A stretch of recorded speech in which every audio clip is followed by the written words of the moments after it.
It means an interest in the legal sense, which imposes something to be gained or lost. CPC and Ombugadu, when considering and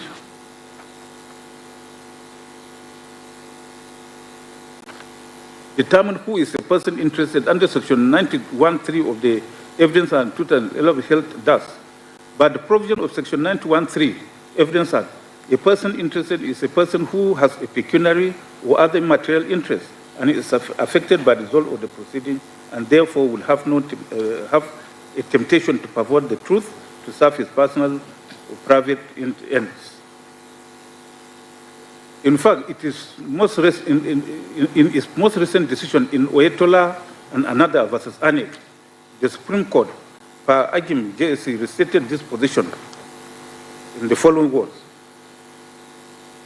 The other evidence adduced by the appellant to prove their case is the expert analysis report prepared by PW1, who by his own admission is a member of the second appellant and had been a special assistant to the first appellant and was engaged by the appellants to establish the invalidity of the disputed results in Form EC8A for the 744 polling units. It testified further that I made the report as directed by the petitioners and that I am part of those who wrote the petition. By his own testimony, he established that he was not an independent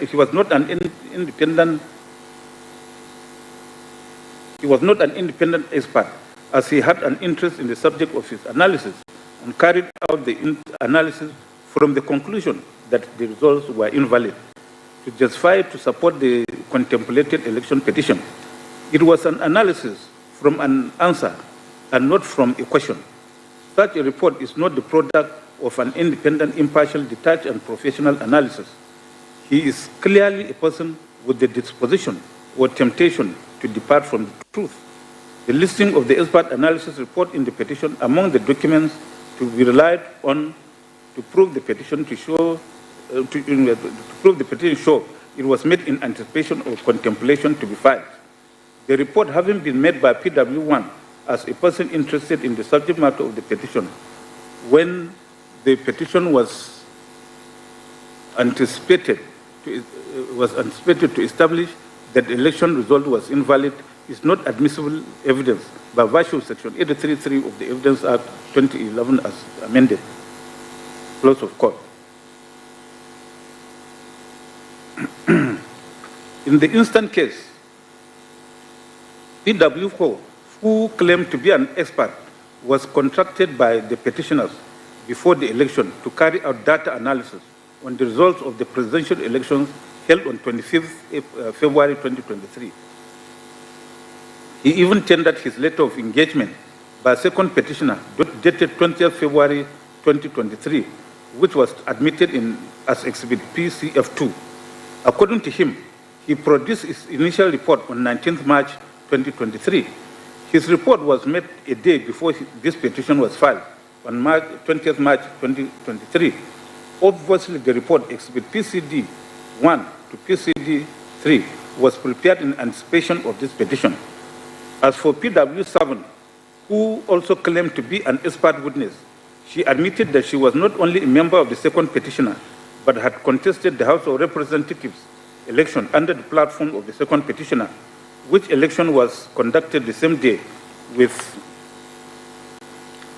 the presidential election on the 25th of February 2023.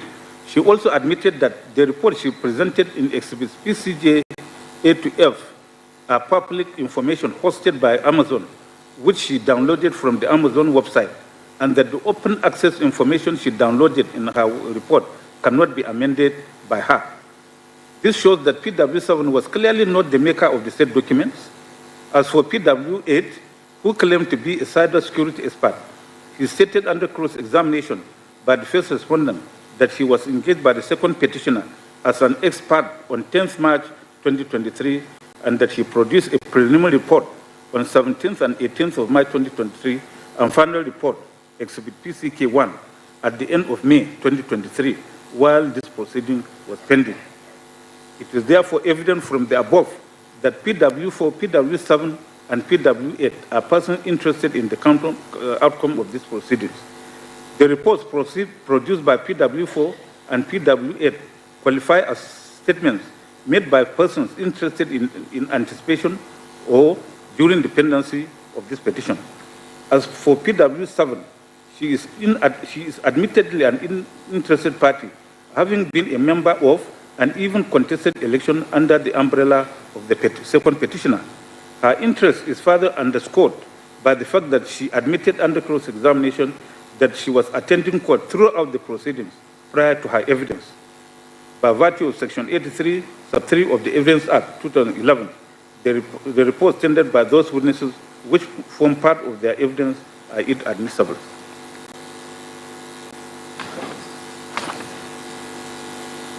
In view of the foregoing,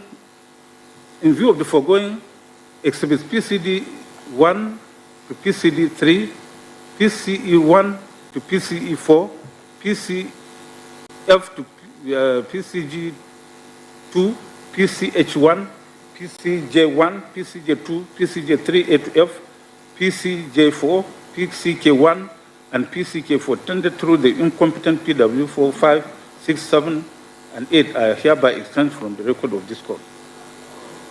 The second aspect of the respondent's objection is on the ground of improper certification or authentication. On the second respondent's objection to exhibit PBP1 to PBP21, the IRF report for Adamawa State on the ground that no certificate of authentication of those computer-generated documents was filed in compliance with Section 84 of the Evidence Act 2011. Exhibit PCB1 to PCB6 referred to by the petitioners in response to the objection are IRF certificates of compliance for Bayelsa, Benue, Ekiti, Niger, Ogun, and Rivers states. Adamawa State is not included in those exhibits. Exhibit PCC1 to PCC28, which include Adamawa State, are actually BVAS reports and their certificates of compliance. That of Adamawa is PCC21. In short, no certificate of compliance was produced by the first respondent in respect of exhibits PBP1 to PBP21. The blood IRF reports exhibits ECA series in respect of Adamawa State. However, since the documents were stated to have been downloaded from ANIC's IRF portal and were certified by ANIC as true copies of what they have in their IRF portal, the documents qualify as public documents within the meaning of Section 102 of the Evidence Act 2011, and the certification by ANIC authenticates those documents. Therefore, the provision of Section 84 of the Evidence Act is not applicable in this case. This is the position of the law as espoused by the Supreme Court in the case of Kubo and Dixie, where the Apex Court held that the computers from internet-generated documents printed from the website of a public institution is a public document, and only a copy of such document which is duly certified in compliance with Section 104 of the Evidence Act 2011 is admissible. With that, I've started the dictum of the Supreme Court by Akas JSC in support.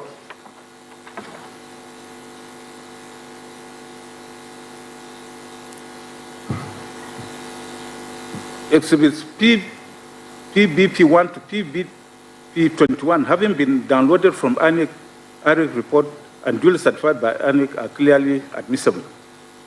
As for the fourth respondent's objection to exhibit PCG2, the flash drive tendered by PW5, staff of Arise TV, it is clear that the said witness had in paragraph 6 to 12 of his witness statement on oath not only stated that he participated in all stages of the recording, production, and packaging of the flash drive, but he had certified the process of his production as required by Section 84 of the Evidence Act. On the fourth respondent's objection to the admissibility of Exhibit X2, on the ground that the Exhibit X2 was obtained by the petitioners from the registrar of this court and not from the custodian of the original copy, we have examined Exhibit X2, which is the European Union Election Observation Mission Nigeria 2023 final report. As rightly observed by the fourth respondent, the photocopy of the document is certified by Secretary of the Presidential Election Petition Court and not any officer of the European Union Election Observation Mission, which is the custodian of the original copy of the document. By Section 104(1) of the Evidence Act 2011, the secondary evidence of any public document is only admissible in evidence if it has been certified by a public officer having custody of the original copy of the document, who by that section may give a copy of same to any person who has a right to inspect, together with a certificate written at the foot of such copy that it is a true copy of such document or part of it, as the case may be.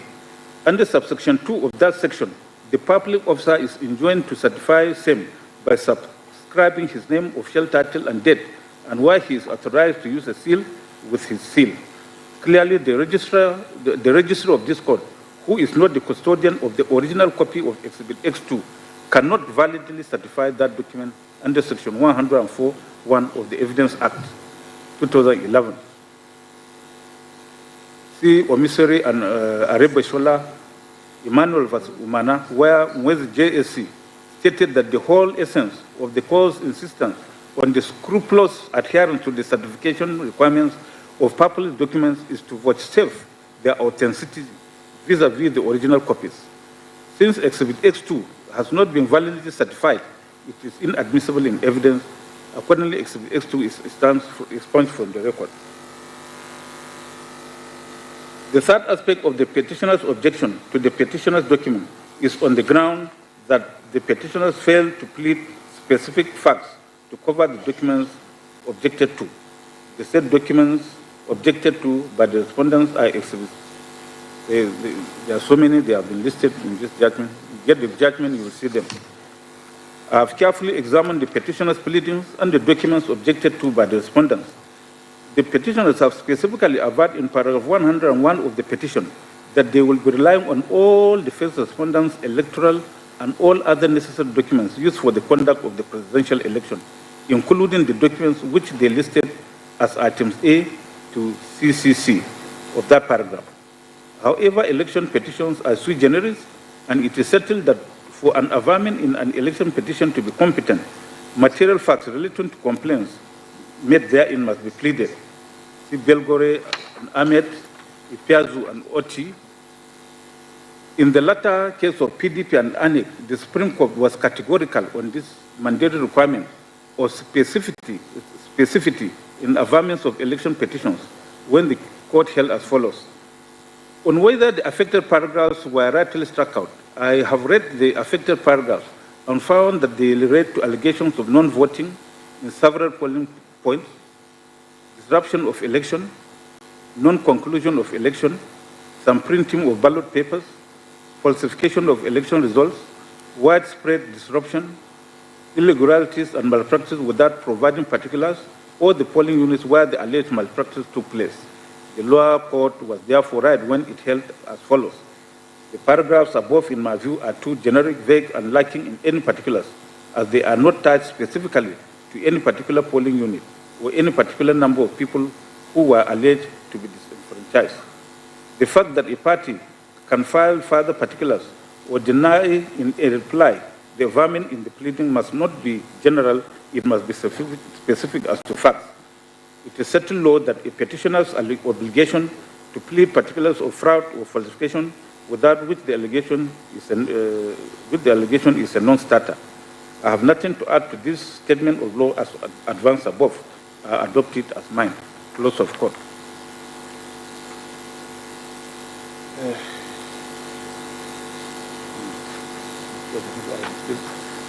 That's where allegations of non-compliance and corrupt practices are made, such as in the instant petition, the polling units, wards, or other places where those irregularities and malpractices are alleged to have occurred must be specifically pleaded. The petitioners have argued that the issue of non-compliance by the first respondent to its laws, guidelines, and relevant statutes is a universal complaint because it is an infraction against the Nigerian people and the Nigerian state.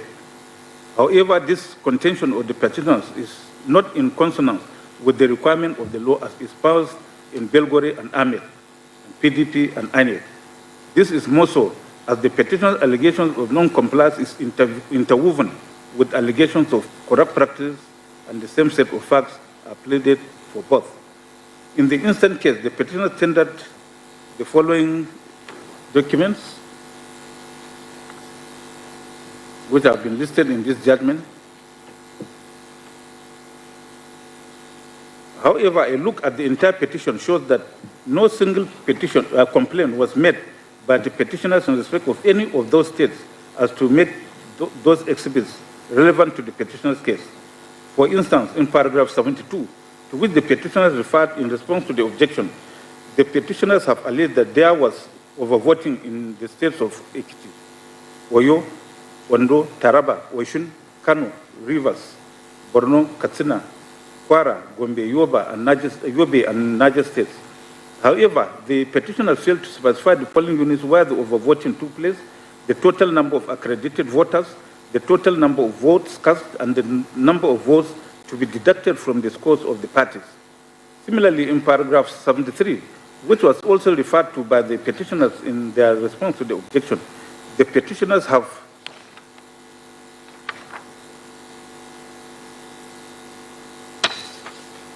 averred that based on the uploaded results, the votes recorded for the second respondent did not comply with the legitimate process for computation of the result and disfavored the petitioners, and listed the states of Rivers, Lagos, Taraba, Benue, Adama, Imo, Bauchi, Borno, Kaduna, Plateau, and other states of federation. But the petitioner failed to state the scores improperly computed and how they were disfavored. As regards the objection to exhibits PCE1 to PCE4, said to be 18,084 and 88 blurred results downloaded from IRF and contained in 4 boxes, the petitioners have contended that the petitioners' request for the petitioners to specify the 18,088 polling units to which those blurred reports relate is an impossibility because the results are unreadable and the details of most of the polling units are stated in exhibits PCD1 to PCD3, the expert report tendered by PW4. This contention of the petitioners is, however, misconceived. This is because the petitioners who claim that they could not specify the polling units in the 18,088 blood results because those results are unreadable are the same persons who have stated that the said polling units have been specified in the expert report, or PW4, through whom the blood results were tendered. However, PW4 stated under cross-examination that the primary source of the data he used in producing his report was the IRF portal. Did not state how he was able to determine the particular polling units and the impacted votes, accredited voters, and the number of PVCs collected. As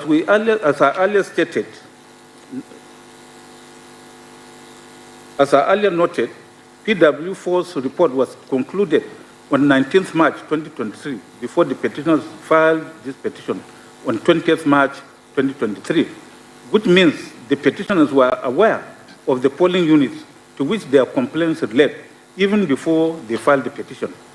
So their theory of impossibility, which they invented around the 18,088 blood results, is misconceived and an obvious misadventure. Again, in paragraphs 7 and 8 of the petition, the petitioners admitted that they have agents in the polling units, and those agents signed and collected duplicate copies of the result sheets. Those paragraphs read as follows. Paragraph 7, the petitioner is a body corporate with perpetual succession and in sponsorship of the first petitioner, and the conduct of the election thereof, acted through its members duly appointed as agents at all stages of the election, namely at the polling units, the ward collation centers, the local government collation centers, the state collation centers, and the ultimate collation center at the federal level in Abuja. Paragraph 8, in the conduct of the election, the agents duly appointed by the petitioners performed their assigned and statutorily designated roles at the election. These roles included observing and monitoring the process of arrival of election materials, where they were supplied by the first respondent, and leading to and including the process of accreditation, voting, counting of votes, and announcement of the results of the election. These agents were the election proceeded in due form upon the first respondent agents duly entering the results in the result sheets at the polling units, signed and collected duplicate copies of the result sheets. Having clearly admitted that their agents signed and collected duplicate copies of the result sheets, their contention that they are unable to determine the polling units from which the blood results emanated is untrue. In fact, this admission reinforces the need for the petitioners to specify all the polling units in respect of which they made complaints, since their agents were availed with copies of the results of the polling units. As regards the petitioners' contention that they have complied with paragraphs 4, 5C, and 41.8 of the first schedule to the Electoral Act 2022, I had earlier considered this argument of the petitioner while resolving the respondent objection to petitioner pleadings, wherein we held that the provision of paragraph 4, 5C of the first schedule to the Electoral Act 2022 only relates to the front-loading of documents to be relied upon by the petitioners as their evidence during trial. It does not obviate the mandatory requirement for pleading materials as stated in paragraph 41(1)(d) and 2 and 41(8) of the same schedule, so as to enable the adverse party to know the exact case he is to meet and to respond to same accordingly. As I stated in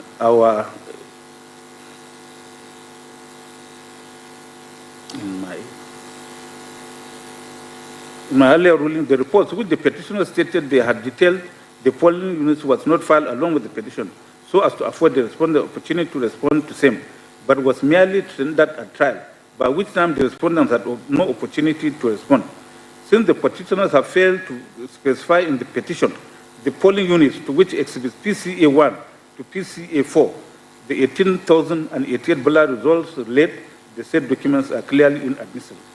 The said exhibits are hereby discountenanced and expunged from the record. We now go to petitioner objections to the respondent's documents.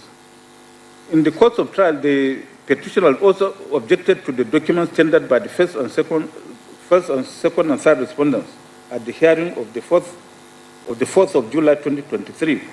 The first respondent had tendered exhibits RA1, RA2, RA3, RA4, R5, 6, and 7 through its sole witness, Dr. Lawrence Bayode, a deputy director in the ICT department of the first respondent, who gave evidence as RW1.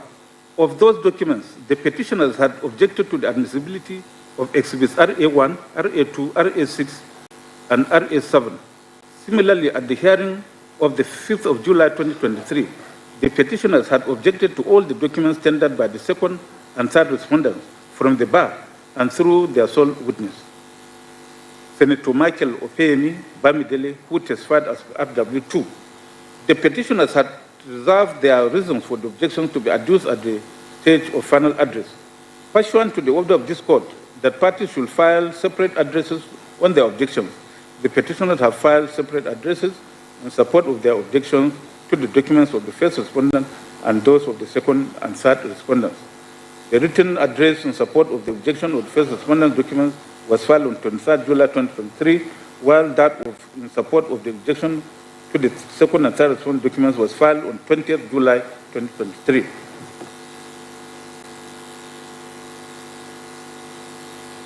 In the written address in support of the petitioner's objection to the first respondent documents, Dr. Livy Uzoku, the learned senior counsel for the petitioners, essentially raised the sole issue of whether, having regard to the pre-hearing report of 23rd May 2023, paragraph 41, sub 3 of the first schedule to Electoral Act 2022 and other relevant provisions of the Act and decided cases, exhibits RA 1, 2, 6, and 7 are inadmissible and liable to be exchanged from the evidence. Similarly, in the address in support of the objection to the second and third respondent documents, The petitioners raised the sole issue of whether, having regards to the said pre-hearing session report and paragraph 41.3 of the first schedule and decided cases, the documents tendered by the second and third respondents are inadmissible and liable to be expunged from evidence. Learned Silk pointed out that Exhibit RA1 is a private document emanating from the third respondent and argued that in the absence of the narrow exceptions to the maker of the document, being the person to tender the document, the witness of the first respondent, thus RW1, cannot tender same in evidence. He relied on Main Street Bank Limited and General Steel Mills Others Limited. The National Council also submitted that Exhibit RA2 is inadmissible because the first respondent cannot appropriate at the same time. Since Exhibit RA2, the first respondent is trying to deny another letter received by it from the fourth respondent on 15 July 2022, which he had also certified.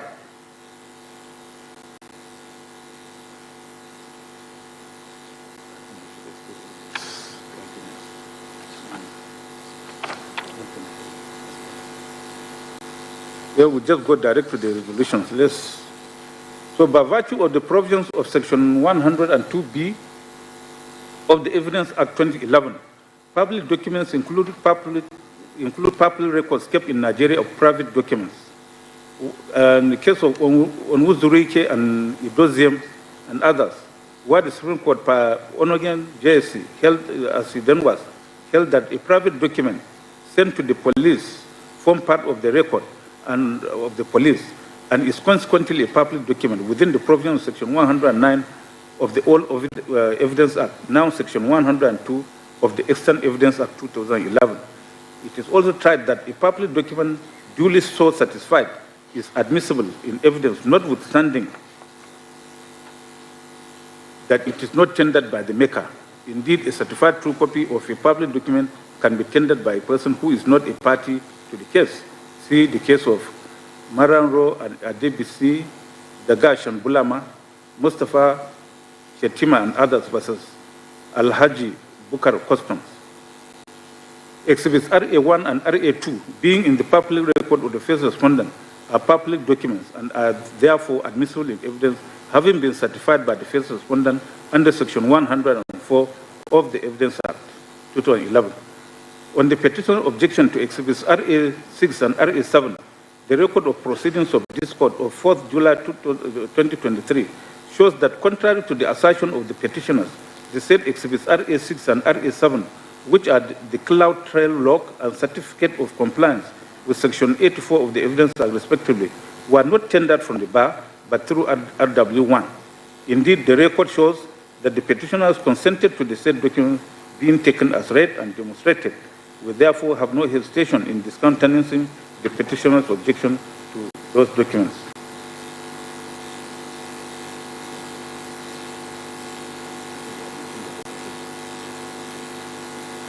On the whole, the petitioner's objection to Exhibits RA1, RA2, RA6, and RA7 tendered to respondents is unmeritorious. It is hereby overruled.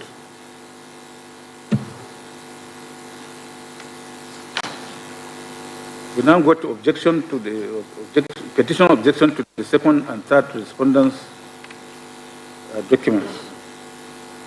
28, they have challenged the second respondent qualification to contest the election on the ground that he was fined the sum of $460,000 for an offense involving dishonesty, namely narcotics trafficking, imposed by the United States District Court, Northern District of Illinois, Eastern Division. As rightly submitted by the second and third respondents, they have countered this allegation of the petitioners in paragraphs 46 to 53, and particularly pleaded in paragraph 50 that the United States of America, through its embassy in Nigeria, had by a letter dated February 4, 2003, addressed to the then Inspector General of Police, confirmed that upon their record checks of the Federal Bureau of Investigation, National Crime Investigation Center, NCIC, a centralized information center that maintains records of every criminal arrest and conviction within the United States of America. There were no record of any form of criminal arrest, warrants against the second respondent. The respondents shall found and rely upon a copy of the said letter of February 4, 2023, signed by Michael, I think it should be 2003, signed by Michael M. Bonner. Yes, the date is wrongly stated. It will be corrected. From the foregoing, it is obvious that issues were joined by the parties on the indictment alleged by the petitioners, and Exhibit RA 8 and RA 9 are clearly relevant. As for the argument of the petitioner over the custody of the documents, Exhibit RA 8 is a letter of inquiry written by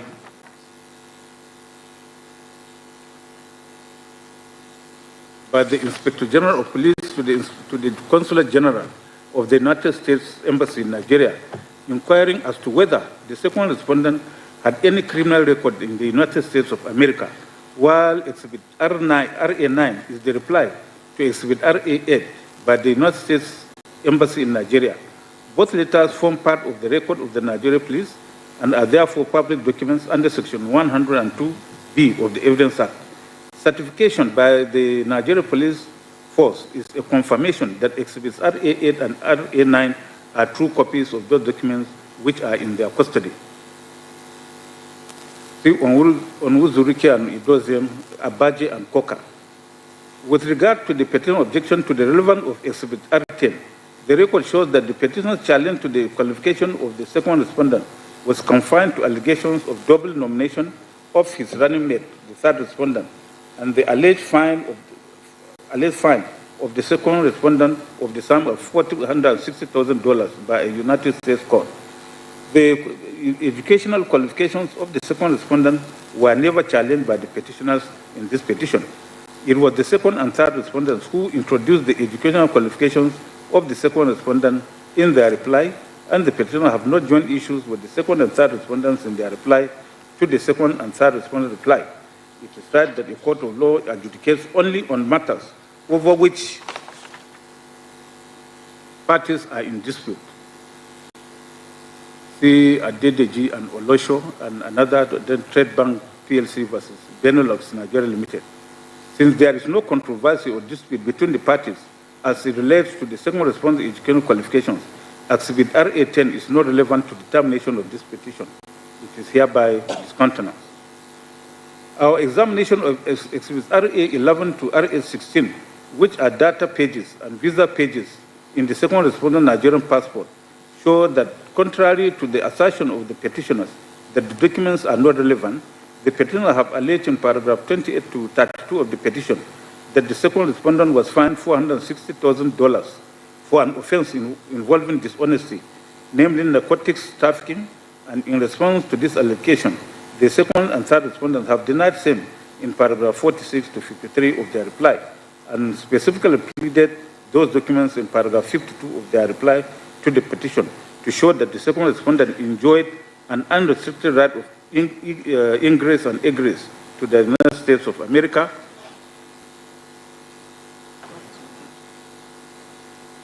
and up till now, he still enjoys an unimpeded right of access to the United States of America. It is therefore a considered view that Exhibits RA11 and to RA16 are relevant to these proceedings, and the petitioner's objection to same is hereby discontinued. As for Exhibits RA17 and RA18, the petitioner's reason for objecting to same has nothing to do with the admissibility of the documents. The second and third respondents, having raised objection to the first petition's locus standi to present the petition in paragraphs 1A to M of their reply to the petition. However, we have already considered and determined the issue of the petitioner's locus standi whilst resolving the respondents' preliminary objections.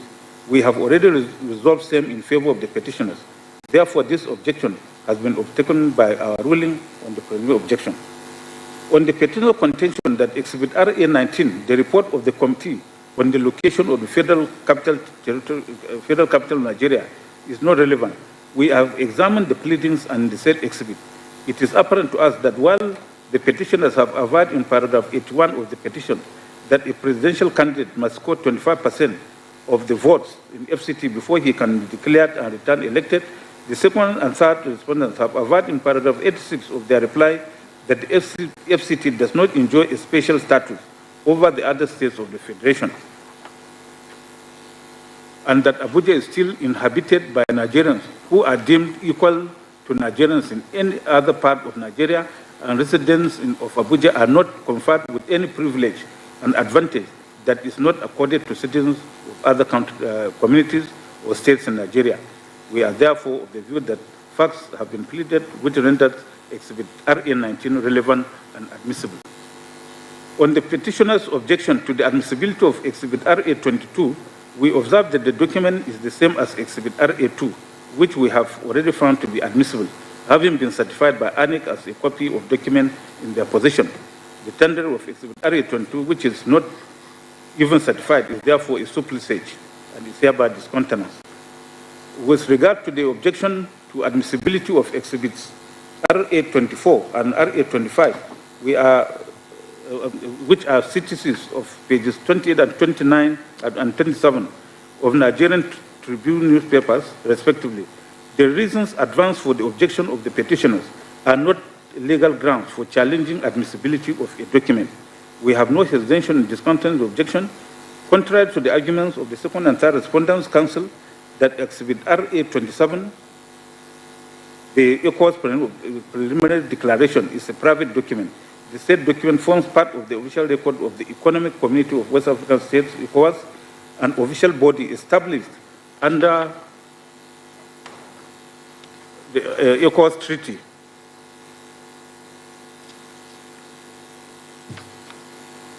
An agreement made by member states of the ECOWAS community, and the treaty was signed by heads of states and government of the 16 member states. It is undoubtedly a public document within the meaning of Section 102 of the Evidence Act 2011. However, we observe that Exhibit RA27 is not certified as required by Section 104 of the Evidence Act to render same admissible. Not being so certified, Exhibit RA27 is hereby expunged from the record. As for the objection to Exhibit RA28 being the American Bar Association membership card of RW2, which was tendered by RW2 under cross-examination by the fourth respondent, it is clear to us that the document was neither pleaded nor listed or referred to in the statement of PW2. As rightly argued by the petitioners, Exhibit RA28 is inadmissible. Accordingly, it is hereby expunged from the record.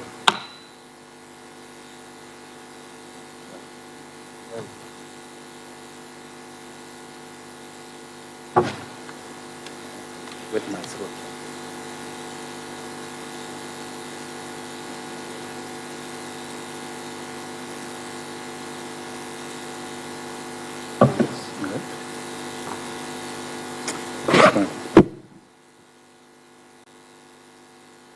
Now we go to the merit of the petition.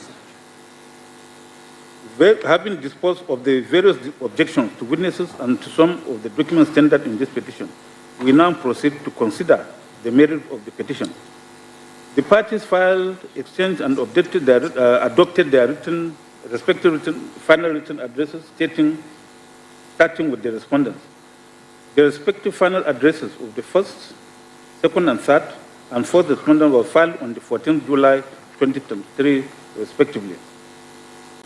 On the 23rd of July 2023, 20th July 2023, and 23rd July 2023, the petitioners filed 3 separate final addresses in response to the final addresses of the first, second, and third, and fourth respondents, respectively. In reaction to the petitioners' final addresses, the first, second, and third and fourth respondents filed their reply addresses on 28th July 2023, 21st July 2023, and 28th July 2023, respectively. The first respondent and the second and third respondent also filed lists of additional authorities on the 28th and 31st of July 2023, respectively. On the 1st of August 2023, the parties adopted their respective final addresses. In his adopted final written address, Learned Senior Counsel for the first respondent, A.B. Mahmoud SN, distilled the following 5 issues for determination. A. Whether having regard to the provision of Section 131 and 132 37 of the Constitution of the Federal Republic of Nigeria, 1999, as amended, and the evidence before the court, the second and third respondents were qualified to contest the presidential election of 25th February 2023. B, having regard to Section 47, subsection 2 and 3 of the Electoral Act 2022, paragraph 38 and 92 of the regulations and guidelines for the conduct of the elections 2022, the inability of the first respondent to transfer or transmit the results of the presidential election to the IRF portal real time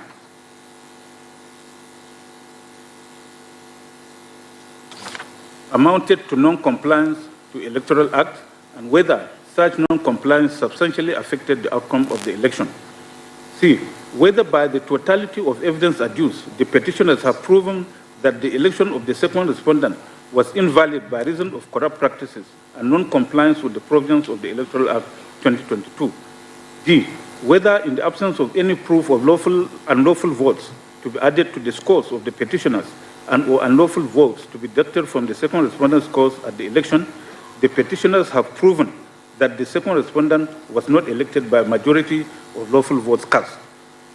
E, whether having regard to the declared results of the election and the provision of Section 134, subsection 2B of the Constitution of the Federal Republic of Nigeria 1999 as amended, the second respondent ought to have been returned as duly elected after having scored the highest number of votes cast with 25% of the votes cast in over 2/3 of the states in the Federation. The learned senior advocate for the second and third respondents, Chief Wale Olanipekun, formulated the following four issues for determination. One, having regard to the relevant provisions of the Constitution of the Federal Republic of Nigeria 1999 as amended, the salient provisions of the Electoral Act 2022, the judgment of the Federal High Court in FACA BJCS 1454/2022 between Labour Party and INEC delivered on 23rd January 2023, which is Exhibit X1, as well as admissible evidence on record, whether the election of the second respondent into the office of President of the Federal Republic of Nigeria on 25th February 2023 was not in substantial compliance with the principles and the provisions of the Electoral Act 2022. Two, in view of the clear provisions of the Constitution of the Federal Republic of Nigeria 1999, the Electoral Act 2022, and plethora of judicial precedents on the criteria for qualification of candidates for election to the office of President, coupled with the unreported decision of the Supreme Court in SC/CV/501/2023, People's Democratic Party vs. Independent National Electoral Commission, INEC, delivered on 26 May 2023, Exhibit RA23, whether the second and third respondents were or are not eminently qualified to contest the presidential election of 25th February 2023. Three, upon a combined reading of sections 134 and 299, as well as other relevant sections of the Constitution of the Federal Republic of Nigeria 1999 as amended, Section 66 of the Electoral Act 2022 and other relevant statutes, whether the second respondent has not satisfied the necessary constitutional and statutory requirements to be declared winner of the presidential election of 25th February 2023 and returned as President of the Federal Republic of Nigeria. And four, considering the constitutional petition and the task evidence adduced, whether this honorable court can accede to the reliefs being claimed by the petitioners. Prince L.O. Fabiemi SN, Senior Counsel, the Senior Counsel for the fourth respondent, also nominated four issues for termination as follows.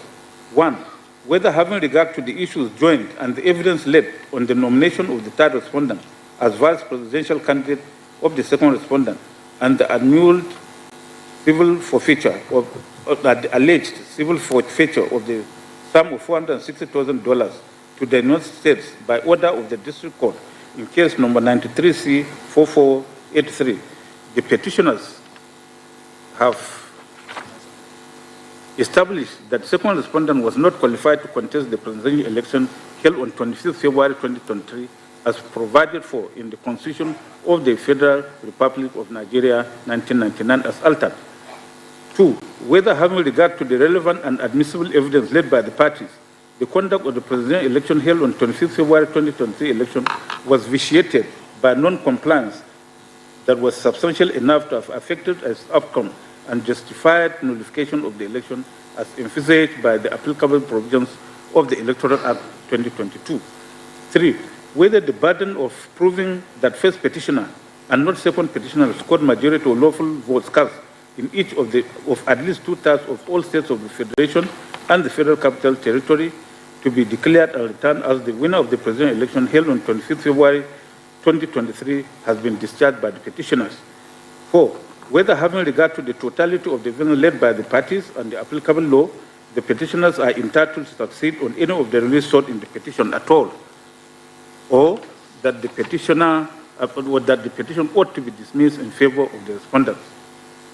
On the part of the petitioners, their lead senior counsel, Dr. Livy Uzoku Essent, distilled the following 3 issues in the petitioner's final address in response to the final address of the first and fourth respondents. 1. Whether the second and third respondents are qualified to contest the presidential election by reason of the unchallenged facts and circumstances arising under Section 137, subsection 1D, 142, subsection 1 and 2 of the 1999 Constitution, Section 35 of the Electoral Act 2022 in this petition. 2. Whether from the documentary evidence before the Honorable Court read and examined together with the unchallenged expert and technical evidence of the petition witnesses, the petitioners proved that the non-compliance by the first respondent with the relevant provisions of the Act 2022 and the subsidiary legislation made thereunder substantially affected the outcome of the questioned presidential election held on 25th February 2023.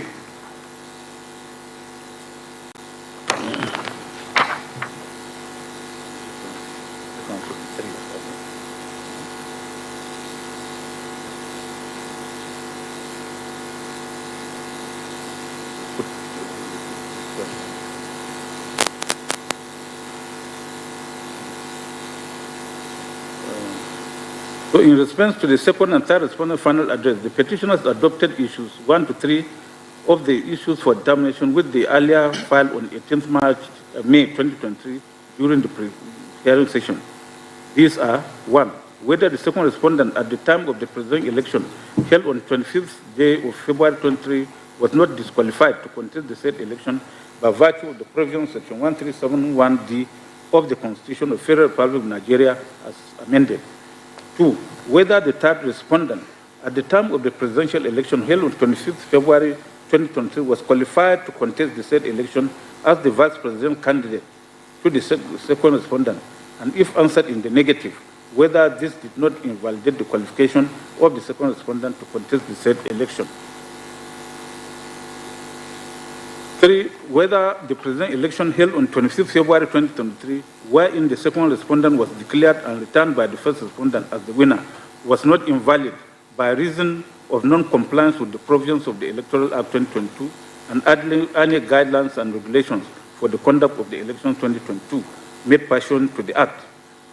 From the pleadings, the evidence adduced, and the submissions of counsel of the parties, it is a considered view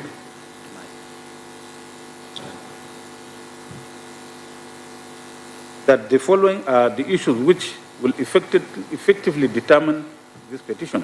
1. Whether having regard to the provisions of Section 137 of the Constitution of the Federal Republic of Nigeria 99 as amended, Section 35 of the Electoral Act 2022, and the evidence and the evidence before the court, the second and third respondents were qualified to contest the presidential election of 25th February 2023. 2. Whether having regard to the evidence adduced by the parties, the petitioners have established that there was substantial non-compliance with the provisions of the Electoral Act 2022 and that the non-compliance substantially affected the results of the election. 3. Whether from the totality of the evidence adduced, the petitioners have proven that the presidential election held on 25th February 2023 was invalid by reason of corrupt practices. 4. Whether from the evidence adduced by the petitioners have established that the second respondent was not duly elected by majority of lawful votes cast at the election.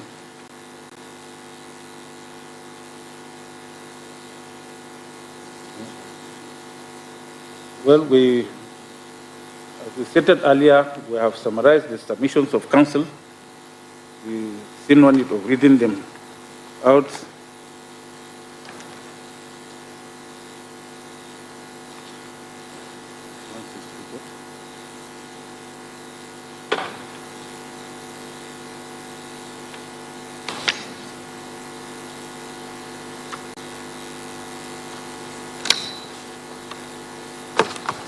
The first issue is whether, having regard to the provisions of Section 137 of the Constitution of the Federal Republic of Nigeria as amended, Section 35 of the Electoral Act, and the evidence before the court, the second and third respondents were qualified to contest the presidential election of 25th February 2023.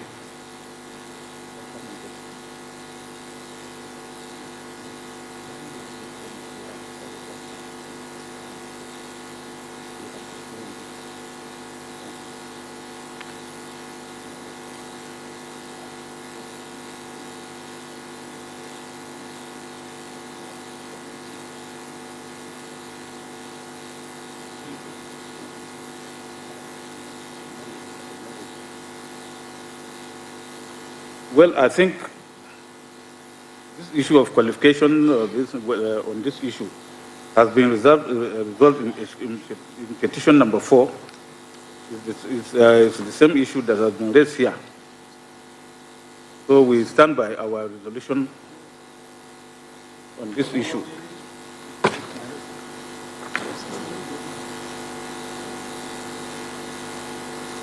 The only exception is the allegation on the issue of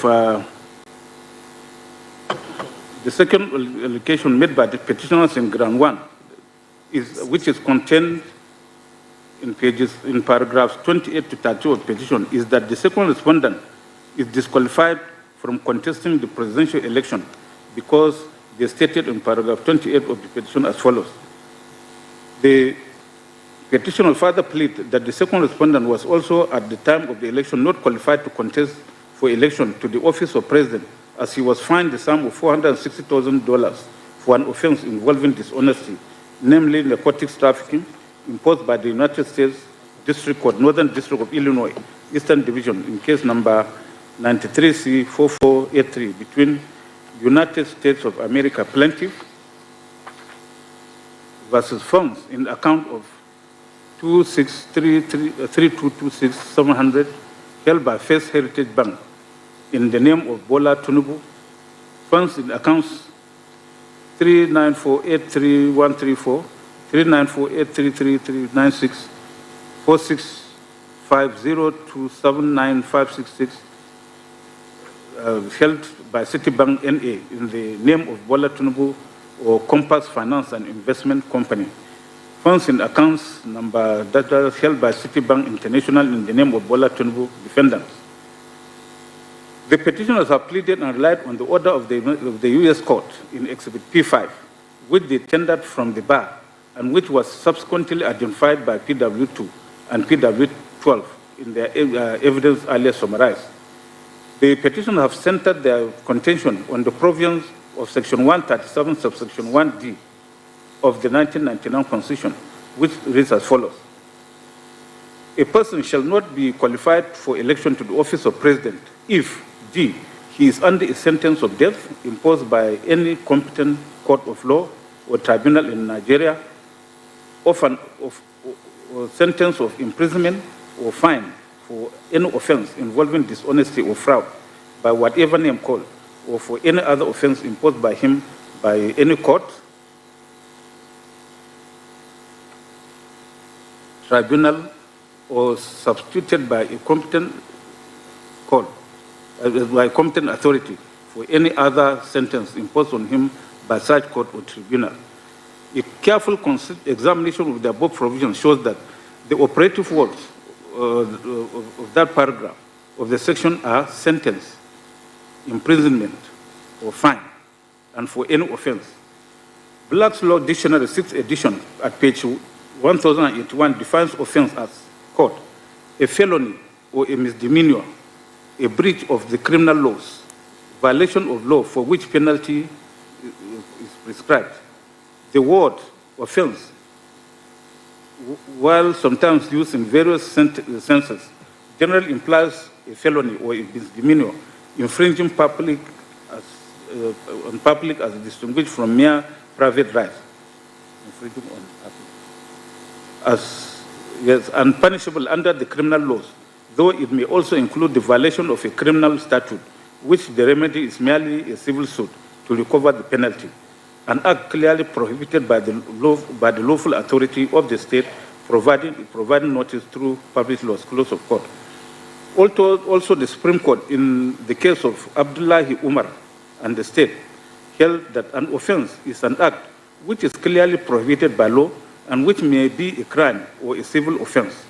Sentence, on the other hand, has been defined by the same Black's Law Dictionary at page 1362 as follows. The judgment formally pronounced by the court or judge upon the defendant after his conviction in a criminal prosecution, imposing the punishment to be inflicted, usually in the form of a fine, incarceration, or probation.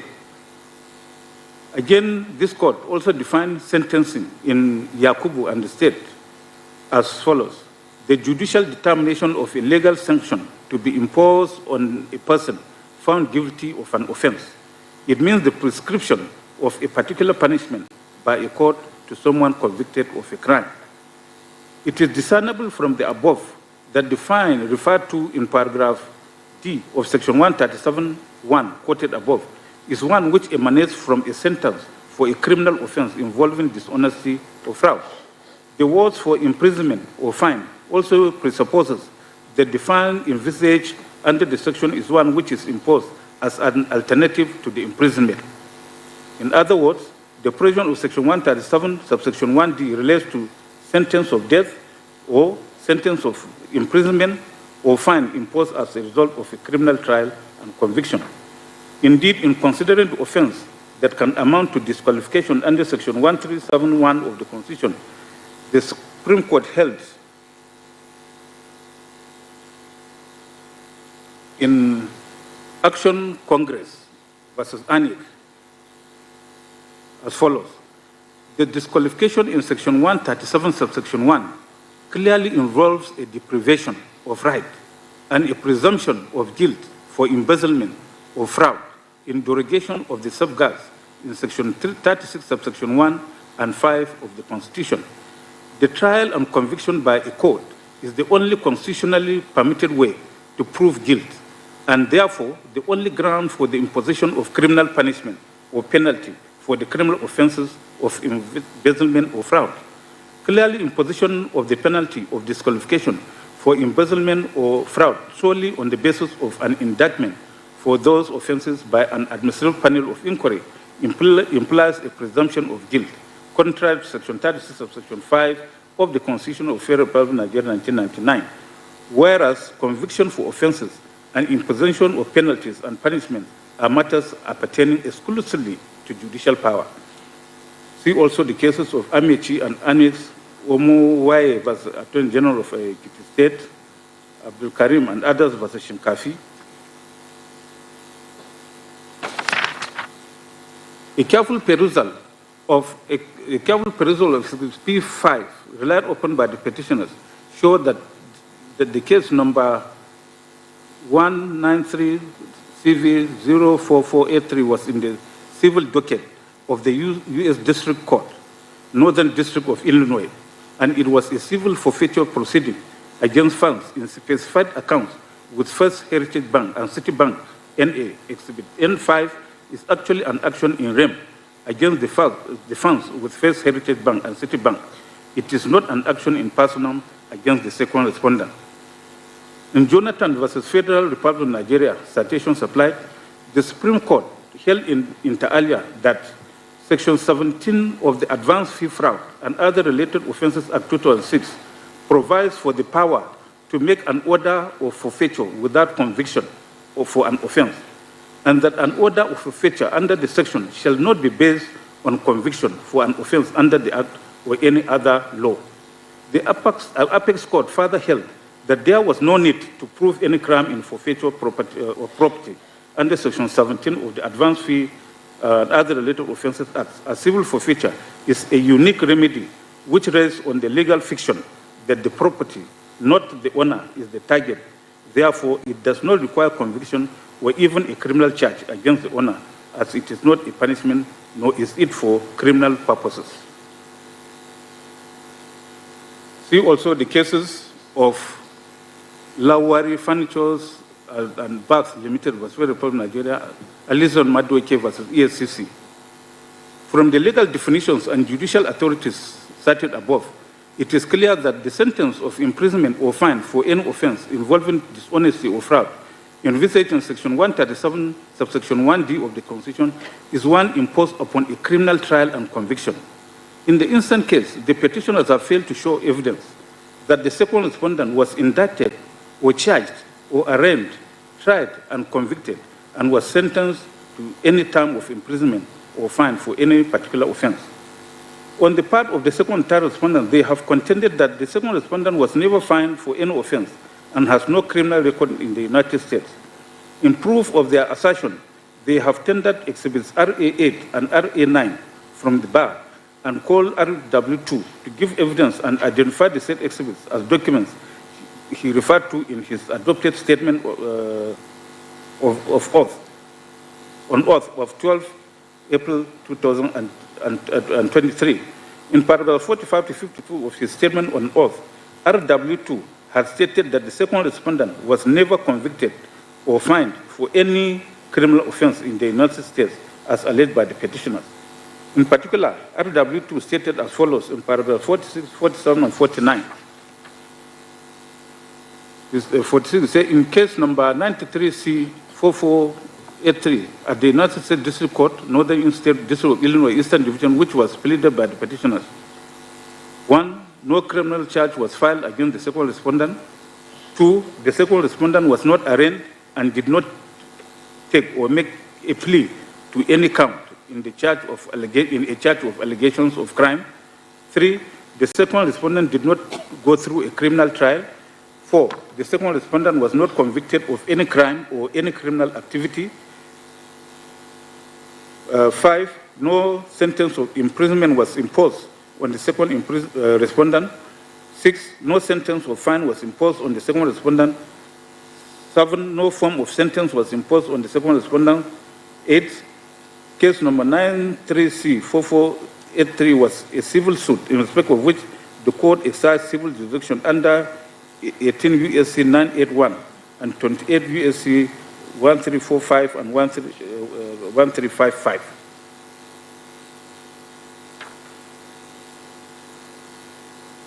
In paragraph 47, he said, I also note that in case number 93C4483 at the United States District Court, Northern District of Illinois, Eastern Division, no impersonal criminal sentence was imposed on the second respondent.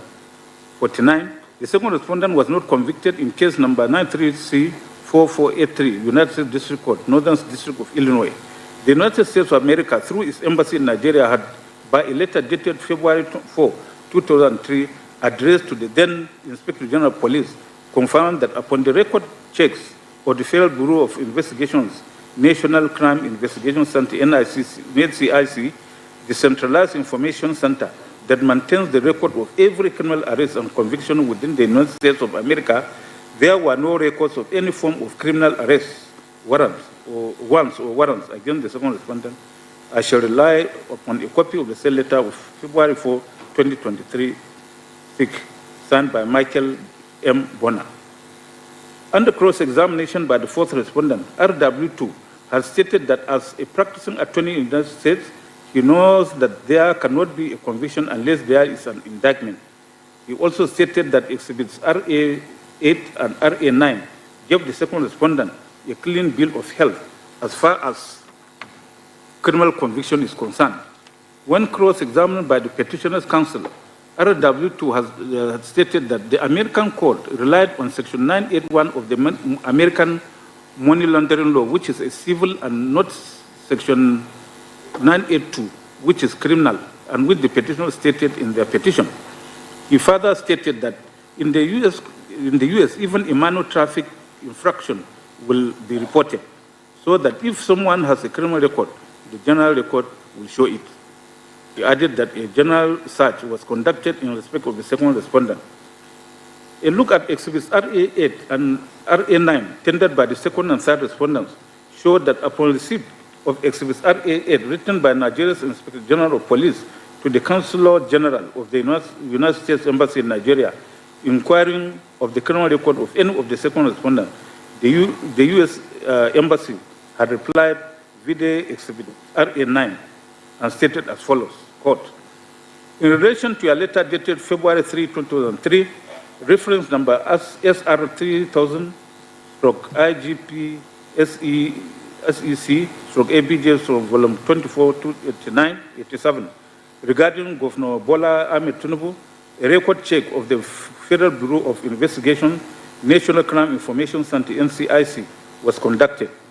The results of the checks were negative for any criminal arrest records, warrants, or warrants for Bola Ahmed Tinubu, DOB 29, that's date of birth, March 1952.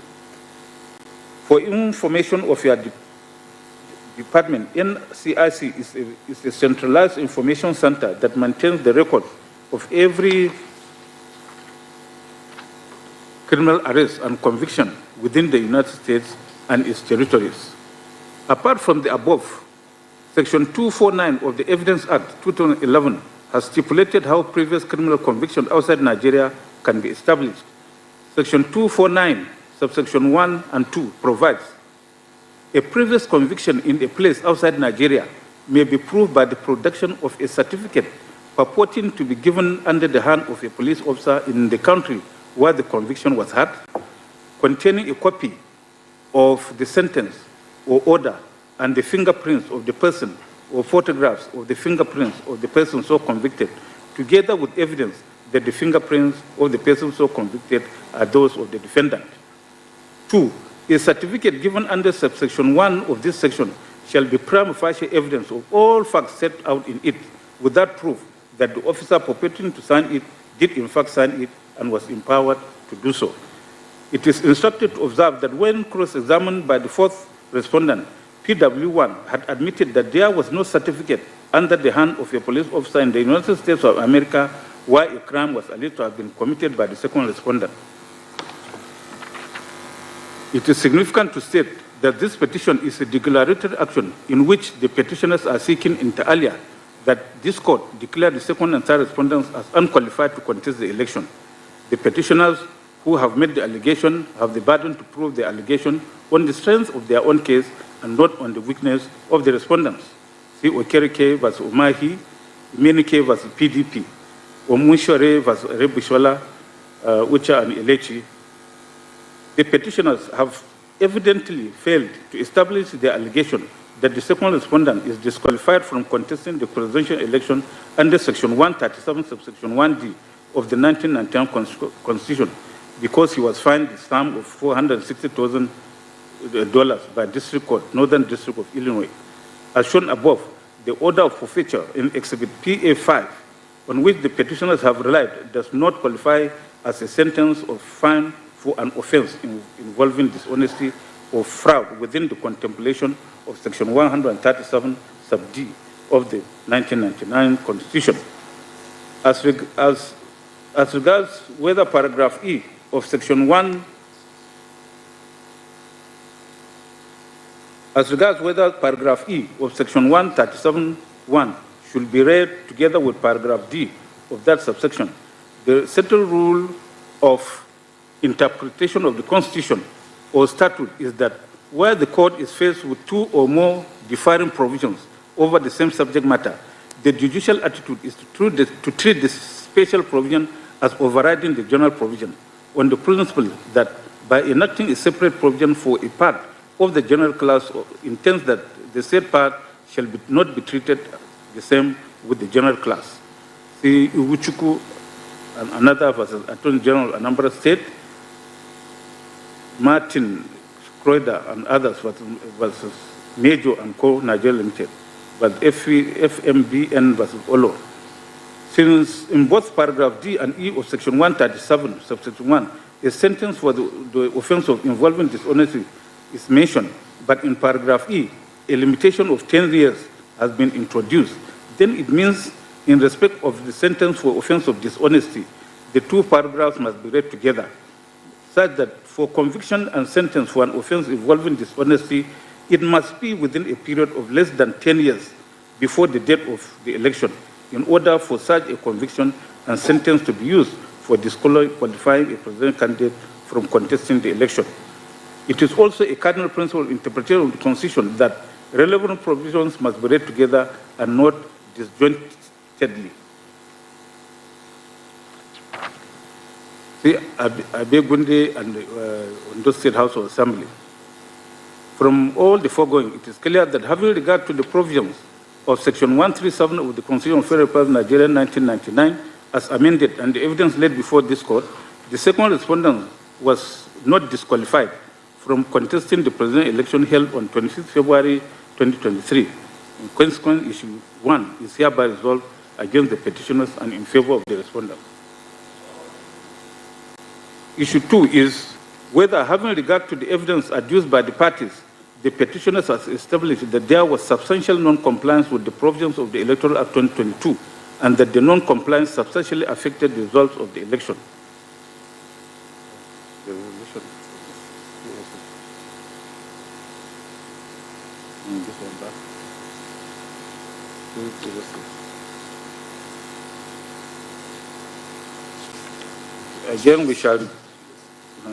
Again, we shall skip the submissions of counsel. Well, the appropriate starting point for the resolution of this issue is to first consider the objection of the first respondent to ground 2 of the petition, which they raised at preliminary stage, but which we deferred to this stage because it touches on the substance of the petition. The first respondent objection is that the petitioners are stopped from relitigating the issue contained in paragraph 2, paragraphs 33 to 79, as well as reliefs 5.1 and 2 of the petition, as is released to electronic transmission and collation of the election results in view of the subsisting judgment of the Federal High Court in suit number FHC ABS CS 1454-2022, Labour Party Independent Electoral Commission, delivered 23rd January 2023. A certified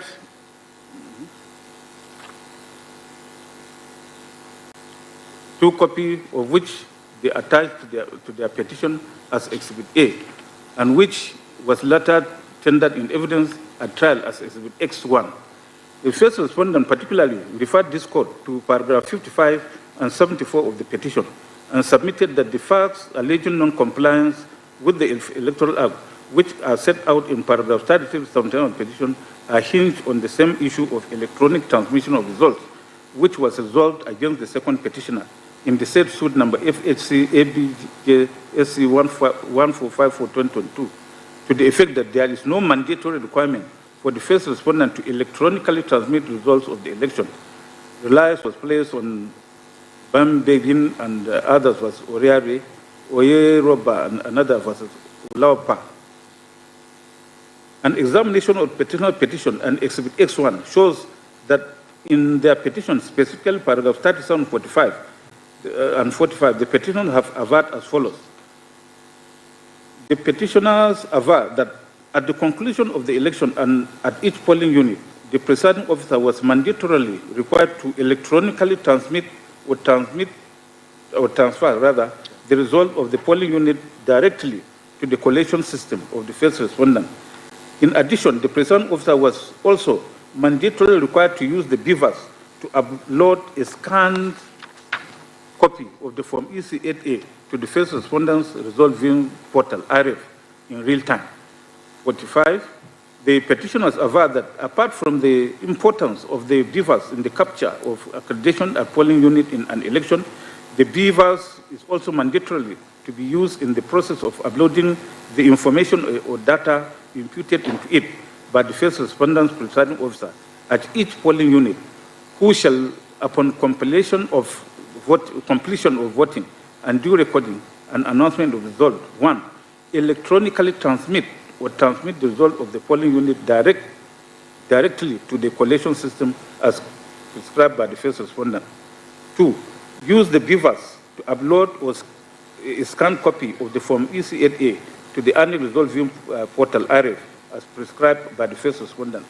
And 3, take the beavers and the original copy of each of the forms in tamper-evident envelope to the registration area reward collection officer in the company of security agents. The polling agents may accompany the presiding officer to the registration area reward collection center. In Exhibit X1, the certified true copy of the judgment of the Federal High Court in suit number FHC ABJ CS 1454-2022 Supra, which the first respondent is contending should constitute estoppel to ground 2 of this petition. The sole question presented for determination in the ordinary summons is as follows. Whether, having regards to combined effect of sections 47(2), 52, 64, 65, and 62(1) and 2, and other relevant provisions of the Electoral Act 2022, the respondent can still insist on manual collation of results in the forthcoming general elections. Upon determination of the above questions, the plaintiff, which is the second petitioner herein, sought for the following reliefs.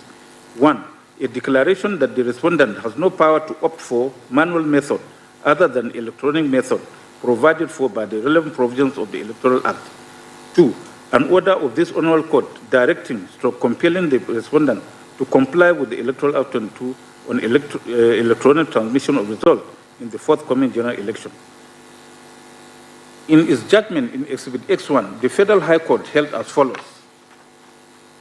In view of the foregoing, can the act of the defendant in collecting and transferring election results manually in the forthcoming 2023 general election be said to be contrary to the relevant provisions of the Electoral Act 2022? The answer can only be in the negative, as there is nowhere in the above cited sections where the Commission or any of its agents is mandated to only use an electronic means in collecting or transferring of election results. If any, the Commission is only mandated to collect and transfer election results and number of accredited voters in a way or manner deemed by it.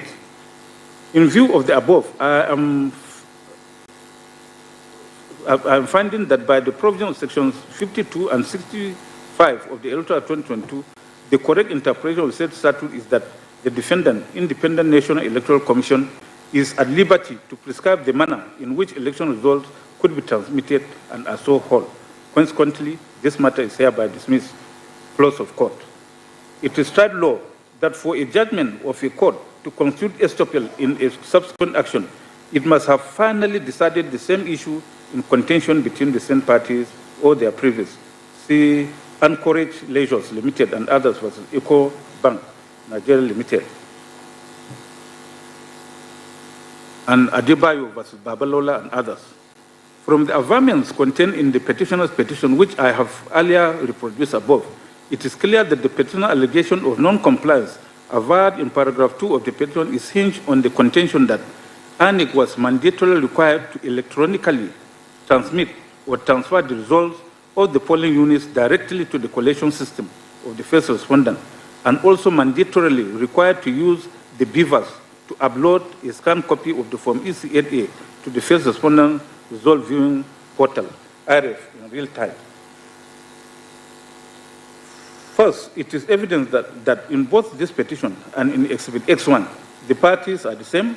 In that second petitioner herein was the sole petitioner plaintiff in Exhibit X1, while the first respondent herein was the sole defendant in Exhibit X1.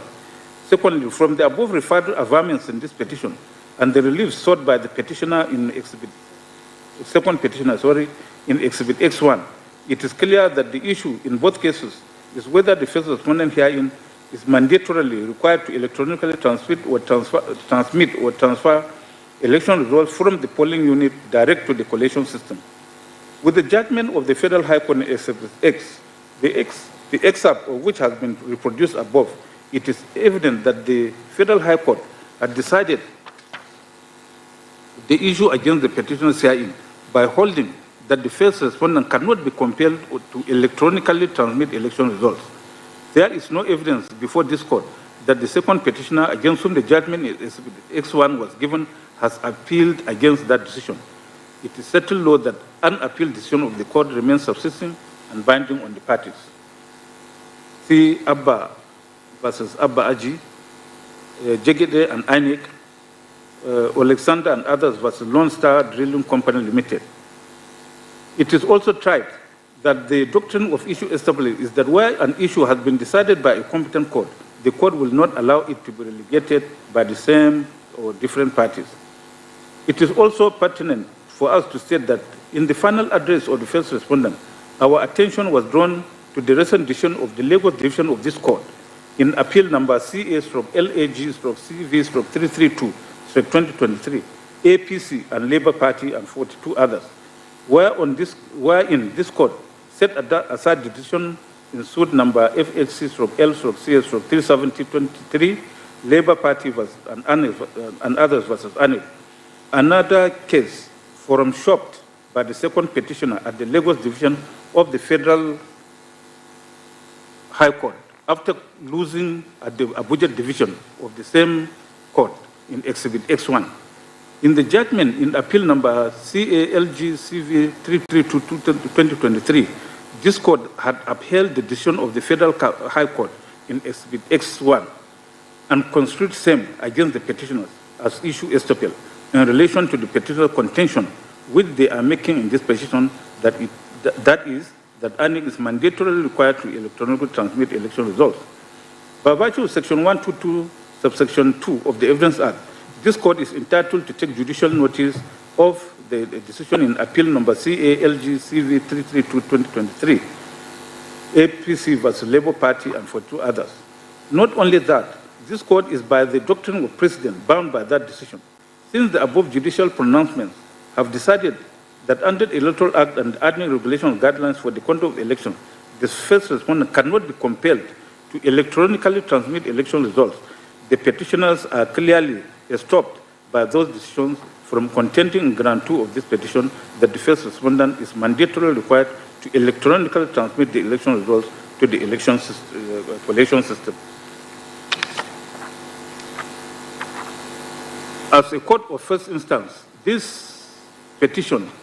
this petition, we shall, notwithstanding our above finding, proceed to determine the merit of ground 2 of the petition relating to non-compliance.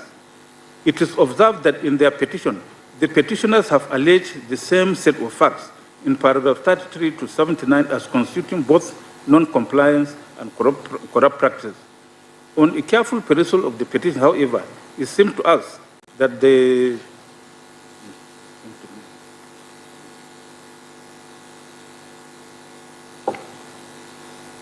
allegations of non-compliance are contained in paragraph 33 to 56 and 59 of the petition, while specific allegations of corrupt practice were made in paragraph 60 to 78, even though same were also founded on the same facts of non-compliance alleged by the petitioners.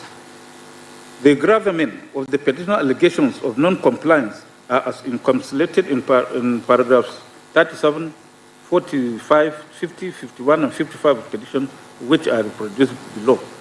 I have produced. The respondents, particularly the first respondent, denied the allegations of non-compliance made by the petitioners in their respective replies to the petition. In particular, the first respondent denied that there was any collation system of the first respondent to which polling unit results were mandatorily required to be electronically transmitted or transferred directly by the presiding officer, and stated that the prescribed mode of collation of results is as stipulated in paragraph 50 to 55 of the regulations and guidelines for the conduct of elections. They further stated that the prescribed mode of collation was manual collation of the various forms EC8A, EC8B, EC8C, EC8D, and EC8E of the presidential election. See paragraph 31 of the first respondent's reply. They also stated that the BVAS is designed to upload the accreditation data at the end of the accreditation process, scan and transmit the result of the election at a polling unit through the e-transmission system, which is uploaded to the first respondent's result viewing portal, IREF. The first respondent further averred that the upload of data or images captured and automatically restored on the BVAS device requires data service, and where there is no such data service, where the service is poor, the BVAS service is designed to work offline, and the upload of data will occur when data service is available. They also stated that polling unit results were duly uploaded on the first respondent e-transmission system by the respective presiding officers at the end of the election, but some of the results were not visible on the RF portal due to the technical glitch experienced on the election day. In specific response to the petitioner's allegation of failure, refusal, and neglect to instantly transmit and upload the results electronically from the beavers to the RF, the first respondent stated in paragraph 55, Romans 7 and 10 as follows. Immediately after the election of 25th February 2023, polling unit results were uploaded and received by the e-transmission system whilst using the beavers. There was a temporary failure of communication between the e-transmission system and the IRF portal for the presidential election. In this regard, the e-transmission system returned an HTTP 500 error, which is an application error such that transmitted results, though received on the in-transmission application hosted on the AWS, the in-transmission could not organize and push the results instantly to the presidential module on the RF portal because it could not map the result uploaded for the presidential election to any state. The first respondent pleads and shall rely on the AWS CrowdTrail logs indicating patches deployed to fix the error, technical glitch on the election day. Upon resolution of the HTTP 500 error, the results which were delayed in the e-transmission system were eventually organized and pushed to the RF portal.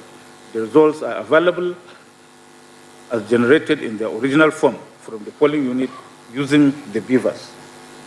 The first respondent stated that the technical glitch did not in any way affect the result of the presidential election.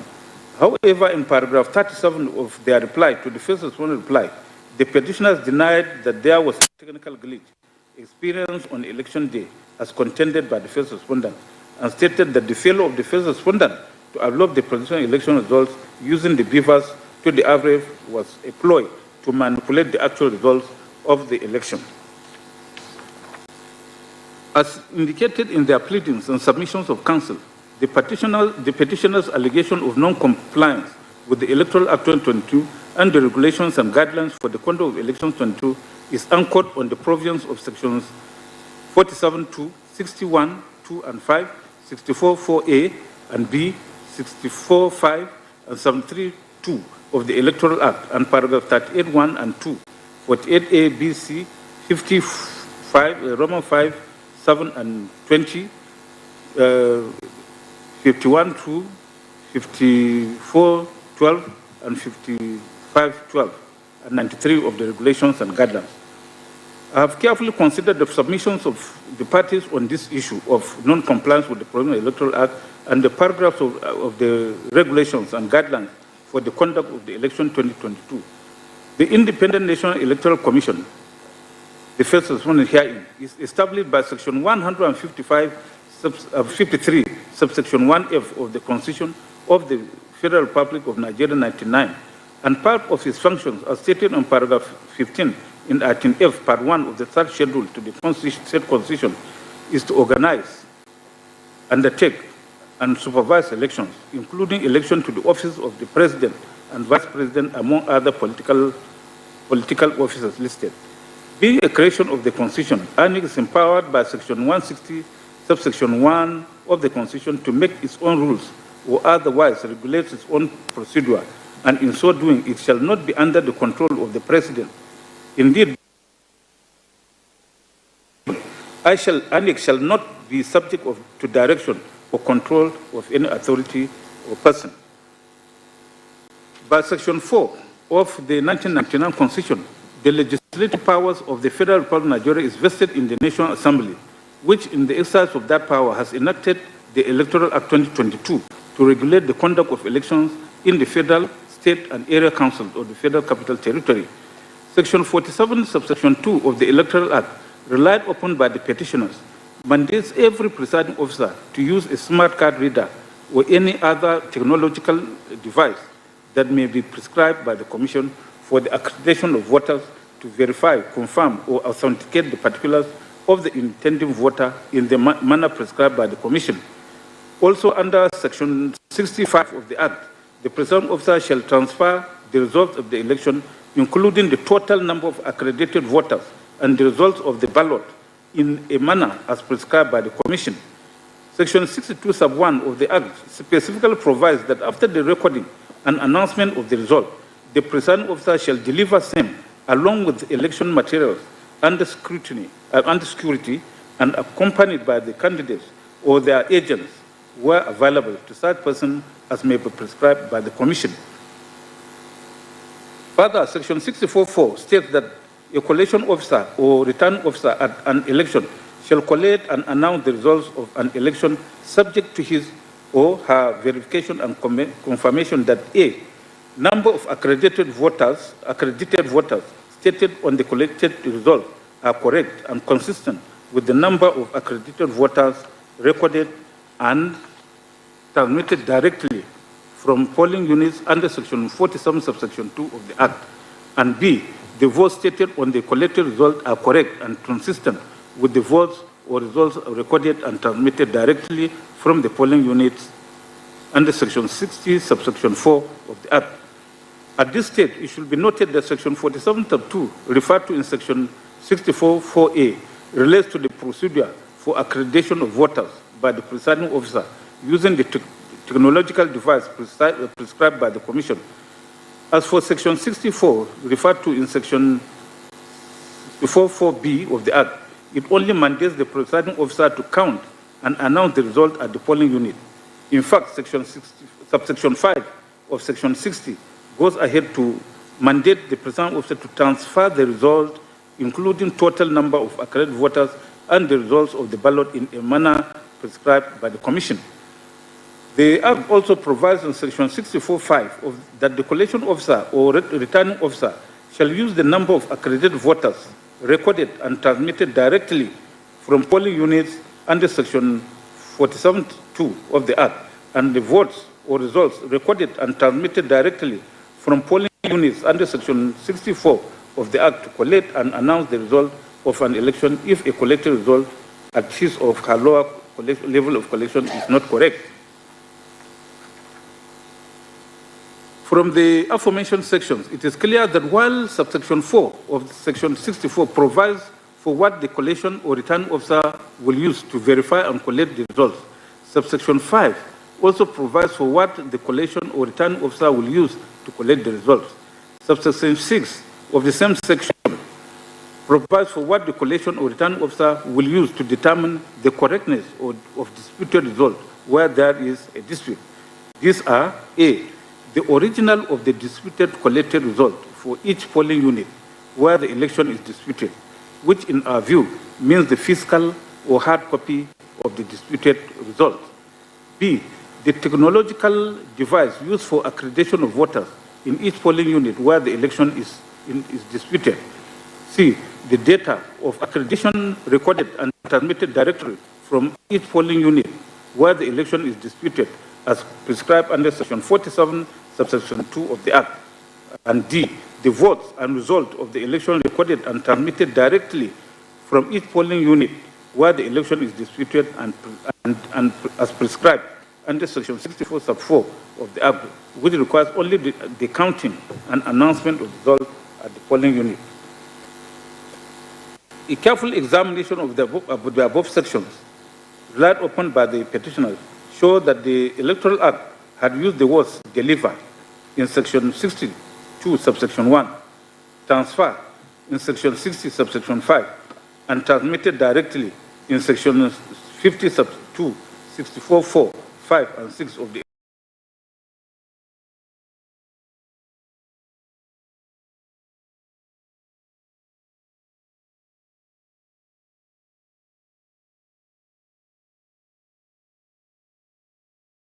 defined by the same law dictionary to mean to send or transfer from one person or place to another or to communicate.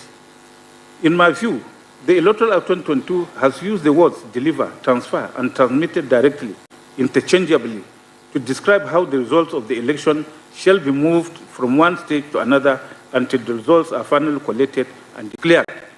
In all these, the Electoral Act 2022 has not specifically provided that the result of the election shall be electronically transmitted. It is in the exercise of its powers under Section 160, subsection 1 of the 1999 Constitution and Section 148 of the Electoral Act 2022 that the first respondent does annex for the of elections 2022 as well as annex annual election officials 2023. In paragraph 14A and 18A of the regulations, the first respondent prescribed the bimodal voter accreditation system, BVAS, as the technological device for the purpose of accreditation and verification of voters in the 2023 general elections. The petitioners have also hinged their allegation of non-compliance on paragraph 38(1) and 2, 48A, B, C, 55 and 7 and 20, 51(2), 54(7), 55(7), and 93 regulations and guidelines. Paragraph 38 of the regulation provides as follows. It's extensive. You get a copy of the guidelines. You will see there we have reproduced it in this judgment. Yes. From the foregoing provisions of the regulations and guidelines relied upon by the petitioners, it is clearly evident to me that although the Electoral Act has provided in Section 62, subsection 1, for the delivery by the presiding officer of the result along with other election materials under security and accompanied by candidates or their polling agents were available to such a person as may be prescribed by the first respondent. The first respondent has, by paragraph 38 of the regulations and guidelines quoted above, introduced electronic transmission to a collation system, in addition to the physical transfer of the election results to the registration area for one collation officer. As stated earlier, the technological difference as prescribed in the conduct of the 2022 election is the bimodal voter accreditation system, BVAS. The function of the BVAS, as stated in paragraph 14A and 18A, is for verifying the voter through a positive identification of the voter and authentication of the voter by matching his or her fingerprints or facial recognition, thus accrediting the voter to vote at the election and storing the data and number of such accredited voters. By paragraph 38, 2 and 3 of the regulations, the BVAS is also to be used by the presiding officer to upload a scanned copy of the EC8A to the annex results viewing portal, IRF, after which the presiding officer shall take the BVAS and the original copy of each of the forms to the registration area ward collation officer. From the above functions of the BVAS, it is clear to me that apart from using the BVAS to scan the physical copy of the polling unit results and upload same to the IRF, there is nothing in the regulation to show that the BVAS was meant to be used to electronically transmit or transfer the result of the polling unit direct to collation system. It should be noted that the annex results viewing portal, RF, is not a collation system. The Supreme Court in Oyetola and Annex 2023, LPELR, has explained the difference between the collation system and the IRF. In that case, IGIM JSC held as follows: court. As their names depict, the collation system and the annex result viewing portal are part of the election process, and play particular roles in that process.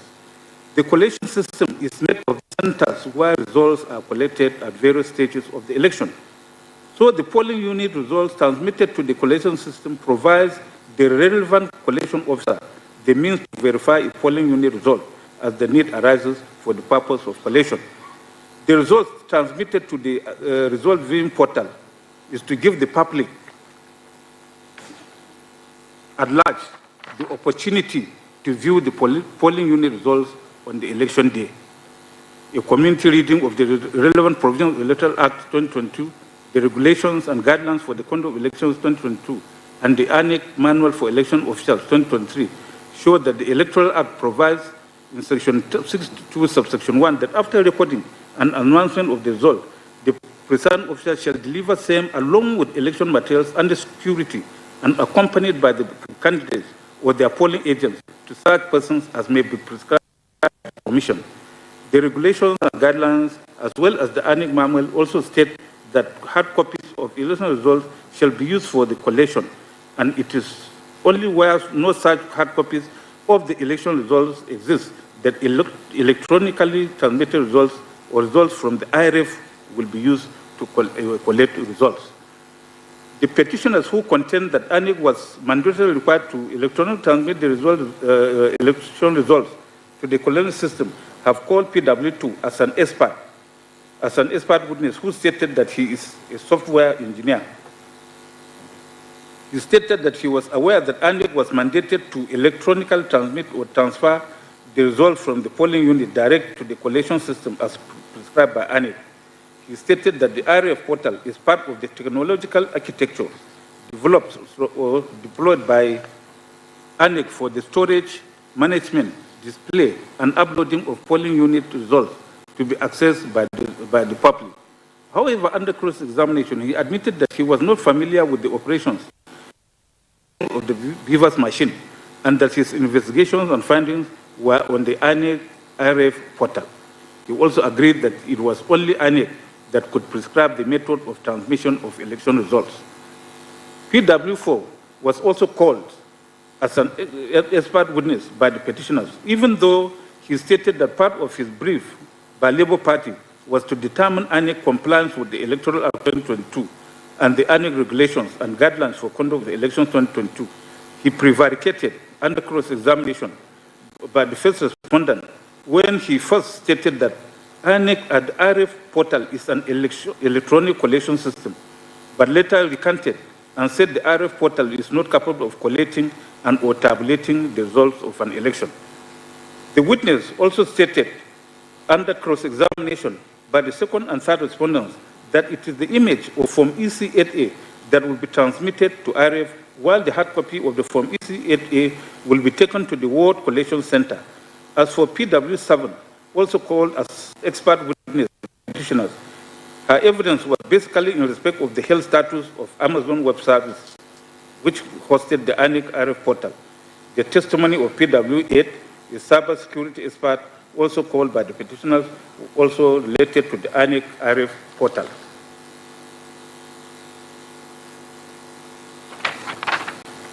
On the part of the first respondent, the RW1, Dr. Lawrence Bayode, the Deputy Director in the ICT Department of the first respondent, has testified that contrary to the assertion of the petitioners in paragraph 37 of the petition, there was no collation system of the first respondent to which polling unit results were mandatorily required to be electronically transmitted or transferred directly by the presiding officer. He stated that the prescribed mode of collation was manual collation of the various forms EC8As, EC8Bs, EC8Cs, EC8Ds, and EC8Es for the presidential election. He explained that the Beavers machine was designed to upload accreditation data at the end of the accreditation process and scan and transmit the results of the polling unit results through the e-transmission system to the IRF portal. Even as this witness was cross-examined by the petitioner's counsel, he was not cross-examined on his evidence that ANEC has not established any collation system to which results will be electronically transmitted from the polling units. Thus, his testimony on that fact remained unchallenged and uncontroverted, and it is settled law that the court has a duty to act on unchallenged and uncontroverted evidence.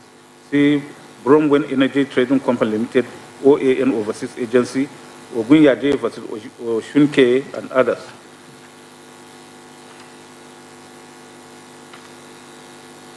In addition, RW2, called by the second and third, had testified that the first respondent, through its chairman, made clarifications on 23rd of February 2023 that raw figures of election results will not be transmitted electronically by the first respondent, as such transmission was susceptible to hacking. He identified exhibits R24 and RA24 and RA25 as documents he referred to in his statement. These are the certified true copies of pages 28 and 27 of Tribune newspapers of 23rd February 2023, wherein the chairman made the said clarification. As indicated in our ruling on objections to documents, the petitioners did not object to the contents of Exhibits R824 and R825, but only stated that they were objecting to the heading, but not the contents. We overruled that objection in our ruling because the reason advanced by the petitioners' counsel did not amount to a proper objection to those documents. It is also noteworthy that the petitioners never cross-examined RW2 on his oral evidence and the said exhibits in support of his oral evidence. In Exhibit R824, the ANEC chairman was reported to have said that raw figures will not be transmitted because the law does not allow for electronic transmission of results and because it is susceptible to hacking. He stated that only scanned copies of polling unit results will be uploaded to the RF for public view. From the evidence led by the parties on this issue, it is clear that apart from testifying that the first respondent failed to transmit scanned copies of polling unit results to the ANEC RF portal, none of the witnesses called by the petitioners had given evidence of the existence of any collation system to which the results shall be electronically transmitted by the presiding officers of the first respondent. Contrary to the contention of the petitioners that under the regulations it will not be possible to collect the presidential election results without verifying them with the electronically transmitted results, paragraph 92 of the same regulations categorically provides that at every level of collation where the ANEC copy of collected result from the immediate lower level of collation exists, it shall be adopted for collation. In addition, paragraph 48C of the regulations provides that if no result has been directly transmitted electronically for a polling unit or any level of collation, the provision of clause 93 of this regulation shall apply. The said clause 93 of the regulations, which I had earlier quoted, provides that where the ANEC hard copy of collected result from the immediate lower level of collation does not exist, the collation officer shall use electronically transmitted result or results from the RF portal to continue collation. And where none of this exists, the collation officer shall ask for the duplicate copies issued by the Commission to the Nigerian police or to the agents of political parties. The foregoing provisions of the Electoral Act and the ANEC regulations clearly show that it is not correct, as contended by the petitioners, that results of the election cannot be validly collected without the electronically transmitted results. Indeed, the regulations primarily provide for manual transmission or transfer and collation of results. There is nothing in the Electoral Act or the ANEC regulations and guidelines to show that an electronic collation system was prescribed by the Commission to which results will be electronically transmitted. Thus, the petitioners were unable to establish their assertion that the first respondent is mandatorily required to electronically transmit the polling unit results to a collation system. The first respondent, on the other hand, has adduced unchallenged evidence that apart from the ANEC RF portal, no collation system was established by the first respondent to which the result of the presidential election must be electronically transmitted for collation. It is therefore my finding that both the Electoral Act and the regulations and guidelines provide for manual collation of election results and the electronic transmission to a collation system apparently introduced in the regulations and guidelines are not mandatory as contended by the petitioners herein. It is also my finding, based on the evidence adduced, that the only collation system put in place by the first respondent in the conduct of the presidential election is comprised of the fiscal collation centers in the registration areas or ward collation centers, local government area collation centers, state collation centers, and the national collation centers elaborately stated in paragraphs 47, 50, 53, 54, and 55 of the regulations and guidelines for the conduct of elections 2022. With regard to the petitioner's contention that the first respondent the presidential election results to the ANEC result viewing portal, RF, The petitioners averred in paragraph 53, 97, and 98 of the petition. The petitioner also 53.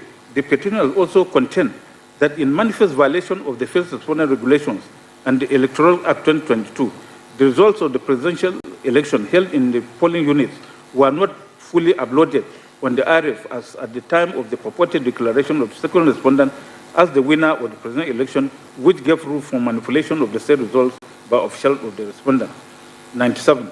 The first respondent, via a written communication, sought to excuse the manifest non-compliance with the requirements of the Electoral Act 22 and the regulations by claiming that there were glitches in the electoral system which prevented it, that first respondent, from uploading the results of the presidential election from the polling units to the RF portal on the day of the election.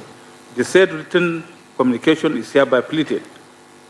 98. The petitioner shall contend that the alleged glitches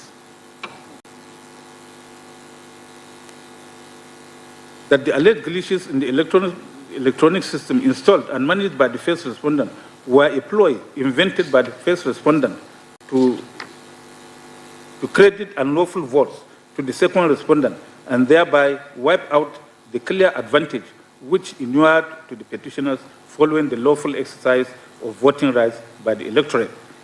In response to the above allegation, the first respondent averred in paragraphs 59, 55, 7, 8, 9, and 10 of their reply to the petition that I've reproduced them here. In paragraph 37 of their reply to the respondent's reply, the petitioners have again denied that there was any technical glitch and maintained their assertion that the failure to upload the results on the IRF was a ploy by the first respondent to manipulate the results. They stated that they will rely on the server logs and server's contents of the IRF posted on the AWS cloud platform to show that the results of the election were uploaded on the IRF portal, but the first respondent attempted to delete or remove the uploaded results. It is true that a petitioner who alleges non-compliance with the Electoral Act has the legal burden to establish that non-compliance and show how the non-compliance substantially affected the result of the election. See Ladoja and Ajimwabi, Shinkafi and Yari. In proof of their assertion, the petitioners subpoenaed PW7 and PW8 as expert witnesses, but the respondents challenged their competence to testify because their witness statements on oath were not front-loaded along with the petition, as mandatorily required by paragraph 45 of the first schedule to the Electoral Act. In my ruling at the earlier part of this judgment, I had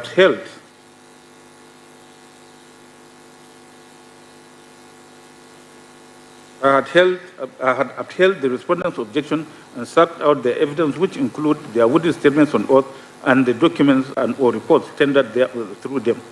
These are exhibits PCJ-A to F, PCJ-4, 6 reports of AWS health dashboard status and certificate of compliance tendered through PW7, and exhibit PCK-1, metadata admitted through PW8. However, notwithstanding that position, I shall proceed to consider the evidence of PW7 and PW8 and the other witnesses called by the petitioners. PW7 claimed to be a cloud engineer, stroke architect, an employee of Amazon Web Services. She stated that she is not only a member of the Labour Party, the petitioner is herein, but she contested election as a candidate for member House of Representatives for Ogoja, Yala, Federal Constituency of Cross River State. She stated that for an IT application, the SDLC includes requirement gathering, analysis, and design. Collation centers and design, yes. The development from implementation, testing the code, staging the software and development and deployment. She stated that she was aware that at the process of testing and staging of software code and problems or challenges, any problems or challenges with the software will usually show and or be flagged. She stated that each function is supposed to be tested and any issues flagged ought to be remedied before deploying the software. She stated that if a software application has any glitch, such a glitch will pop up, that is, be flagged at the testing stage. She stated that from her preliminary review of the public viewing facing the RF website, she is aware that the polling unit results images are stored in Amazon S3, an AWS storage service. She stated that as an employee of AWS, the AWS has a service level agreement, SLA, with its customers, which is accessible to the public on docs.aws.amazon.com, and that by the SLA for S3 service, it is designed to provide 99.999% durability and 99.99% availability of objects stored over a year. She said this is accessible to the public on http docs.aws.amazon.com, Amazon S3 latest user guide data durability.html. She stated that the AWS code servers are hosted in 33 regions, and the health status of AWS cloud service for all regions for the past 12 months from date is accessible to the public on http://health.aws.amazon.com health status. She stated that the health status of each service in each region on February 25, 2023 indicated that there were no glitches on any of the AWS cloud servers. She stated that from the post-event summary PAs by AWS, the last time a significant outage occurred on the AWS cloud servers was on December 10, 2021, which was an internal connectivity issue that affected EC2, API, and Container API, among other services access issues impacting only one region. She said this is available to the public. PW7 stated that she was aware that a glitch in a software means a malfunctioning, as a result of which the application is not able to perform properly, and that fixing a glitch in a software application by the creation of patches refers to a series of changes made into the system by writing small code, which is imputed into the software to change its current state and thereby function properly. On cross-examination by the first respondent, PW7 admitted that she missed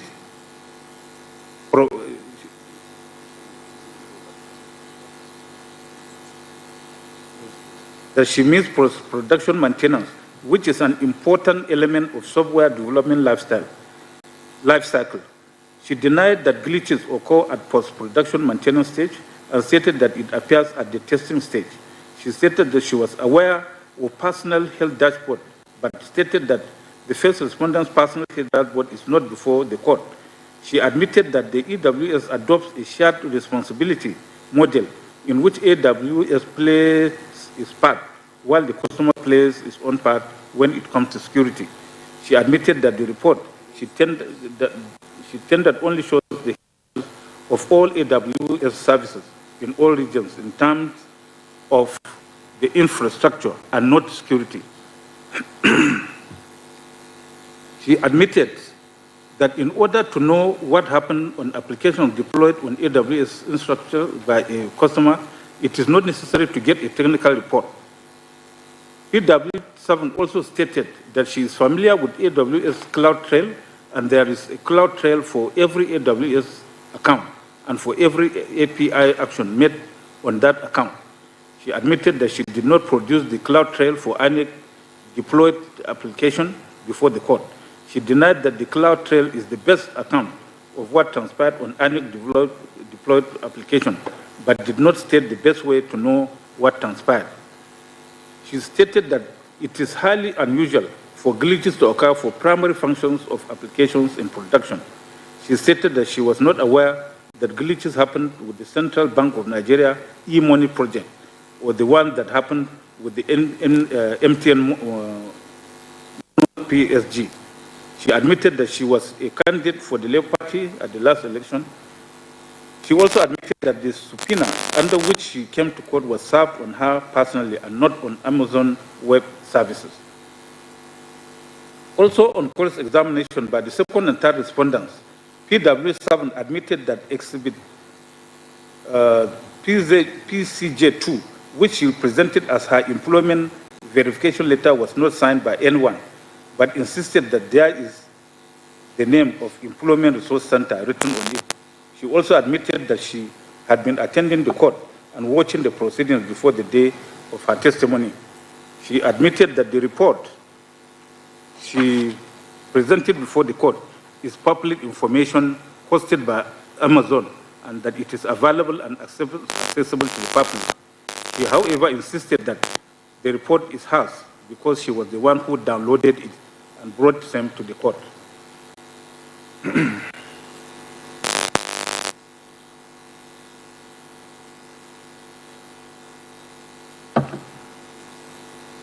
PW7 also admitted under cross-examination that she won primary election for her constituency under Labour Party, the second petitioner, and that she even filed an action against ANEC, was not placed on the final list of candidates published by ANEC. She admitted that her complaint was because she tried several times to upload her information on ANEC's site, but all her efforts failed because of network failure. She admitted that network failure can happen to either end of an application, even as she disagreed that there was a glitch on ANEC's site. She admitted that in her affidavit. She stated that ANEC's site crashed. PW7 also stated that she was aware that AWS experienced outage of several hours on Tuesday, 28 February 2017, and that as at 2021, AWS also was reported to have suffered more than 27 outages. She also admitted that what was sent to RF was the image of the Form EC-8A. On cross-examination by the fourth respondent, PW7 stated that she did not know about password protocols and cannot speak about password protocol to modify the applications of ANEC. She admitted that the open cross-access information she downloaded in her report cannot be amended by her.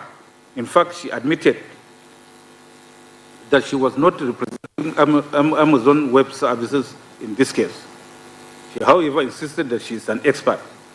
She stated that she was aware of glitch which affected Japan brokers in September 2021, but stated that the last one she was aware of was in December 2021. As to whether glitches can happen again, she stated that anything is possible. In his evidence, PW1, Dr. Chibike Ugoike, another expert witness called by the petitioners, stated that he is a cybersecurity and risk advisory consultant and that he was approached by the Labour Party to provide expert evidence in this petition. He said he had read the Electoral Act 2022 and the ANEC regulations and guidelines for the conduct of elections 22 and the ANEC Manual for Election Officials 2023, with particular attention to the relevant provisions dealing with uploading and transmission of election results from the polling units using the beavers to RF portal. He stated that he has also read the petition as well as the reply to the petition filed by the first respondent. He stated that from his reading of those documents and processes, when a software application undergoes the required minimum testing before deployment, any functionality error or bug will be flagged. He stated that the purpose of testing is to remedy or resolve such errors before the application is deployed for production. On cross-examination by the first respondent, PW8 stated that he was approached on 10th March 2023 and he finished his work sometime in May 2023. He said that he did his preliminary report on 17th and 18th March, on 17th and 18th March 2023 and concluded the final report at the end of May 2023. PW8 stated in paragraph 14 of this, his adopted written witness statement, that he read the petition and the first respondent replied to the petition in doing his work, stated that he could not recall whether he read the petition. But when his attention was drawn to paragraph 14 of his statement, he agreed that he had read those pleadings. He admitted that it is not impossible for errors to occur after deployment of technology or application. When referred to paragraphs 22 and 23 of his statement, he stated that he referred to the metadata on the IREF in 3 polling units to establish that it is possible to show metadata. He stated that there were errors in those polling units, and he did not have to examine the physical copies of the Forms EC8A of those polling units. He stated that from the tabulation of the metadata, he could not tell that whether the results stated in those polling units were collated. He stated that all the work he did was on his computer. He confirmed that the AWS security model is a shared responsibility model between AWS and the client. He stated that he was aware of the CloudTrail and confirmed that the CloudTrail will explain the availability of the application of INEC on the AWS infrastructure. PW8, who insisted that there was an electronic collation system, only pointed to an upload at the last paragraph of Exhibit PCK2 and stated that it means an electronic collation system. When cross-examined by second and third respondents, PW8 denied that it was part of his brief to assist the Labour Party to respond to the respondents' reply. He admitted that he did not inspect any of the Beavers machines and did not interrogate Festus Okoye, whose statements he referred to. He confirmed that Exhibit A, which he attached to his report, is the metadata of 23 pages showing multiple uploads. He denied that it contains information which are coded and not explained, and insisted that the information he provided are decrypted and readable. He admitted that he supplied some links in some paragraphs of his report, but stated he did not expect the court to go and browse, access, and download the information contained from those links. When cross-examined by the fourth respondent, PW8 admitted that he downloaded the 12 polling unit results he attached to his report from the IREF, and he did not interact with the presiding officers of those polling units and did not see the hard copies of those results. He could not also tell whether those results have been collated. Starting with the evidence of PW7, it is evidence that she is a person who has an interest to serve in this petition, being a member of the second petitioner, under whose platform she contested election for House of Representatives. Her interest in this petition is further underscored by her admission that she had been attending court and watching the proceedings prior to making her statement on oath and testifying as a witness. Her testimony, therefore, was essentially a demonstration of her support and loyalty to the second petitioner. Her claim to being an employee of Amazon Web Services is also suspect, as she produced no credible evidence to that effect. Exhibit PCJ2, which is the paper she presented as evidence of her employment by AWS, is obviously a worthless paper. It has no author, although she insisted that the author is Employee Resource Center. The paper was also not signed. Her evidence adds no value to the petitioner case because she stated that her evidence relates to the health status of AWS in terms of infrastructure and not in terms of security. She had admitted that the expert report in Exhibit PCJ 3A to F, which she brought to court, are actually documents publicly available on Amazon website, which she downloaded, and her only claim to its ownership is that she was the one who downloaded it and brought it to court. She even admitted that she could not add or subtract anything from the reports. Those reports are obviously not her own. She also admitted that the health status of the first responder's application hosted on the AWS is not before the court. My conclusion on the totality of this witness is that it is devoid of any probative value. As for PW8, he has demonstrated that he worked to an answer. Not only did he admit that he read the petition and reply of the first respondent in the course of his commission work, he also stated that he read the Electoral Act and annual regulations and manual for election officials. On the authority of Ladoja and Ajimobi, the evidence of this witness is also not of any probative value. Apart from the above, the other witnesses or petitioners, especially PW4, PW9, 10, 12, and 13, all stated that they voted and everything went well in their respective polling units. In particular, PW4, PW10, and 13 all stated that their polling unit results were taken to collation centers. Therefore, even the evidence of the petitioner witnesses showed that the polling units results were physically taken to the registration areas from work collection centers. The petitioners have led no evidence to establish the existence of any collection center to which the potential election results were to be electronically transmitted for collation. On the part of the first respondent, RW1 testified that the failure to upload some of the results of the presidential election to the RF portal real time on 25th February 2023 was due to a technical glitch experienced on their e-transmission system. RW1, through whom the first respondent tendered exhibits RA6 and RA7, stated that at the end of the polls, in some polling units, on 26 February 2023, it was observed that the first respondent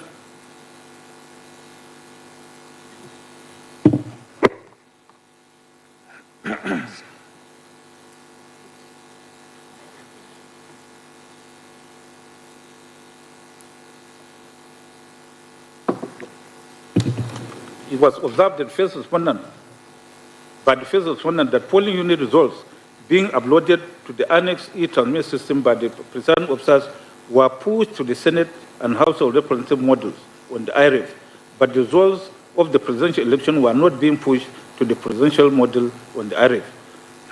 That based on threat levels and reports by security agencies that the first respondent servers may be subjected to attacks on election day, the first respondent first course of action was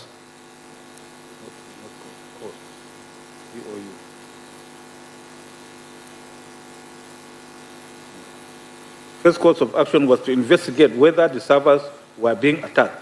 The preliminary investigation showed that there was no attack, but the issue was a HTTP 500 error from which within the application, which are mostly errors due to problems of configuration, permissions, or failure to create application resources correctly. That a thorough investigation revealed that the e-transmission was unable to map the uploaded results of the presidential election to any specific state, and that the presidential folder structure, which was meant to organize the uploaded result sheets in order of election, state, local government, area, ward, polling unit, was causing the application to crash and return as server error whenever it tried to create the folder structure for the presidential election.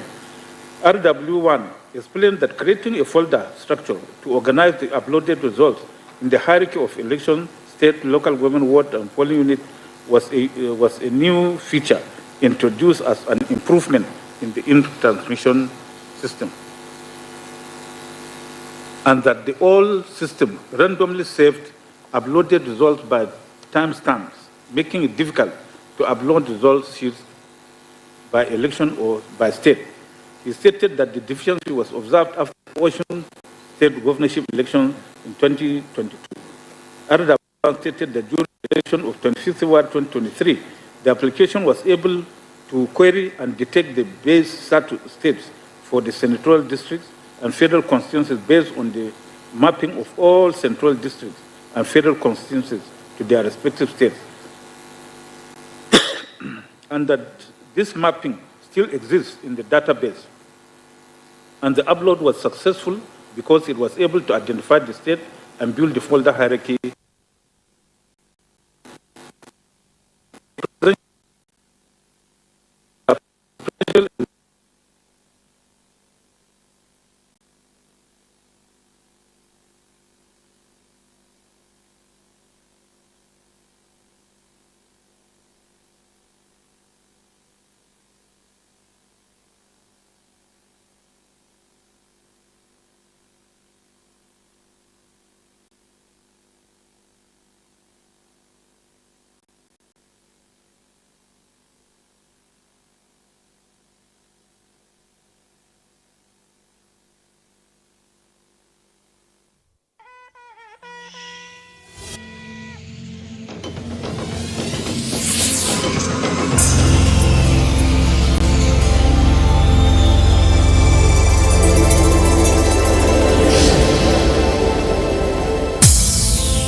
NTA, you can't beat the rich.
This particular program is actually meant to provide mass education opportunity for us.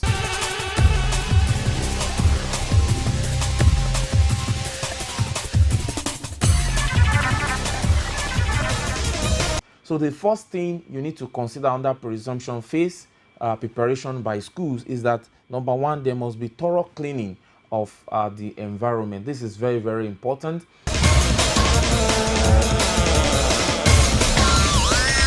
It will be easy for the government agency to properly do what we call the contact tracing. It's preparation by the pupils and students themselves, because all of us need to prepare. We need to be on the same page to make sure that we are ready to go back to school.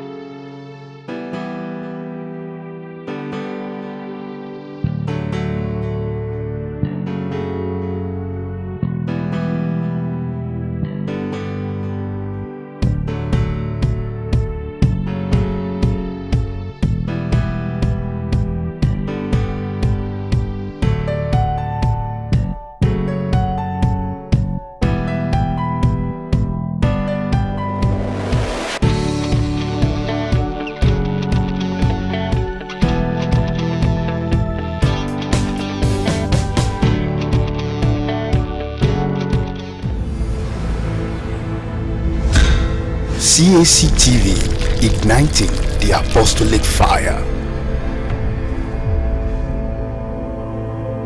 That's the situation. Understand Nigerians, who is not greedy, somebody who is ready to sacrifice. Because for a country that have so much resources like Nigeria, so that Nigeria is not a poor country, but we have so many poor people. Prime Minister Balewa is making an official visit to America at the invitation of the President of the United States. Provided for in the deliberations and guidelines officials 2023, prior to electronic transmit election results cannot be made a ground for challenging an election under Section 134, subsection 1B of the Electoral Act 2022. The petitioners also allege in paragraph 59 of the petition that the first respondent failed to record in the prescribed forms the quantity, serial numbers, and other particulars of result sheets, ballot papers, and other sensitive electoral materials on the prescribed forms EC 25A, EC 25A1, EC 8B, and EC 8B1. That is to say, electoral materials received for local government areas, electoral material distribution for registration areas, electoral materials receipts for local government areas, electoral material distribution for RS, electoral materials receipts, reverse logistics, and polling unit materials in respect of states where the respondent is purported, where the second respondent purportedly won. The petitioners further alleged that following the order of court for inspection, they applied through their campaign organization and lawyers for the forms, but the first respondent refused to give or issue those forms and refused to allow the inspection of the forms despite the order.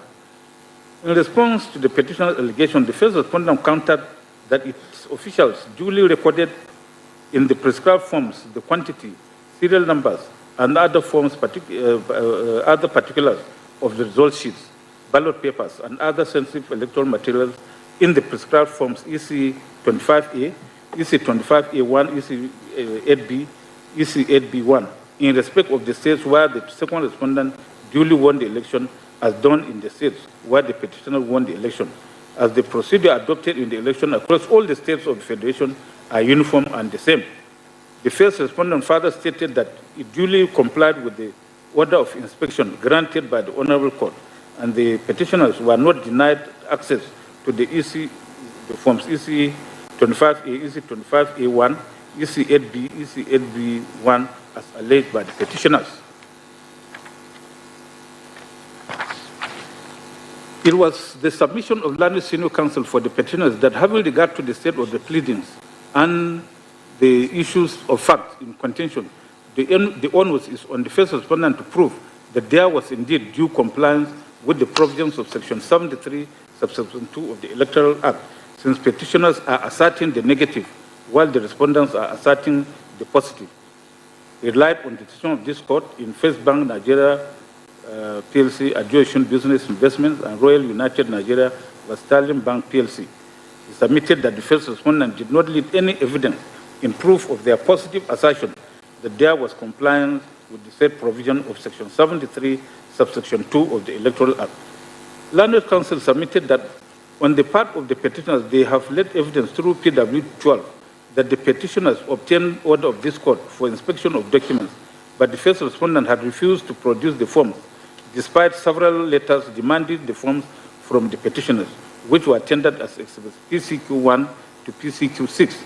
He added that the petitioners have also served subpoena duces tecum on the first respondent to produce the said forms, but the officer of the first respondent, a deputy director, certification, complaints, and legal drafting, who came to court in answer of the subpoena on 20th June 2023, failed to bring the forms. Counsel asked the court to invoke the provision of Section 167D of the Evidence Act against the first respondent and hold that the forms, if produced, would have been unfavorable to the first respondent. He further submitted that the non-compliance with Section 73(2) of the Electoral Act has been established, which has invalidated the election in those states which the second respondent was declared to have won, namely Benue, Borno, Ekiti, Jigawa, Kogi, Kwara, Niger, Ogun, Ondo, Oyo, Rivers of Zamfara states, which are shown in the form EC8DA, admitted in evidence as Exhibit PBF. He pointed out that Section 135, Section 1 of the Electoral Act 2022 only deals with non-compliance generally, but Section 73, subsection 2 of the Act has provided a specific effect of non-compliance with its provisions. Relying on Crown's Townsend Organization for the National Institute of Policy and Strategic Studies, he urged the court to hold that substantial non-compliance has been established by the petitioners. Arguing per contra, Landed Senior Counsel for the first respondent referred the court to Section 135(1) of the Electoral Act 2022 and submitted that the petitioner complaint of non-utilization of prescribed forms, even though not proved, cannot without showing the effect on the election be a basis to avoid an election. He submitted that the attempt by the petitioners to exclude Section 73, subsection 2 of the Act from the ambit of Section 135, Section 1 is a non-starter because the non-compliance referred to in Section 135(1) is for the provisions of the Act, and no part of the Act was excluded by the section. He posited that for non-compliance with Section 73 of the Act to avoid an election, it must have substantial effect on the election, and the petitioners have neither proved such non-compliance nor shown that it has substantially affected the result of the presidential election. He urged the court to so hold. Petitioners had contended that since they are alleging that the first respondent failed to record in the prescribed form the quantity and particulars of the materials used in the election, they are alleging the negative, and as such, the burden is on the first respondent to establish that they have duly complied with the provisions of Section 73 sub 2 of the Electoral Act. They have relied on the decision of First Bank of Nigeria versus Aviation Business Investment Limited and Royal United Nigeria for Sterling Bank, Supra. While it is true that the burden of proof is generally on the party that asserts the affirmative for an issue and not on the party who asserts the negative, there is an exception to that general principle. Where a negative assertion forms an essential part of the party's case, the burden is on him to establish that fact. This position was clearly stated by the Supreme Court in the case of Buhari and Anik, where Toby JSC stated held thus, quote, a negative allegation must not be confounded with the mere traverse of an affirmative one. The true meaning of the rule is that where a given allegation, whether affirmative or negative, forms an essential part of a party's case, the proof of such allegation rests on him, close of court.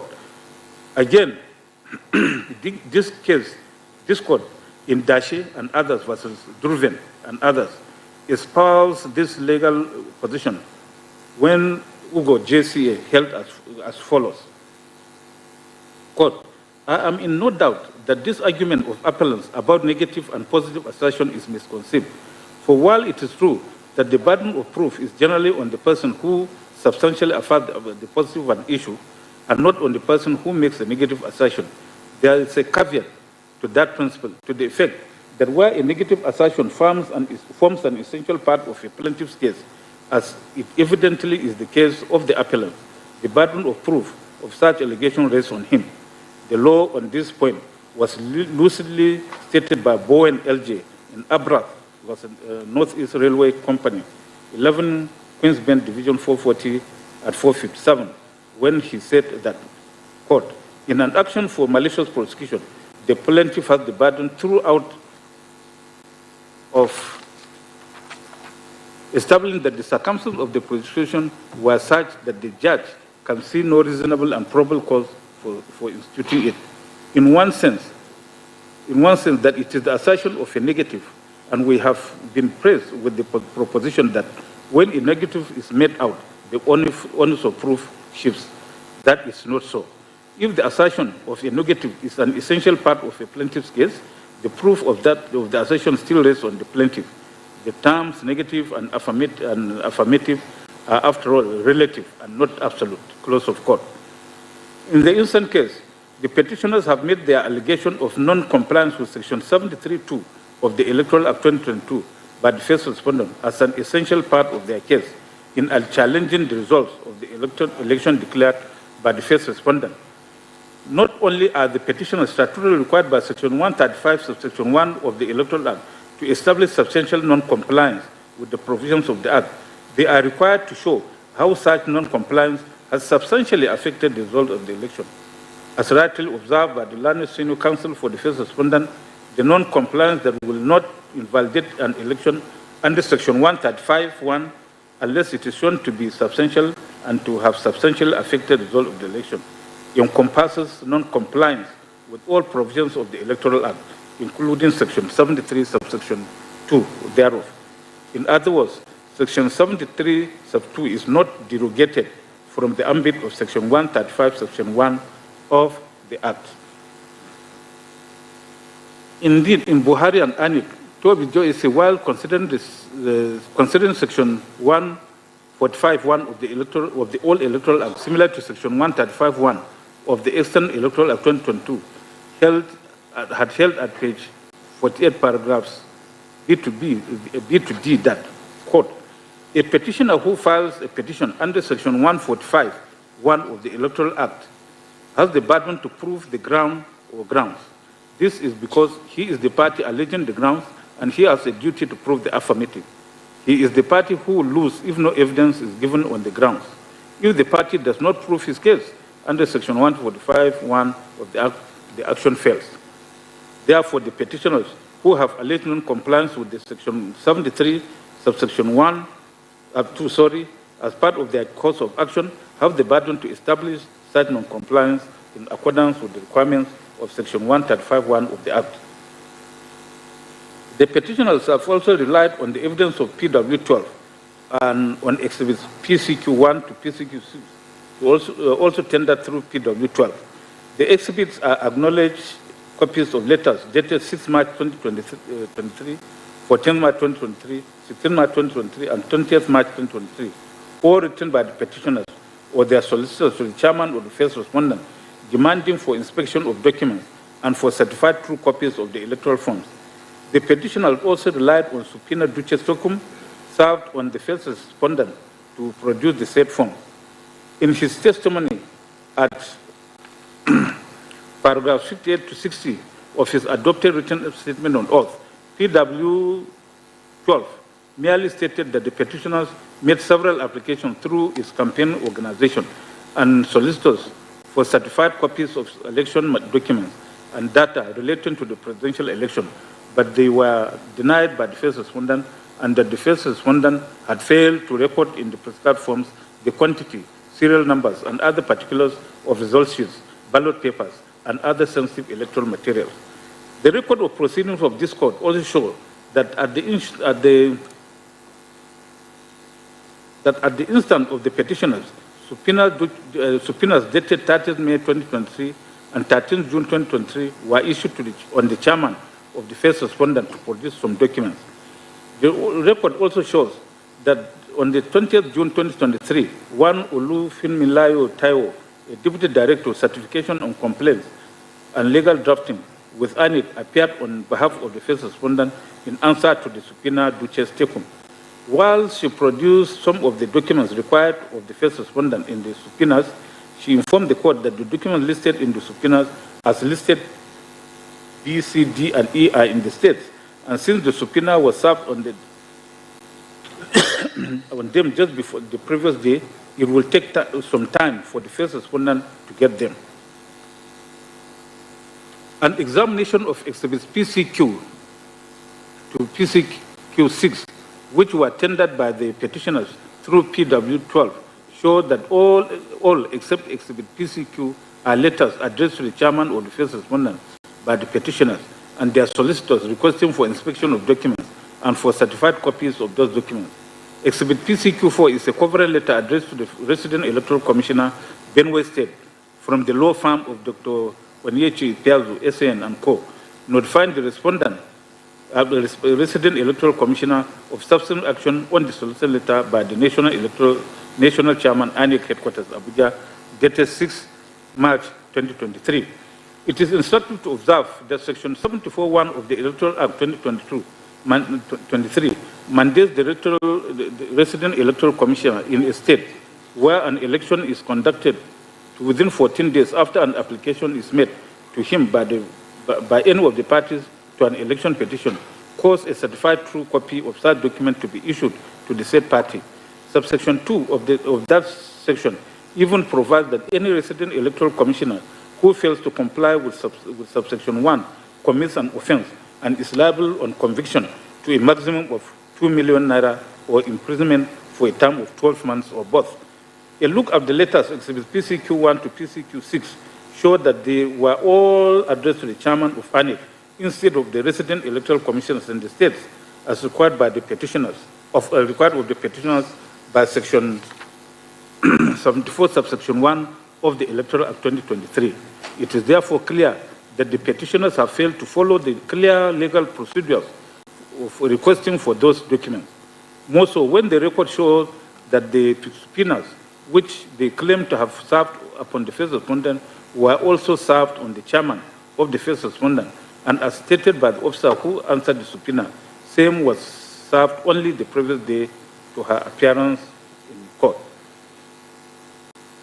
From his evidence, PW12 had stated that apart from voting at his polling unit 04 at Dawaki, Abuja, the only role he played in the 25th February 2023 general election, a presidential election, was that he was a member of the second petitioner's situation room. And on cross-examination by the respondent, he stated that he was neither a polling agent nor a collation agent. His evidence that the first respondent had failed to record in prescribed forms the quantity, serial numbers, and other details of the electoral material can only be hearsay evidence, which has no probative value. Also, the mere production of exhibits PCQ1 to PCQ6 cannot establish an allegation of non-compliance with section 73(2) of the Electoral Act.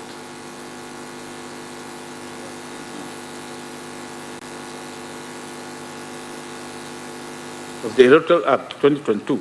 Apart from the evidence of PW12 and exhibits PCQ1 to PCQ6 tendered through him, the petitioners have produced no other evidence to substantiate their allegation that the first respondent failed to comply with the provisions of Section 73, Subsection 2 of the Electoral Act 2022. Rather, PW10, Kefas Iya, a supervisory presiding officer for Madagali Ward in Adamawa State, who was subpoenaed by the petitioners to testify on their behalf, has stated in paragraphs 4 and 5 of his witness statement oath that as a presiding officer, he reported to the local government area INEC offices in Gulab, Madagali local government area in Adamawa State, on the 24th February 2023 to collect the sensitive and non-sensitive materials for the 25th February presidential election and National Assembly elections, and that after collecting the materials, he proceeded together with security agents and other INEC officials, which consisted of presiding officers, assistant presiding officers 1, assistant presiding officer 2, and assistant presiding officer 3, to Madagali Ward that evening to the registration area. His evidence was also to the effect that on the day of the elections, everything went well, and after sorting and counting the votes, the presiding officer did the entry and snapped the results with beavers for the upload and transmission of the results to the INEC portal, but were unable to upload. And when they complained to him, he requested them to come to the registration area. It is therefore clear from the above that the petitioners were unable to establish the allegation of non-compliance by INEC with Section 73(2) of the Electoral Act 2023. The evidence PW2 and exhibits PCQ1 to PCQ6 have not been able to rebut the presumption of regularity, which inures to the first respondent under the law, which can only be rebutted with cogent and credible evidence, CAPC and Sheriff and others.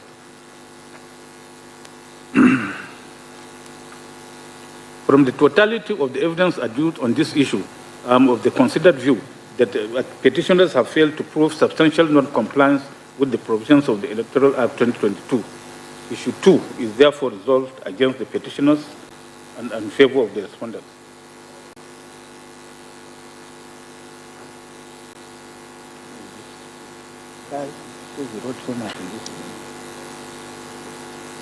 The issue 3 is whether from the totality of the evidence, the petitioners have proved that the presidential election held on 25th February was invalid by reason of corrupt practices.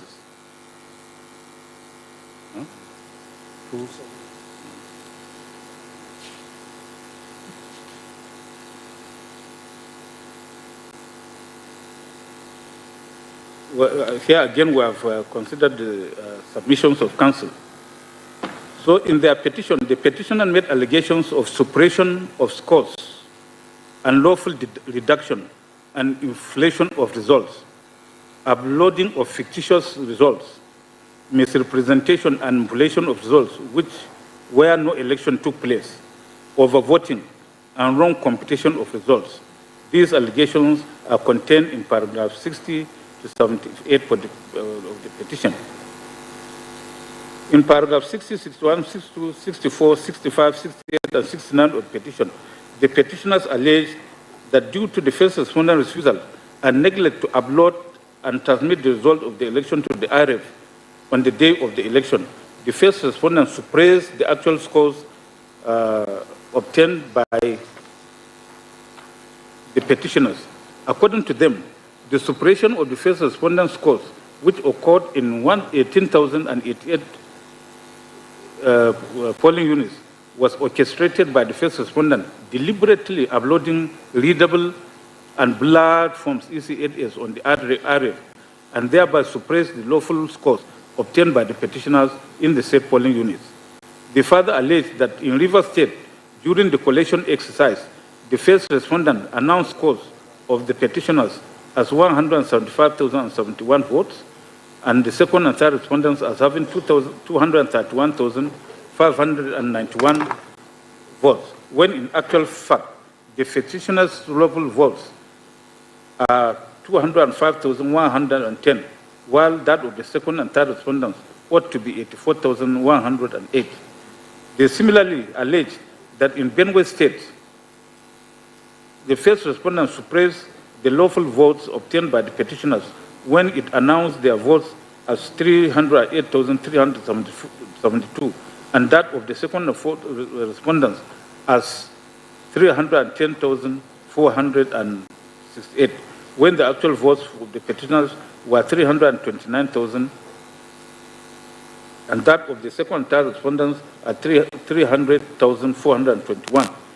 The petitioners also alleged that the first respondent was purporting to upload the result of the presidential election on the IRF, embarked on massive misrepresentation and manipulation by uploading fictitious results in polling units where there were no elections, as well as uploading incorrect results.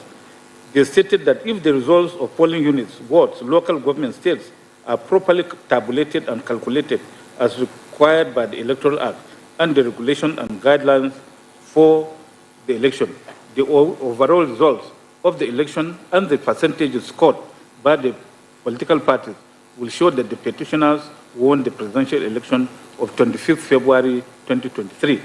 They stated that the petitioners should rely on a report of inspection of the electoral materials. In the earlier ruling of this court on the preliminary objections raised by the respondents on the propriety of the affirmance contained in the petition, we held that apart from the allegations of inflation and reduction of votes in Rivers and Benue states, where the petitioners have stated the figures alleged to be inflated and reduced, the other allegations of the petitioners were nebulous and bereft of the material particulars.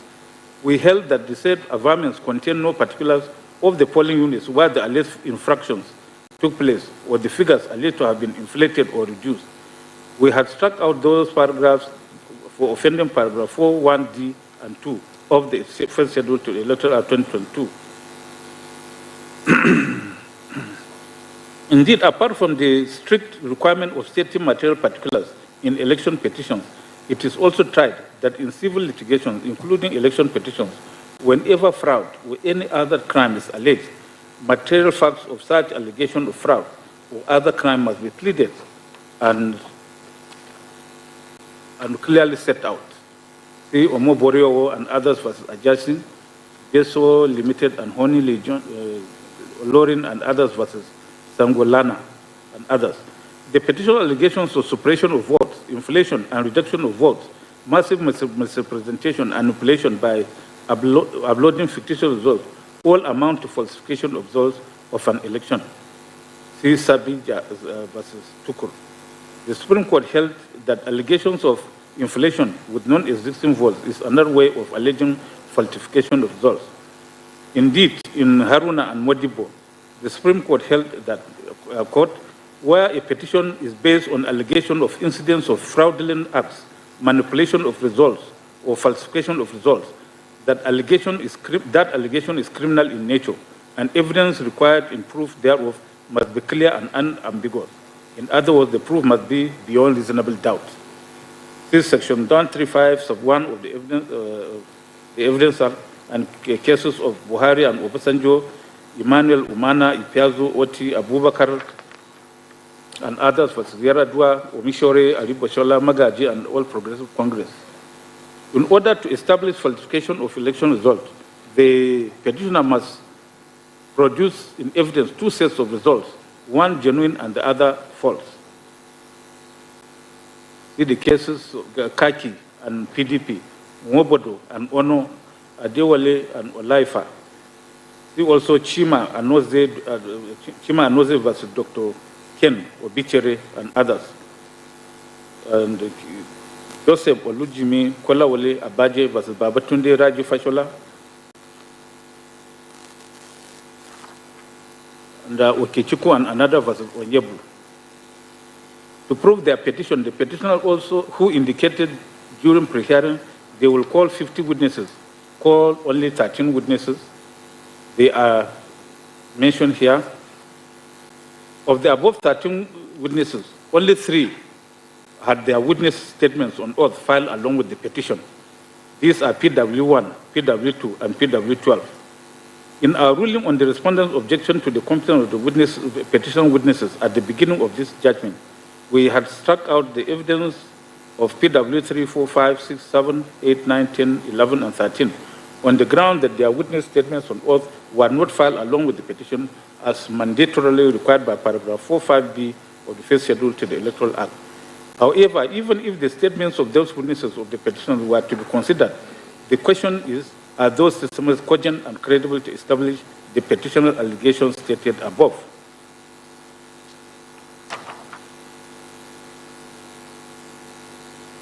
PW1's testimony was only on the alleged double nomination of the third respondent and forfeiture proceeding, which we have already determined above. Even as he stated that he voted in his polling unit during the election, he stated that he did not play any other role in the election beyond exercising his civic responsibility. As for PW2, who said he was a software engineer, he stated that upon his reading of the relevant provisions of the Electoral Act and annual regulations, he is aware that the presiding officer in the polling unit is mandated to electronically transmit or transfer the result of the election direct to the collation system as prescribed by ANEC, and to also use the beavers to upload a scanned copy of the polling unit result sheet to the ANEC result viewing portal RF as prescribed by ANEC. He said, from his knowledge of software engineering and computer operations, RF is a server and is accessible to the public. He said he was aware that the information or data generated or inputted in the beavers were operating online or offline, were transmitted to the ANEC servers, including virtual servers hosted on AWS Cloud. On cross-examination of the first respondent, however, the witness admitted that his opinion was based purely on his reading of the Electoral Act and ANEC guidelines, and that he was not familiar with the applications and operations of the beavers machine. He stated that he did not play any role in the election. Indeed, as admitted by the witness, his statement, particularly paragraph 10 to 13, is a virtual reproduction of Section 38 of the Electoral Act 2022. On cross-examination by the fourth respondent, he admitted that he did not state his educational or professional qualification or experience in his statement on oath. He also stated that his investigation was based on publicly available application program interface, API, and collected information through it, like Form EC8S. He said he did not have the documents and forms he used, and that everything was in his laptop.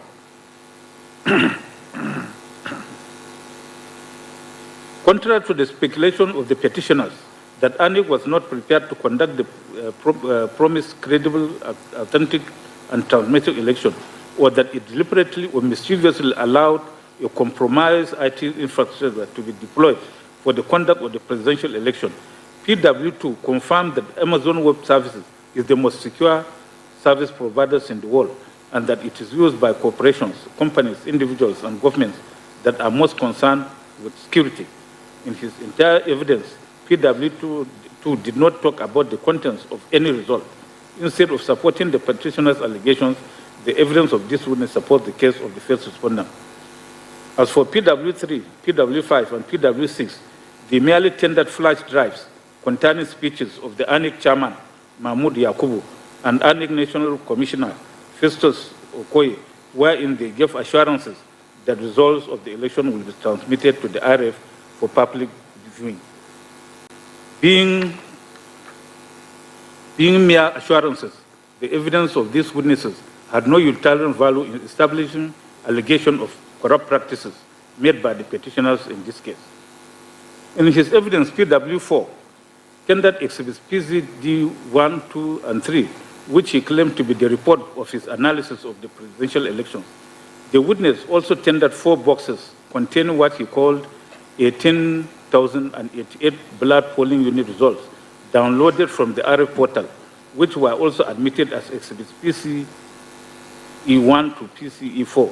However, in the earlier ruling of this court on the respondent's objection, we have struck out exhibits PCD 1, 2, and 3, as well as exhibits PCE 1 to 4, along with the witness statement on oath of PW4, which was not filed along with the petition since the documents were tendered through the incompetent witness.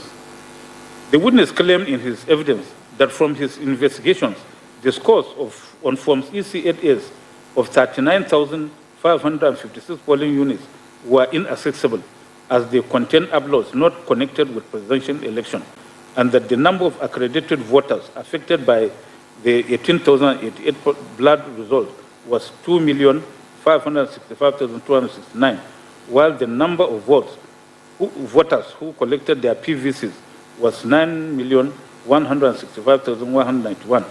According to him, this signified that the votes of 5,533,553 accredited voters were discountenanced by the first respondent.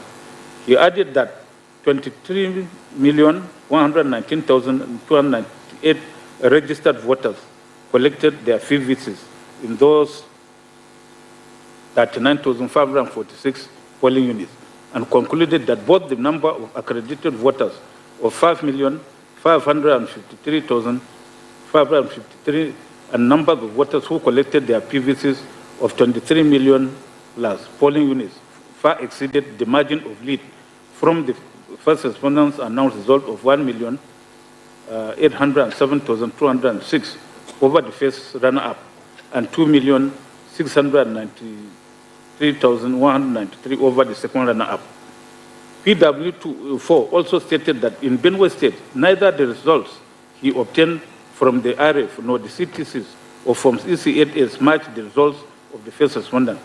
He stated that the annex CTCs of forms EC8As showed that LP got 272,468 votes and APC got 256,852 votes, while the results from the RF portal showed that LP got 260,796 votes, while APC got 268,630 votes. He added that the annex announced result showed that LP got 308,372 votes and APC got 310,468 votes. He concluded that by adding uncovered votes and deducting votes affected by overvoting, manipulation, alteration in Benue State, LP got 281,426 votes, while APC got 258,683 votes.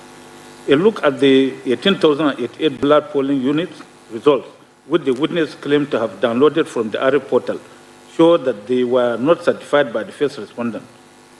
Being secondary evidence of public documents, they are clearly inadmissible. See Section 89E and 90C of the Evidence Act 2011, and the case of Emeka versus Ipiazu and others.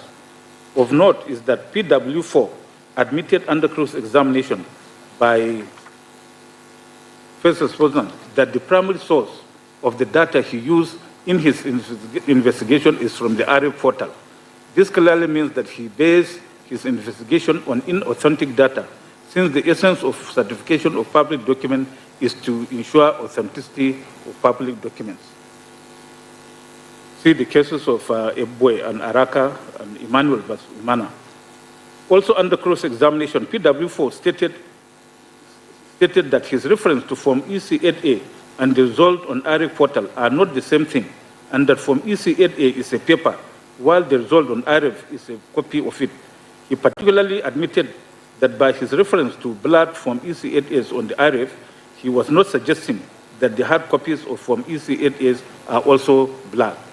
This admission by PW4 also dealt a death knell to the allegation made by the petitioners in paragraph 60 of the petition that the first respondent suppressed the first respondent's scores in 18,088 polling units by deliberately uploading unreadable and blood forms ECAs on the RF. In fact, PW4 had under cross-examination completely rubbished his own report when he admitted that the RF portal is not capable of collecting and tabulating the election results, and that it is the image of the Form EC8A that is transmitted to RF, while the hard copy of Form EC8A is taken to the collation center, which he stated he said is collected at the ward, local government, state, and national collation centers.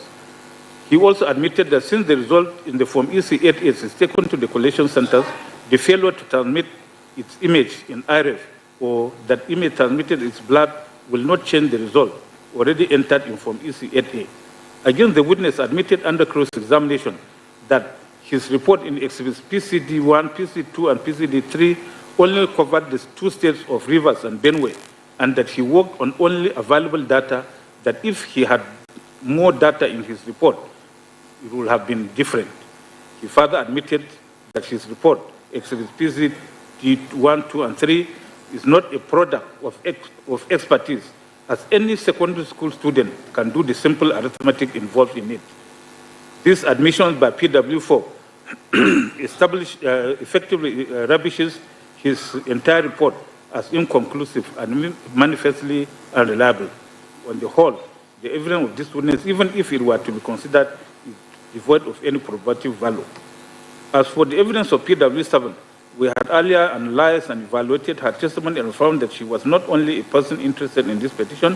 The report in Exhibit PCJ 3A to F, which she brought to the court purportedly as an expert witness, was merely downloaded by her from AWS site, which was openly accessible to the public. Her evidence is also of no probative value. With regard to the evidence of PW8, I have earlier analyzed and evaluated his evidence while resolving issue 2. Suffice it for me to state that I had found that PW8, having admitted that in the course of his commissioned work, he had read the petition and the first respondent's reply, as well as the Electoral Act and annual regulations and manual, and that he finished his final report in May 2022 during the hearing of this petition. PW8 had practically worked to a predetermined answer, and his evidence was of no probative value.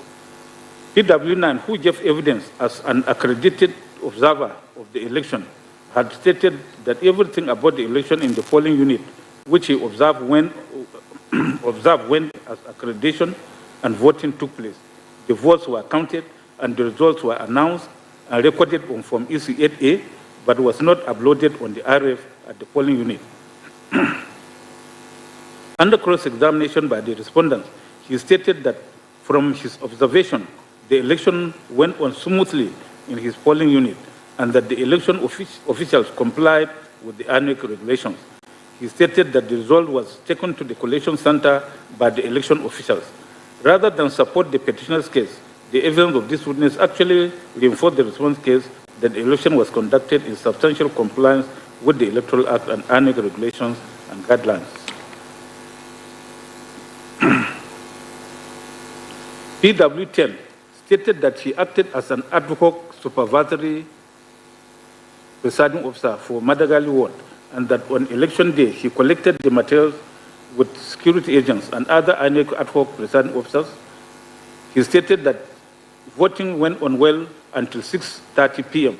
and all voters who were on queue by 2 p.m. duly voted at Unit 004 DISA. He stated that after sorting and counting of the votes, the presiding officers did the entry and snapped the results with the beavers, but were unable to transmit and upload same to the RF portal after the result of the National Assembly election was uploaded. He stated that when the presiding officers complained to him, he asked them to come to the registration area, where he requested them to meet the registration area center tech, who asked them to submit the beavers to him for transmission, but was unable to upload. On cross-examination by the First Respondent Council, PW8 stated that apart from the small issue between agents of APC and PDP, which was satisfactorily resolved, everything went well, and the results were entered in Form EC8S in the units and were properly announced. He added that the physical copies of the Form EC8S were taken to the Ward Collation Center. On cross-examination by second and third respondents, the witnesses have confirmed that notwithstanding the difficulty in uploading the results, the collation of Forms EC8A took place in the ward. The evidence of this witness also supports the case of the respondents rather than of the petitioners. PW's 11, head of the Legal Services National Information Technology Development Center, NIDA, merely stated that he was subpoenaed to produce and tender the following documents. A, correspondence of documents, letters, emails sent by him, sent by or from Independent National Electoral Commission to National Information Technology Development Agency requesting for the IT clearance approval of the IT infrastructure to be deployed and or deployed by ANIC for the conduct of 2023 general election. B, the certificate of clearance approval issued by NIDA to ANIC pursuant to any request in A above. C, a report submitted by ANIC to NIDA containing certification for the testing review of the IT infrastructure deployed for the conduct of the 2023 general election. He stated that they don't have any of the documents in their office. Under cross-examination by the second and third respondents, he stated that the NIDA Act does not contain cyber security standards.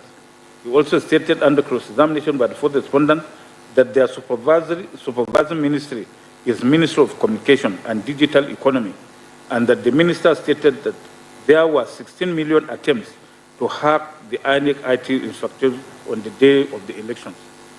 The evidence of this witness is of no assistance to the petitioners. PW12, the petitioner's star witness, whose evidence was merely a copy of the averments in the petition, stated that on the day of the election, he voted at his polling unit at Dawaki, Abuja, after which he went to the situation room of his party. The second petitioner, he stated that apart from his polling unit and the situation room, he was not present physically at any other place on the day of the election. He stated that he was not a collation agent or polling agent in any polling unit or collation center. His evidence in chief was therefore mostly laced with hearsay. It is settled that hearsay evidence is inadmissible and has no probative value. Apart from his evidence in chief being inadmissible hearsay, Exhibit X1, a certified true copy of the judgment of Federal Court Abuja in suit number FHC ABGCS 1454-22, was tendered through him under cross-examination by the first respondent, and he read out a portion of the judgment of the court, which was to the effect that the first respondent was under no mandatory obligation to electronically transmit or collect results of the election. He also admitted that he did not state in his statement on oath any figure unlawfully ascribed to the second and third respondent by the first respondent. He also stated that his party had agents throughout the federation with over 133,000 votes. When asked by the second and third respondents' counsel to state the score of the Labour Party, the witness stated that he will not know scores of the Labour Party because the results are still being uploaded on the IREF.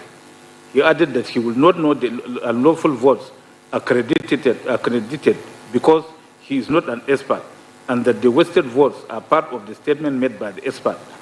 When cross-examined by the fourth respondent, PW12 said he was not aware that ANEC chairman had given a statement that ANEC will not transmit results electronically. When confronted by the fourth respondent's counsel, he confirmed that his statement on oath wherein he stated that he will rely on the evidence of forensic expert was made on 20th March 2023, while the final expert report he was relying on was made in May 2023. It is clear that PW12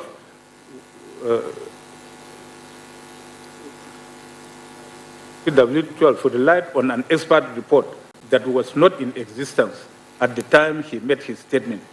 It is obvious that the evidence of this witness lacks credibility and is therefore manifestly unreliable. PW13 was the only presiding officer called by the petitioners in this petition.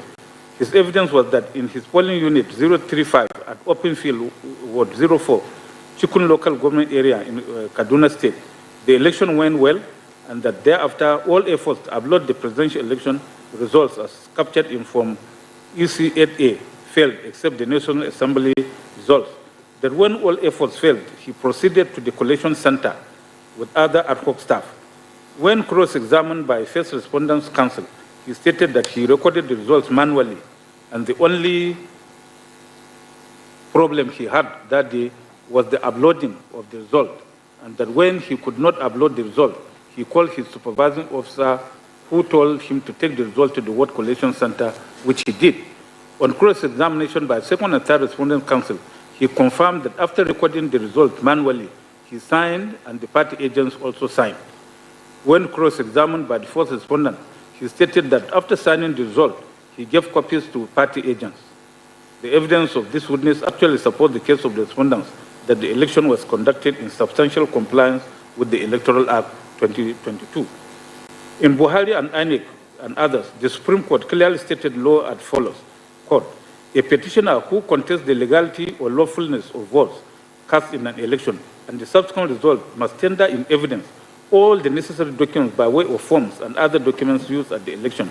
He should not stop there.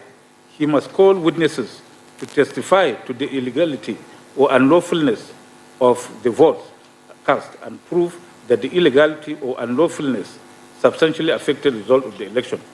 The documents are amongst those in which the results of the votes are recorded.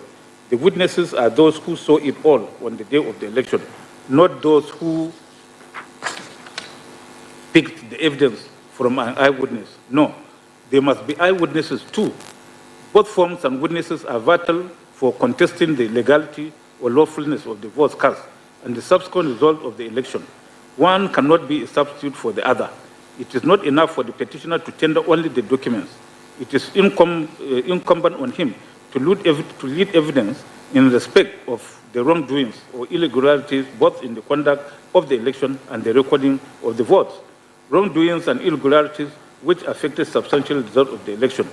Proving an election petition or proof of an election petition is not as easy as the Englishman finding coffee on his breakfast table and sipping it with pleasure, particularly in the light of Section 146(1) of the Electoral Act. A petitioner has a difficult, though not impossible task, close of court. See Mohammed and another versus Anladi and others. In this petition, where the petitioners have labeled several allegations against the first respondent, such as suppression of votes, unlawful reduction and inflation of results, uploading of fictitious results, misrepresentation, manipulation of results where no election took place, and wrong computation of results, it is evident from the above that the petitioners have not laid any credible evidence to substantiate those allegations. Of the 13 witnesses they called, only 2 are presiding officers who were present at the polling, who were present at their polling units. Hence, the petitioners have not been able to establish any of those malpractices which they allege.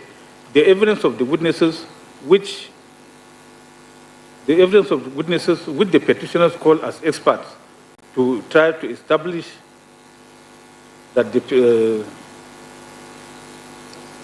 first respondent is mandatorily required to transmit election results for the purpose of collation or to link the delay in the upload of the presidential election results to average by the first respondent to any of the malpractices which they allege are devoid of any value.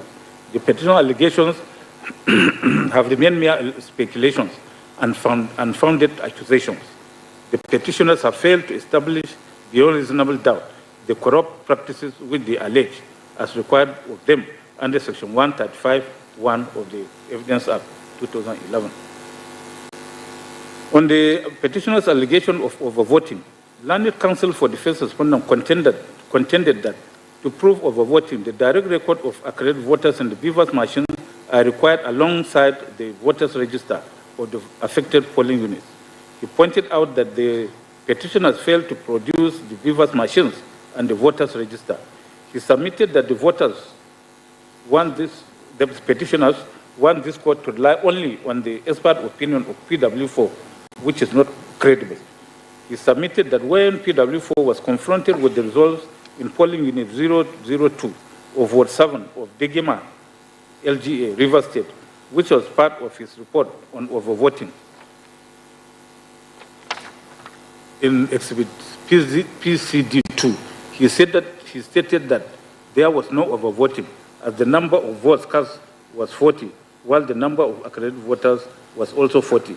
He relied on Oyetola and INEC and asked this court to discountenance PW4's evidence on overvoting.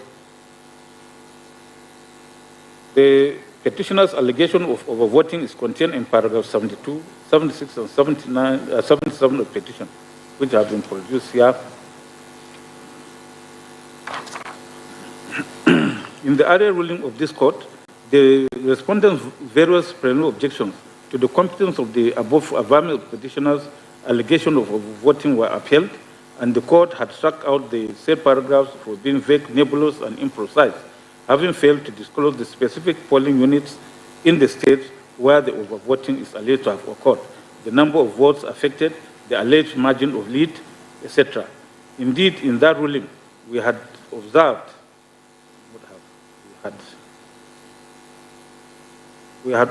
that the forensic report containing the details of the polling units and other information which the petitioner said they have incorporated to the pleading by reference were not filed along with the petition as to be part of the pleadings. In proof of their above allegation of voting, however, the petitioners solely relied on the evidence of PW4, a subpoenaed expert witness, as well as the forensic report made by him, which is contained in Exhibit PCD 1, 2, and 3. Exhibit PW4's evidence was basically that from his investigation in Exhibit PCD 1, 2, and 3, he discovered that there was overvoting in 4,477 polling units, which affected 2,317,129 voters who had collected their PVCs. He stated that this also exceeds the margin of lead of 1,807,206 over the first runner-up. He also stated that from his analysis of River State results, the first respondent announced results which were inconsistent with those uploaded on the IRF portal. PW4 also stated that from the Forms EC8As downloaded from the IRF portal, there is evidence of manipulations and alterations in favor of APC and against the Labour Party LP. He stated that from the results on the IRF portal, LP got 208,564 votes, while EPC got 118,999 votes in River State, as against 175,071 votes for LP and 231,591 votes for APC. He concluded that when the unlawful votes are deducted, it will amount to 205,110 votes for LP and 84,108 votes for APC. In the ruling on objections to witnesses and documents made in the earlier part of this judgment, the witnesses stated on oath, a witness statement on oath of PW4 was one of those struck out for offending paragraph 45B of the first schedule to electoral 2022, same not having been filed along with the petition. With the statement of PW4 struck out for being incompetent, exhibits PCD 1, 2, and 3, the forensic report tendered by him, were also struck out for being inadmissible. As stated earlier, the oral evidence of PW4 contained in his witness statement on oath and his report in exhibit PCD 1, 2, and 3 are the only evidence adduced by the petitioners to establish their allegation of overvoting. With the witness statement on oath of PW4 having been struck out for being incompetent, and the forensic report in exhibits PCD 2, 1, 2, and 3 also struck out for being inadmissible, there was no other evidence to substantiate the petitioner's allegation of overvoting. The petitioners have therefore failed to prove their allegation of overvoting. Issue 3 is also resolved against the petitioners. So based on the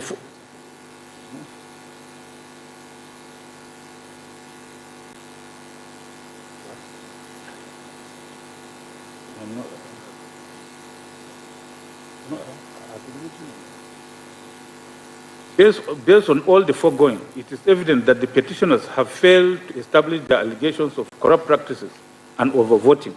In consequence, issue 3 is also resolved against the petitioners and in favor of the respondents. Well, issue 4 is whether from the evidence adduced by the petitioners, the petitioners have established that the second respondent was not duly elected by a majority of lawful votes cast at the election. This issue deals with Section 134, subsection 2 of the Constitution on the issue of 25% of votes in Abuja. Well, whatever it is, they will read it.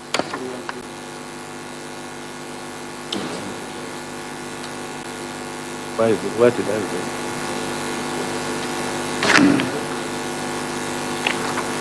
Well, in resolution of this issue basically borders on the interpretation of Section 134, subsection 2B of the 1999 Constitution.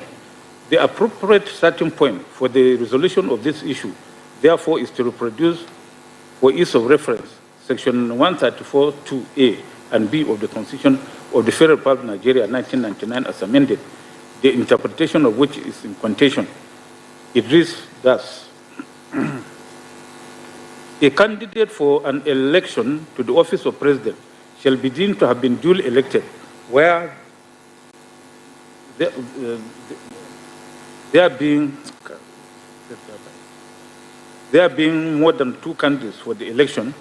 A, he has the highest number of votes cast at the election, and B, he has not less than 1/4 of the votes cast at the election in each of at least 2/3 of all states in the Federation and the Federal Capital Territory. The contention is as to the interpretation to be accorded to paragraph B of subsection 2 of Section 134 quoted above. In particular, the contention is whether or not, by the wordings in that paragraph, a candidate must, in addition to scoring not less than 1/4 of the votes cast in at least 2/3 of the states in the Federation, also score 1/4 of the votes cast in the Federal Capital Territory, Abuja, before he can be deemed to have been duly elected. In other words, whether in determining 2/3 of the states of the Federation in the Federal Capital is to be included and regarded as one of the states of the Federation, or his status is to be regarded as distinct from the other states of the Federation, such that scoring 1/4 of votes in the FCC is a mandatory requirement for a candidate to be deemed duly elected as president. It is pertinent to state that unlike interpretation of statutes, the interpretation of the Constitution has its own guiding principles. We'll look at the principles as stated in Federal Republic of Nigeria versus Ganjua, reported in the electronic law reports, where the Supreme Court succinctly reviewed decided cases on interpretation of the Constitution and outlined these principles, guiding principles, as follows. A, in interpreting the Constitution, which is the supreme law of the land, mere technical rules of interpretation of statutes should be avoided so as not to defeat the principles of government enshrined therein. Hence, a broader interpretation should be preferred unless there is something in the text or in the rest of the Constitution to indicate that a narrower interpretation will best carry out the objects and purpose of the Constitution. B, all sections of the Constitution are to be construed together and not in isolation. C, where the words are clear and unambiguous, a literal interpretation will be applied. Thus, according to words, their plain and grammatical meaning. D, where there is ambiguity in any section, a holistic interpretation would be resorted to in order to arrive at the intention of its framers. E, since the draftsperson is not known to be extravagant with words or provisions, every section should be construed in such a manner as not to render other sections redundant or superfluous. F, if the words are ambiguous, the lawmaker's intention must be sought first in the Constitution itself, then in the other legislation and contemporary circumstances, and by resort to the mischief rule. G, the proper approach to the construction of the Constitution should be one of liberalism, and it is improper to construe any of the provisions of the Constitution as to defeat the obvious ends which the Constitution was envisaged to achieve. See the case of Nafiu Rabiu and the state, Bendel State was Attorney General Federation, Buhari, Obasanjo, Savannah Bank, Ajilo, Abia State was AG Federation. In finding appropriate answer to this issue, are we to observe first that, with all due respect to counsel to the petitioners, their interpretation of Section 134, subsection 2B of the Constitution, founded principally on a fixation that the word "and" appearing between the phrases, he has not less than 1/4 of the votes cast at the election in each of at least 2/3 of all states of the Federation, and the Federal Capital Territory of Abuja is completely fallacious, if not outrightly ludicrous.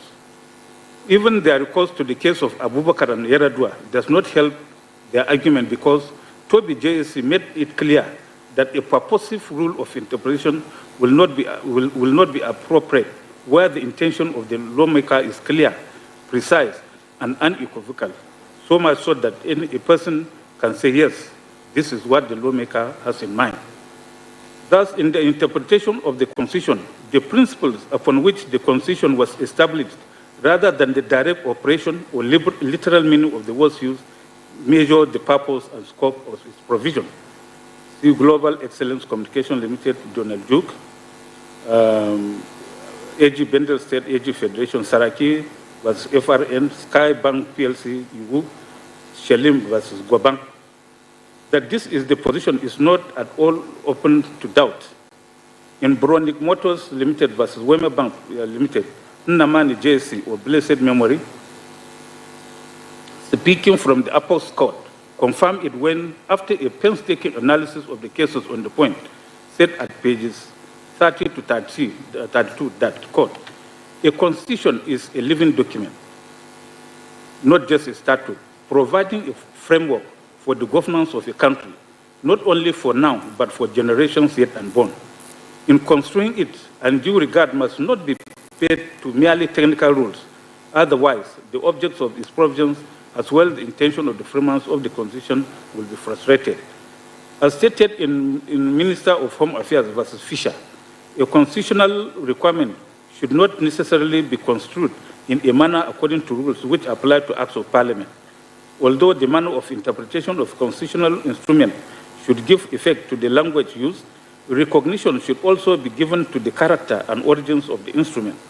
Such an instrument should be treated as sui generis, calling for principle of interpretation of its own, suitable to its character, without necessary acceptance of all the presumptions that are relevant to legislation or private law.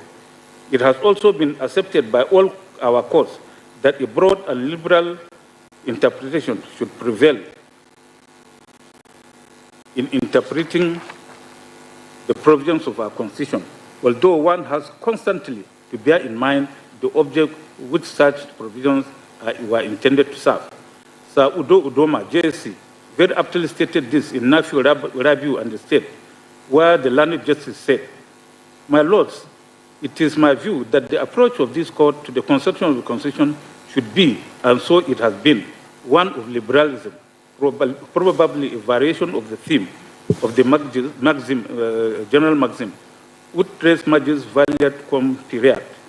I do not conceive it to be the duty of this court to construe any of the provisions of the Constitution as to defeat the obvious ends the Constitution was designed to serve, where another construction, equally in accordance with the words and sense of such provisions, will serve to enforce and protect such ends. Close of court.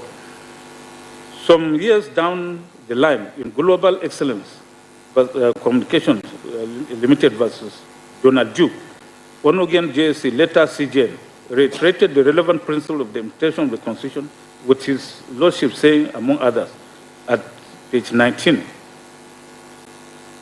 as follows: the principles upon which the Constitution was established, rather than the direct operation or literal meaning of the words used, measure the scope and purpose of its provisions.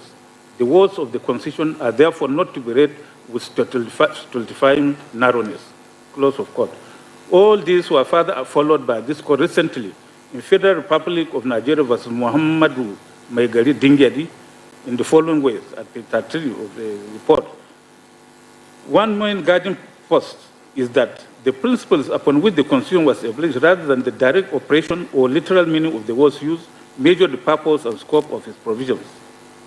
See global excellence, communication, and other cases. There is always a need for the fulfillment of the object and true intent of the Constitution. Therefore, the Constitution must always be construed in such a way that it protects what it sets out to protect and guide what it's meant to guide. See Adeleke or your State House of Assembly. In interpreting the Constitution of a nation, it is the duty of the court to ensure the words of the Constitution preserve the intent of the Constitution. Every Constitution has a life and moving spirit within it, and it is this spirit that forms the raison d'etre of the Constitution, without which the Constitution will be a dead piece of document. The life and moving spirit of the Constitution of this country is captured in the preamble. It has been held that when a constitutional provision is interpreted, the cardinal principle is to look to the preamble to the Constitution as guiding star, and the directive principles of state policy as the book of interpretation, and that while the preamble embodies the hopes and aspirations of the people, the direct principles set out the proximate grounds in the governance of the country. Thakur and Union of India. In other words, in interpreting the words of Section 212(1)A of the 1999 Constitution as amended, the court should be guided by principles upon which the Constitution was established, rather than by direct operation or literal meaning of the words used in the provision. And where the literal meaning of the words used are not in consonance with the guiding principles, literal interpretation must be jettisoned to another approach that accords with the guiding principles of the Constitution. The interpretation that would serve the interests of the Constitution and best carry out its objects and purpose must always be preferred. Close of court. Following these well-settled principles, our first port of call in unlocking the argument of the petitioners is the preamble to the 1999 Constitution and the direct principles of state policy contained therein, all of which embody the principles of the Constitution. The preamble to the 1999 Constitution loudly proclaims equality between citizens as its cornerstone, among others. Thus, we, the people of the Federal Republic of Nigeria, having firmly and solemnly resolved and to provide a constitution for the purpose of promoting the good government and welfare of all persons in our country on the principles of freedom, equality, and justice, and for the purpose of consolidating the unity of our people.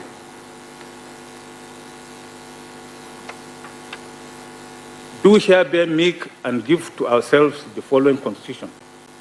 For those who are not used to reading preambles, the Constitution, still in its fundamental objectives and directive principles of state policy, contained in Chapter 2 of the Constitution, which this court aptly described as the road to construction in Federal Republic of Nigeria, and Dingyadi repeats this equality principle. Under its social objectives provision of that chapter in Section 17 thereof, it again proclaims that 1. The state social order is founded on ideals of freedom, equality, and justice. 2. In furtherance of the social order, every citizen shall have equality of rights, obligations, and opportunities before the law. Equality of rights in every citizen, as stated in this provision, cannot by any means be read to exclude equality of the weight and value of their votes. No, it includes it. Even more so, when the issue here is the right of every such citizen to elect with their votes their president, whose policies are supposed to and will affect all of them equally, regardless of which part of the country they reside or live. So even stopping here, the futility and hollowness in the argument of the petitioners that the votes of the voters in the FCT, Abuja, have more weight than other voters in the country, to the extent of their votes purportedly have a veto effect on other votes, is rendered bare. That notwithstanding, let us still proceed to consider, for whatever it is worth, their interpretation of Section 134, subsection 2B of the same 1999 Constitution, which incidentally centers around the word "and" in that provision. In the first place, the settled position of the law is that in interpreting a constitutional provision of the court should be guided by the principles upon which the Constitution was established, rather than by the direct operation or literal meaning of the words used in the provisions. And where the literal meaning of the words used are not in consonance with the guiding principles, literal interpretation must be jettisoned for another approach that accords with the guiding principles of the Constitution. It is quite clear that a calm reading of Section 134(2)(b) of the Constitution will leave no one in doubt that the use of the word "and" by the framework between the words all states in the Federation and the Federal Capital Territory Abuja indicates nothing more than that the framers' understandable desire for consistency in referring to the Federal Capital Territory by that name, as it is done all through the Constitution whenever reference is made to the Federal Capital Territory. The word and Federal Capital Territory Abuja do not by any means imply the meaning imputed to it by the petitioners. In any event, Section 299 of the Constitution dispels any lingering doubt that may still be existing in anyone's mind by stating that the provisions of this Constitution shall apply to the Federal Capital Territory Abuja as if it were one of the states of the Federation, then ABC. This provision states most unequivocally that the entire provisions of the Constitution shall apply to the Federal Capital Territory as if it were one of the states of the Federation. It is noteworthy that the punctuation mark employed by the framers immediately after the part of that provision ending with Federation, emphasized by me, is a semicolon, whose function is, in a sentence is to separate independent clauses of a compound sentence. See Merriam-Webster's online dictionary, which defines semicolon as a punctuation mark used chiefly in a coordinating function between major sentence elements, such as independent clauses of a compound sentence. Wikipedia also explains its use thus. In the English language, a semicolon is most commonly used to link two independent clauses that are closely related in thought, such as when restating the preceding idea with a different expression. The point being made here is that, contrary to the position of the petitioners, by the express provisions of Section 299 above, the provisions of the entire Constitution shall apply to the Federal Capital Territory as if it were one of the states of the Federation. This means that Section 134, Subsection 2B of the same Constitution, requiring a president candidate to poll at least 1/4 of the votes cast in 2/3 of the states of the Federation in order to be returned elected, means nothing more than that the Federal Capital Territory shall be taken into account in calculating the state 2/3 of states of the Federation. In other words, the FCT is no more than one of the states of the Federation for the purpose of that calculation. Nothing more than that can be implied or inferable from Section 134, subsection 2B of the Constitution. If anything, this position is confirmed in the cases of Bakari and Ogundipe, where it was said by the Apex Court that by virtue of the provision of Section 299 of the Constitution, it is clear that the Federal Capital of Nigeria has the same status of a state. It is as if it is one of the states of the Federation. And in Ibori versus Uboru, where it was confirmed by this court that the Federal Capital Territory Abuja is to be treated like a state by virtue of Section 299 of the Constitution. If the Federal Capital Territory Abuja is to be treated like any other state, then it is not superior to or inferior to any other state in Nigeria. It is also my considered view that if the framers had wanted to make scoring 1/4 of votes cast in the Federal Capital Territory Abuja a specific requirement for the return of a presidential candidate, they would have made that intention plain by using words that clearly separate the scoring of 1/4 of votes in the Federal Capital Territory as a distinct requirement. As expressly stated in Section 299 of the Constitution, For the purposes of fulfilling the requirements of Section 134, subsection 2B of the Constitution for return of a presidential candidate as duly elected, the Federal Capital Territory, Abuja, is to be treated as one of states in the calculation of 2/3 of the states of federation, such that if the candidate polls 25% or 1/4 of votes in 2/3 of 37 states of the federation, FCT Abuja inclusive, the presidential candidate shall be deemed to have been duly elected, even if he fails to score 25% of the votes cast in the Federal Capital Territory, Abuja, as the second respondent did. In conclusion, I hold without any equivocation that in a presidential election, polling 1/4 or 25% of total votes cast in the Federal Capital Territory is not a separate precondition for a candidate to be deemed as duly elected under Section 134 of the Constitution. In consequence, issue 4 is also resolved against the petitioners and in favor of the respondents. It is right, Lord, that there is a rebuttable presumption of regularity with respect to election results, and it is for a petitioner who challenges that result to rebut that presumption with credible evidence. This settled principle was stated by the Supreme Court in Buhari and Anil, and Milsom and Peter cite others. Also in Udom Gabriel Emmanuel versus Umana Okon Umana and others. All citations supplied. We have also referred to Abubakar and Eradua, Louis versus Anik, Kiriko, Duluma Hope versus Barrister Joseph Ella and others. From the foregoing, it is clearly evident that the petitioners have failed to discharge the burden of proof placed on them by law. They have failed to prove any of the 3 grounds contained in paragraph 20 of this petition. They have not been able to lead any cogent, credible, and acceptable evidence to rebut the legal presumption of correctness of the result of presidential election held on 25th February 2023, as declared by the first respondent. Having resolved all issues, 4 issues in this petition against the petitioners, this petition is clearly unmeritorious. As I stated earlier, it's a consolidated petition. So when we determined that of petition number 4, my learned brothers will state their own position.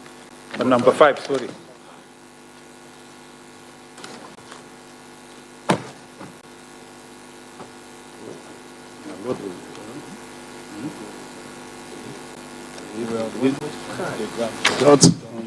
My Lord, sir, I'm very sorry again, sir. Yes. Even if your lordships are going to say, your brethren are going to say their piece later on, sir, at least your own, my Lord, well, your own should be rested by saying it is either dismissed or is allowed. Huh? I was wondering if your lordship would not pronounce that it's been dismissed. So that... what are you saying? I'm sorry, but I don't want to be confused, sir. I've listened to your lordship's eloquent judgment. Sorry, please, Leonard Senior. You don't have to interrupt judgment. We are delivering judgment and we are still on. Please leave the judgment where it is. My Lord, I'm very sorry, sir. If you are confused, when you get the judgment, you read it. No, my Lord, I'm not confused at all. Okay, then please. I'm making a suggestion. You don't have to suggest to us how to deliver judgment. I'm sorry. So you seriously think that all 5 of us wouldn't know that? My Lord, wouldn't know what to do? I apologize.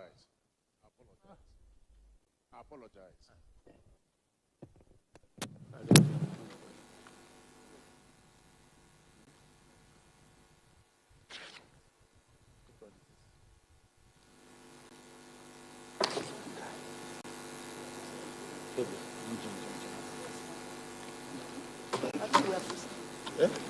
Yes.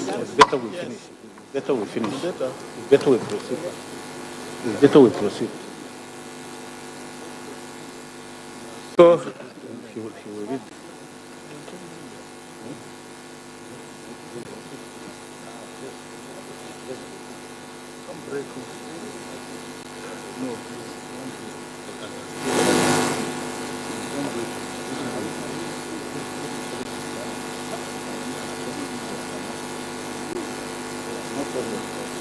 Well, we now proceed on petition number 5.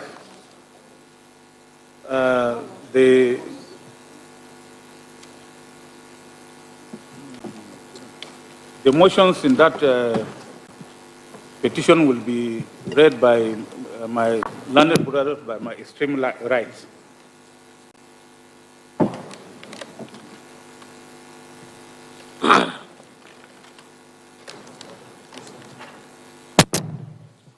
This is an election petition by the two petitioners against the first, second, and third respondents.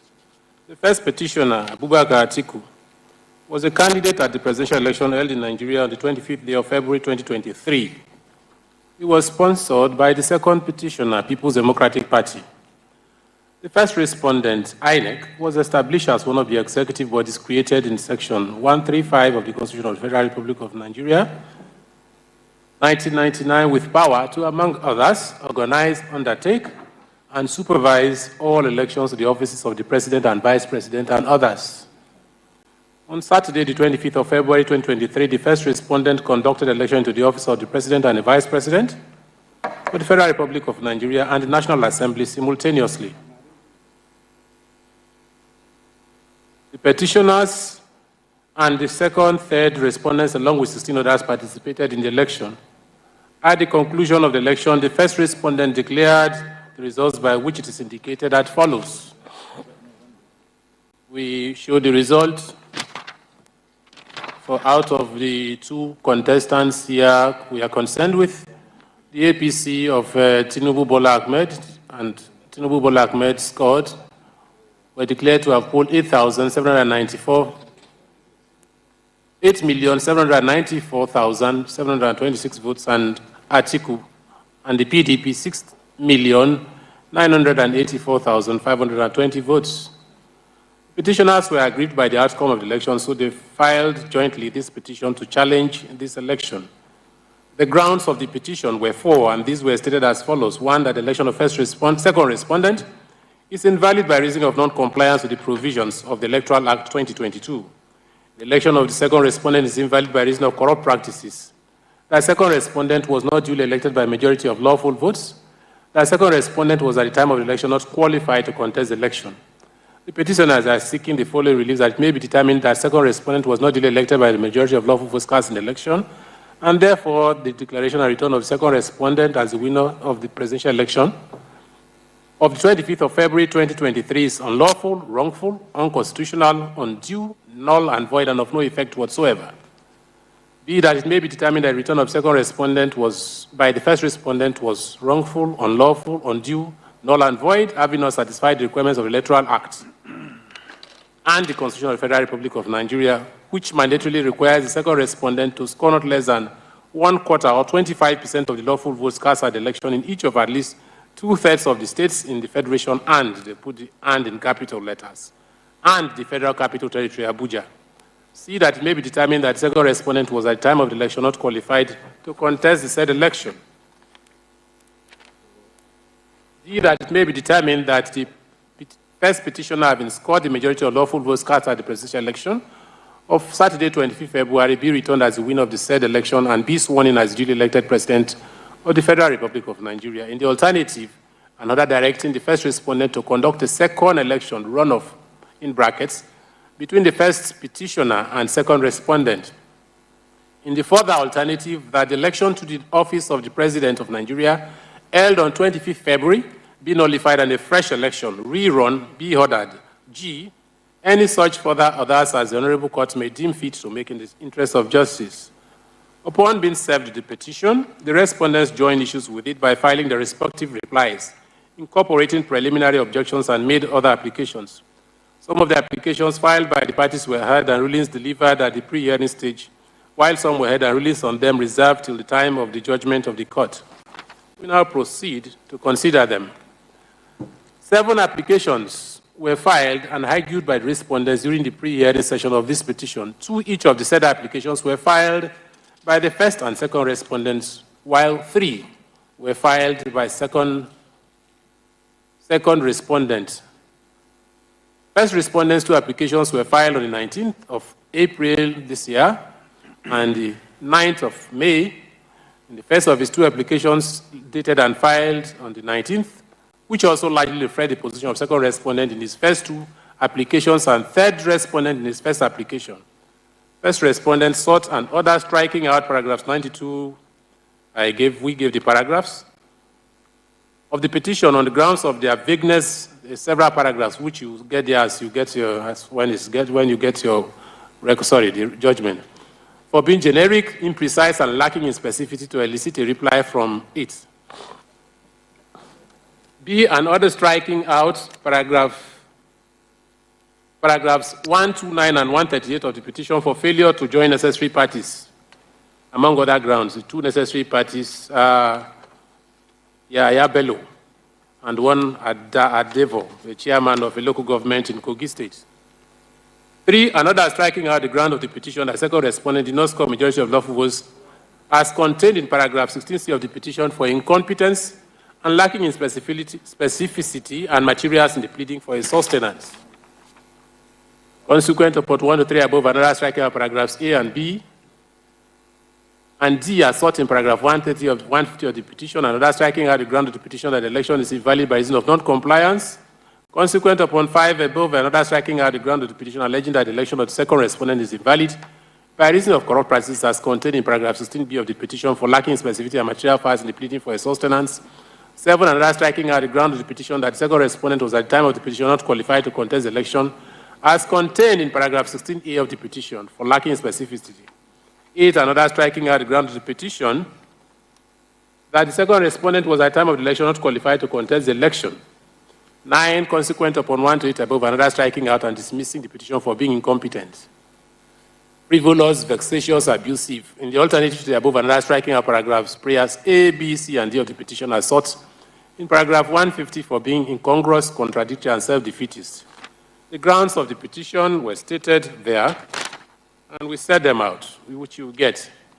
Second respondent also filed a similar preliminary objection, application for a preliminary objection, seeking striking out of the petition or portions of it. A single prayer on the application is an order of the court striking out jointly and or severally paragraphs 14 and 15, 19 to 81, 87 to 104, 108 to 128, and 133 to 150 of the petition for being fundamentally defective. The third respondent on this part in his first application on the same issue filed, we gave the date, sought similar prayers like first and second respondents. All 3 respondents also had issues with the replies petitioners served on them in response to their own replies. Their main complaint this time is that the said replies went beyond the ambit of replies and raised new issues and facts like particulars of the non-qualification of second respondent for the election and his dual citizenship of Republic of Guinea, all of which, according to the reply of the petitioners, impacts on his qualification as a candidate for the election. Those new facts, the complaint tended to amend or reconstruct the petition and so overreach them, even as they do not have any further opportunity to join issues petitioners on them. Other paragraphs of the replies, they said, did not raise new issues, but merely repeated averments already contained in the petition, and so have no place in the reply. For these same reasons, they sought striking out with additional statements, witness statements on oath, and list of documents that accompany the said replies. Besides the above, second respondent had a third application that was peculiar to it. In the said application, which was also filed on the 13th of May 2023, second respondent again sought the striking out of the entire petition, this time on the following 4 grounds: that the entire petition constitutes a gross abuse of the process of court by reason of an originating summons in suit number SCCV 354-2023, filed by the Attorneys General of Adamawa, Akwa Ibom, Delta, Edo, and Sokoto states. All of them controlled by the second respondent, as he put them, as he called them, as second respondent put it, at the Supreme Court of Nigeria against the Attorney General of the Federation, where the said plaintiffs raised against the Attorney General of the Federation the same issue here of first respondent's failure to transfer or transmit polling unit results from his BVAS to his result viewing portal IREV in the 25th February 2023 general elections. The plaintiffs wherein first respondent mentioned sought in their suit declarations that the 2023 elections were fundamentally flawed and so invalid, null and of no effect, which is what petitioners also seek here. So this petition constitutes gross abuse of process. There were other grounds for that application, as I shall show later when considering it. All 7 applications were supported with affidavits and written submissions of applicants, which were in turn countered by the petitioners with counter affidavits and written submissions of their own. I shall now proceed to consider the merits of the applications. For ease of reference, I shall group the 3 sets of applications into groups A, B, and C. I start with the first three applications of respondents that attacked the validity of the petition and all its paragraph reliefs claimed and grounds on which it was sought. First respondent's first application, that is the one filed on 9th of April. I start with that one. First respondent set out the following issues for determination in his 9th April 2023 application. We set them out. It argues its issues 1 and 3, you get it, so there's no point arguing it, time is going. It argues its issues 1 and 2 above separately and took issues 3 and 4 together. In seeking the striking out of paragraphs 9, 2, 3, 93, all set out there, of the petition on grounds of their vagueness, imprecision, and lack of specificity to elicit a reply from it, first respondent, that is INEC, relied principally on paragraph 4.1, sub 1 of the first schedule to the Electoral Act, which states as follows. It says, an election petition under the Act shall state clearly the facts of the election petition and the grounds on which the petition is based, and the relief sought by the petitioners. Relying on Ugu and Ararume and the number of cases all set out there, Council of First Respondents have argued that paragraph 4.1, the said paragraph 4.1 of the first schedule of the Electoral Act implies compulsion and makes it mandatory for petitioners to plead the facts of their petition. They submitted that an election petition that is vague, imprecise, omnibus, nebulous, or generic is contrary to the provisions of paragraph 4.1d of the Electoral Act and so liable to be struck out. The Net Council then carefully took on each of the said paragraphs and advanced reasons why they are vague, generic, as a complaint. Council also argued that the petitioners in paragraphs 129 and 130 of their petition made allegations of unlawful acts allegedly carried out by one Honorable Friday Adejo, Governor Yaya Bello of Kogi State, and some unnamed persons in the course of the presidential election. Yet those persons were not joined to the petition, so those two paragraphs are also liable to be struck out. Council cited Bambe and Adetunji, Olori Ode vs. Oyebi, and Babatola and Alade Jono to say the court lacked jurisdiction to enter judgment or make orders against persons that are not before it. Responding to the first limb of first respondent's contention that the said paragraphs of the petition are vague and imprecise, the senior counsel to the petitioners argued that the said paragraphs were pleaded in support of the second ground of the petition, alleging that the presidential election was bedeviled by corrupt practices. Prime among those practices, they said, are suppression of votes, manipulation of beavers' machines, and destruction of electoral materials and ballot boxes. Specific instances of these corrupt practices that took place in various states and local governments, they argued, were laid bare in the petition with particulars of the allegation. They argued that first respondent, instead of considering the paragraphs of the petition holistically, seems to have considered them in isolation and haphazardly, hence its wrong conclusion that the petition was vague, imprecise, and without necessary further particulars. While admitting that the names of polling units were not specifically stated in the petition, Petitioners' Counsel submitted that petitioners stated in different paragraphs of the petition that the polling unit results, polling units affected were to be contained in the statistician's report to be relied upon at the hearing of the petition. They cited the cases of Oluwedun vs. Ajayi, Awolaja and others, vs. Citrate, and East Horizon Gas Limited vs. Afiok and others, to submit that petitioners have by that pleading incorporated by reference the said statistician's report. On the argument of the first respondent that the petition did not disclose any reasonable cause of action and so constituted abuse of process, Petitioners' Counsel argued that first respondent was by that argument trivializing matters of high constitutional importance raised by petitioners in the petition. They submitted that a petition that touches on correct interpretation of Section 133(2)(b) of the Constitution of this country vis-à-vis the return of second respondent and the qualification or disqualification of second respondent, regulated solely by Sections 131 and 137 of the Constitution, cannot by any means be said to disclose no reasonable cause of action.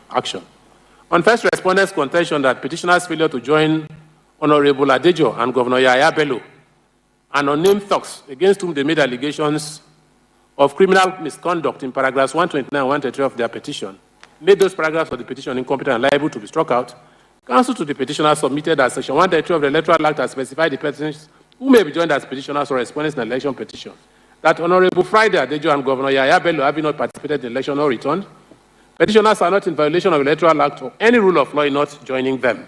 Besides, they also argued, no relief was claimed against the said two men, so they cannot be said to be affected in any way by the eventual outcome of the petition. Now, this is the way we resolved it. My Lord, resolved it. Now, paragraph 4.1 of the first schedule of the Electoral Act, as amended, states thus, 2020 states thus, an election petition under this Act shall, D, state clearly the facts of the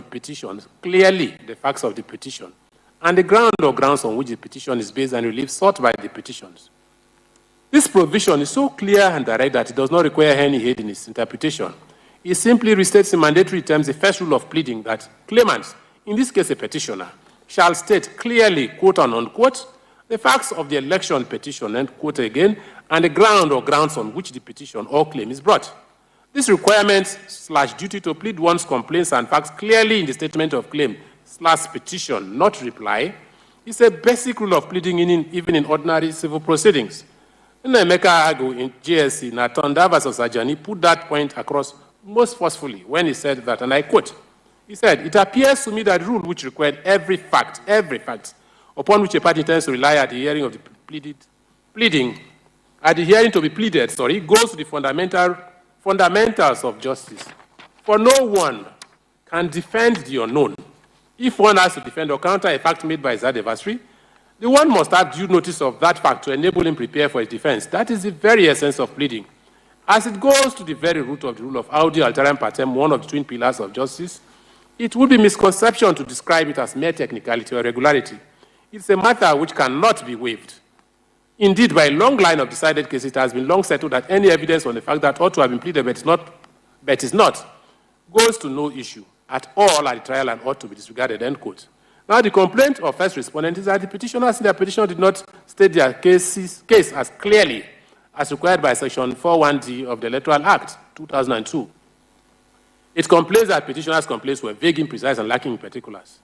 It does not appear to me that this complaint can by any means be waved away as idle. If anything, even the petitioners seem to have admitted that they did not plead those necessary facts. For their response to that contention, as shown earlier, is that they pleaded a statistician's report, which contains the required details of the polling units where the corrupt practices they alleged took place. Incidentally, the said report, a very voluminous four-part document, the later tendered through his maker, Mr. Samuel Oduton, PW1, during the trial, shows on his face that it did not even exist at the time they filed their petition, and so was not served on respondents along with the petition to enable them exercise their constitutionally guaranteed right of responding fairly to the corrupt practices, quote and unquote, alleged particularized in it, and if necessary, also engage their own expert to reply to it. Engage their own expert to reply to it. Yes, the principle of incorporation, by reference relied on by them, that is petitioners, is part of our adjectival law and is supported by a fairly long line of cases, including MMA versus NMA, Ekpemupolo versus Edremoda and others, JFS Investment versus Brawalai Limited, Elo versus Idaosa, Abode Brothers Limited versus Niger Construction Company Limited, and another. But that principle cannot by any means override the fair hearing trial provisions of Section 36 of the 1999 Constitution of this Constitution, which also underpins the rationale for exchange of pleadings by parties. See once again the dictum of Emeka Agu and Atonda and Ajani already quoted. A statistician's report that is supposed to contain missing particulars in a petition, but which was only filed in the middle of hearing of the same petition, long after the time for exchange of pleadings had closed and even after petitioners had called as many as 16 witnesses in proof of their case, as happened in this case, cannot serve that purpose of audi alteram partem, let the other party also be heard too. In short, the tactics employed by the petitioners in this case as regards their pleadings, and the petitioners and the statistician's report referred in it, is to say the least most unfair and definitely negates the current practice regime that emphasizes front-loading of processes. Such dishonorable practice can only be likened to the unlawful boxing tactic of hitting one's opponent below the belt or from behind, which in the sport of boxing is penalized promptly with deduction of points. It cannot be different here. The said statistician's report, which is exhibits PAH1, PAH2, PAH3, and PAH4 in this proceeding must be and is hereby discountenanced. That conclusion should make the resolution of this issue of imprecision of the petition fairly easy. I shall nevertheless want to exercise caution and still consider the paragraphs of the petition attacked by first respondent, but it shall only be as they stand in the petition. In that regard, I am satisfied that paragraph 92 of the petition, where the petitioners allege wrongful calculation of polling unit results in various local governments of Sokoto State is lacking in particulars of the particular polling units affected and so liable to be struck out. Paragraphs 93 and 94 of the petition, where petitioners allege that first respondent officials failed to properly fill election forms in Kano State, I think, sufficiently meets the requirements of paragraph 41D of the first schedule to the Electoral Act 2022. Paragraph 95 of the petition, where the petitioners allege that results in unspecified polling units in some local government areas of Kogi State were, quote, manipulated through and by the inflation of the respondents' votes and depletion of the petitioners' votes, end quote, is, in my opinion, bad for vagueness, not only as to the polling units where the alleged manipulation occurred, but also as to the actual lawful votes of petitioners and second respondents allegedly depleted and inflated, respectively. The need to plead the exact figures of votes affected by the alleged manipulation becomes even more crucial, in my opinion, when account is taken of paragraph 15 of the first schedule of the Electoral Act, stating that, and I quote, this is what that paragraph 15 says, when a petitioner claims a seat alleging that he had the highest number of valid votes cast at the election, which is what the petitioners are doing here, the party defending the election or return shall set out clearly in his reply particulars of the votes, if any, which he objects to, and the reasons for his objection against such votes, showing how he intends to prove at the hearing that the petitioner is not entitled to succeed. Second and third respondents can only properly exercise their right under this provision, requiring them to, quote, give particulars of the votes claimed by the petitioners that they object to and the reasons for the objection against such votes, after petitioners have themselves set out clearly the lawful votes depleted by the manipulation alleged by them. Paragraph 97 of the petition, in my opinion, are matters of proof at the hearing, even more so as the petitioners have stated in those two paragraphs that the disruption of elections in Adavi and OKE local government areas of Kogi State by agents of second and third respondents alleged hearing was captured in video recording, which they petitioners would lead evidence in proof. Paragraph 98 of the petition, where petitioners alleged that elections in 10 polling units were disrupted and there were no results from the said polling units, end quote, is bad for vagueness and specificity, insofar as it does not specify the affected 10 polling units. Is therefore also liable to be struck out. I am also of the opinion that paragraphs 99 and 100 of the petition, also attacked by first respondent, has to do more with proof, which is a matter for the substantive hearing, especially as infractions complained of in them were again, according to petitioners, captured in a video recording which they promised to rely at the trial. Paragraph 101 of the petition, where the petitioner simply complained of failure of first respondents officials to properly fill election material, seems to me sufficient pleading. Paragraph 102 of the petition, where the petitioner simply alleged that infractions occurred in polling units unidentified in various local government areas of Kogi State, and, quote, these failures enabled the results of the polling units in the said LGAs to be manipulated through and by the inflation of second respondents' votes, and the depletion of petitioner votes is bad and vague as to the particulars of the specific polling units and votes of petitioners and respondents affected by the said manipulation of inflation and deflation. It fails to meet both the requirements of clear pleading of facts of the petition and paragraph 15 of the first schedule of the Electoral Act aforesaid. In fact, the following dictum of the lead judgment of Tabai GSC in Belgora and Ahmed clearly says so, my lord. We have already reproduced all these things in, CA03, and we don't intend to read. In any case, you get it and you see it. See also PDP versus INEC. For the same reasons, I am also of the opinion that paragraph 103 of the petition, where the petitioner simply averred generally that, quote, first respondent wrongly entered incorrect results for the petitioners in Borno State, is bad insofar as the polling units in Borno State affected by the incorrect results are not stated. I am, however, of the view that paragraphs 104, 105, and 106 of the petition sufficiently plead necessary for us to elicit appropriate response from respondents, even more so as paragraphs 104 merely alleged bypass by first respondent of use of beavers machines in the presidential election in Benue State, while paragraphs 105 and 106 simply stated the petition as ground that second respondent was not elected by majority of lawful votes. In respect of paragraph 104 of the petition, first respondent complains that the petitioners there contended that the entire results of the presidential election were wrong, yet they did not plead the results they perceived to be correct, so it is also vague pleading. I am of the view that that complaint is better considered while considering the merits of the petition. That is even more so as it appears to us that paragraph 104 seems averred to by petitioners to meet the provisions of paragraph 4 sub 1, C of the first schedule of the Electoral Act that requires them to state in their petition, among other, the scores of the candidates in the election. To that extent, paragraph 104 cannot be faulted by application at this stage, let alone sought to be struck out in limine.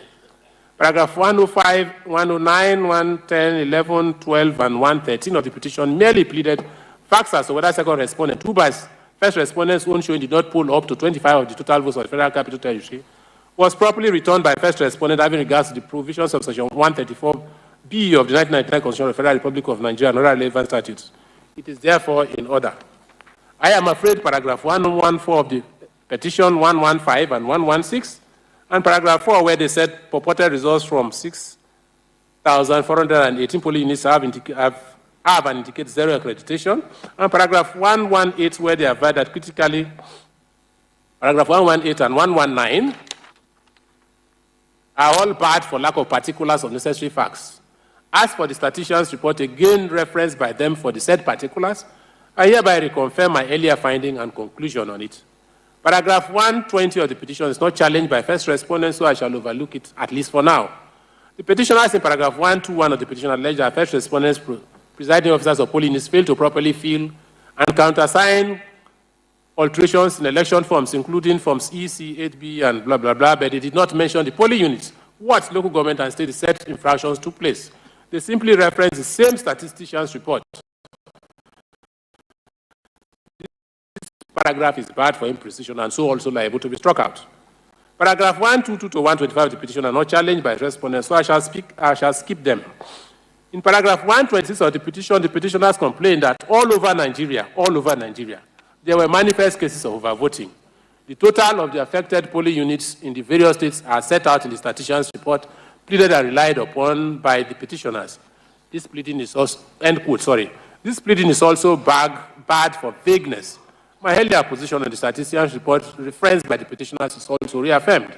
Paragraph 127 and 128 of the petition are not challenged by first respondents, so they are also skipped.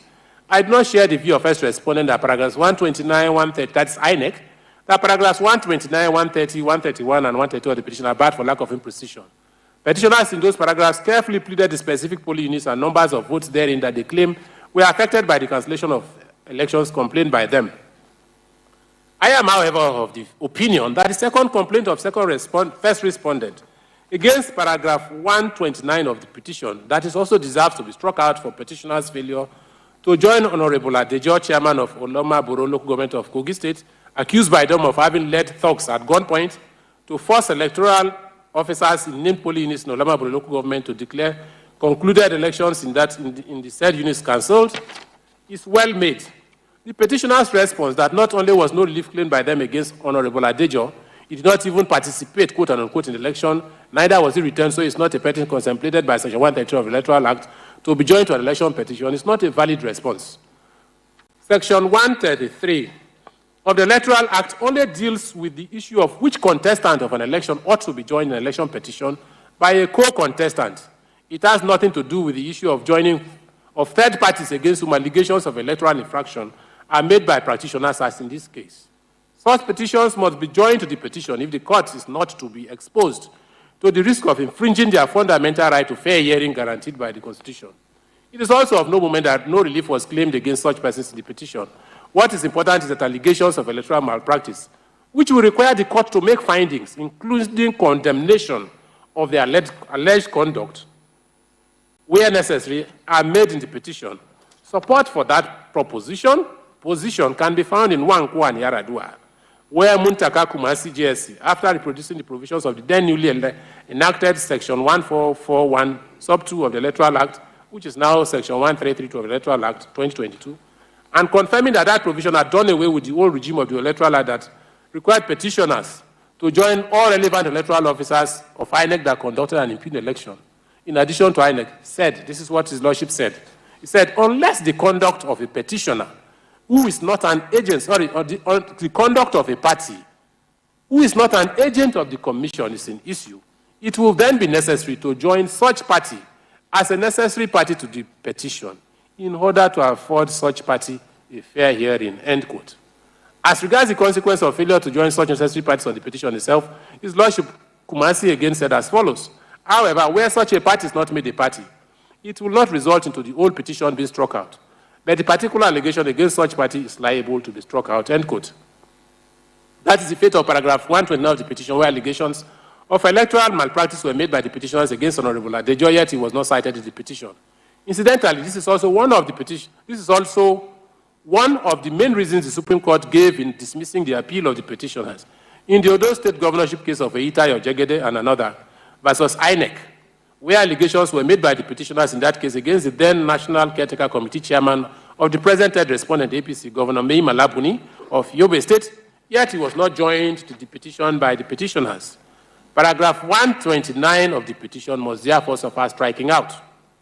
For the same reason, paragraph 133 of the petition, where similar allegations of an alleged gun-toting Governor Yahaya Bello of Kogi State, leading talks to compel cancellation of concluded elections in polling stations were made, yet he was not joined to the petition, must also be struck out. Paragraph 135 and 136 of the petition were not challenged by first respondents, so they are hereby skipped. I consider this a convenient point to consider paragraphs 137 and 142 of the petition, which learned senior counsel to INEC further complained was also barred for non-joinder. Counsel's argument this time was that the petitioners were also seeking in those two paragraphs to avoid the entire results of the presidential election in Lagos and Kano states, as declared by INEC, where Mr. Peter Obi of the Labour Party and Rabiu Musa Kwankwaso of the New Nigeria People's Party scored the majority of the lawful votes. Yet Peter Obi of the Labour Party and Rabiu Musa Kwankwaso were not joined to the petition, so those paragraphs were also barred and liable to be struck out. I consider this argument misconceived. In fact, it seems to overlook Section 134, sub 4 of the 1999 Constitution, stating expressly that, and I quote, "For the purposes of an election to the office of President, the whole of the Federation shall be regarded as one constituency," end quote. That is the position as it relates to a presidential election. Percentages of votes polled by presidential candidates in any of the 36 states of the Federation or even the Federal Capital Territory only become of consequence when the issue verges on whether the candidate returned also satisfy the provisions of Section 131B and 2 of 1999 Constitution, as amended, requiring him to poll 25% of votes cast in at least two-thirds of the 36 states and the Federal Capital Territory. Outside of that, how many votes a presidential candidate polled in any of the states of the country is of little significance in an election petition challenging return in a multi-party presidential election. It certainly has no bearing on the question of who an aggrieved party challenging a presidential election return should join to his petition among the candidates that contested the election with him. By Section 133 of the Electoral Act, the only other candidate in the election the petitioner can properly join to his petition is the person returned as the winner of the election. See further on this, the cases of Buhari and another versus Yusuf, Yusuf versus Obasanjo and 50 others, Obasanjo and Yusuf versus others. See particularly Buhari and another versus Yusuf, where it was said by, and I quote, by the Supreme Court, where it was said that, and I quote, "An unsuccessful candidate in an election cannot be made a party to an election petition against his will," end quote. We also do not agree with first respondent that paragraphs 141, 41, and 142 of the petition were vague or imprecise. But I do not, sorry.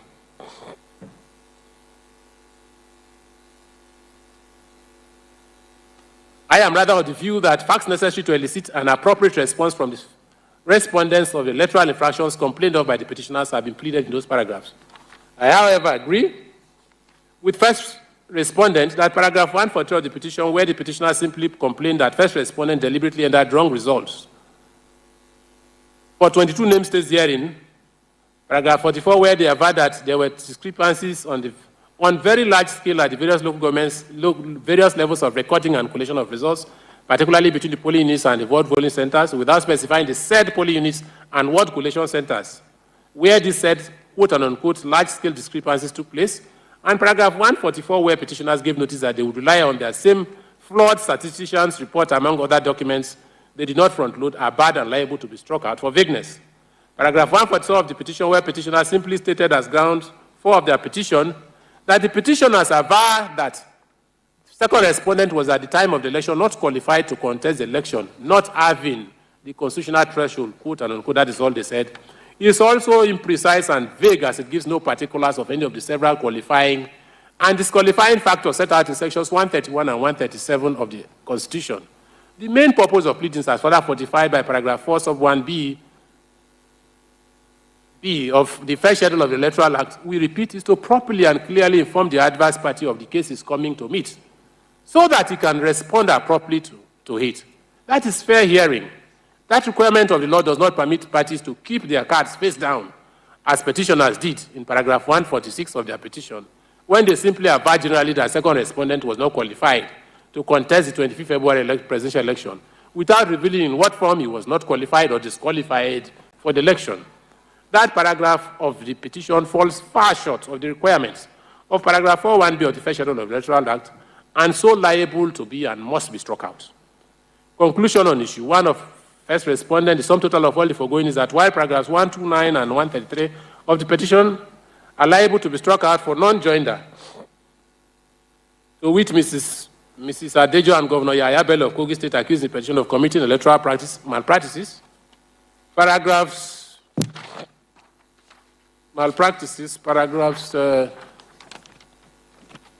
92, 95, 98, 121, 126, 129, 133, 143, 144, and 146 are vague, imprecise, and lack particulars, and so fall short of the requirements of paragraph 4.1b. They are all therefore ordered struck out.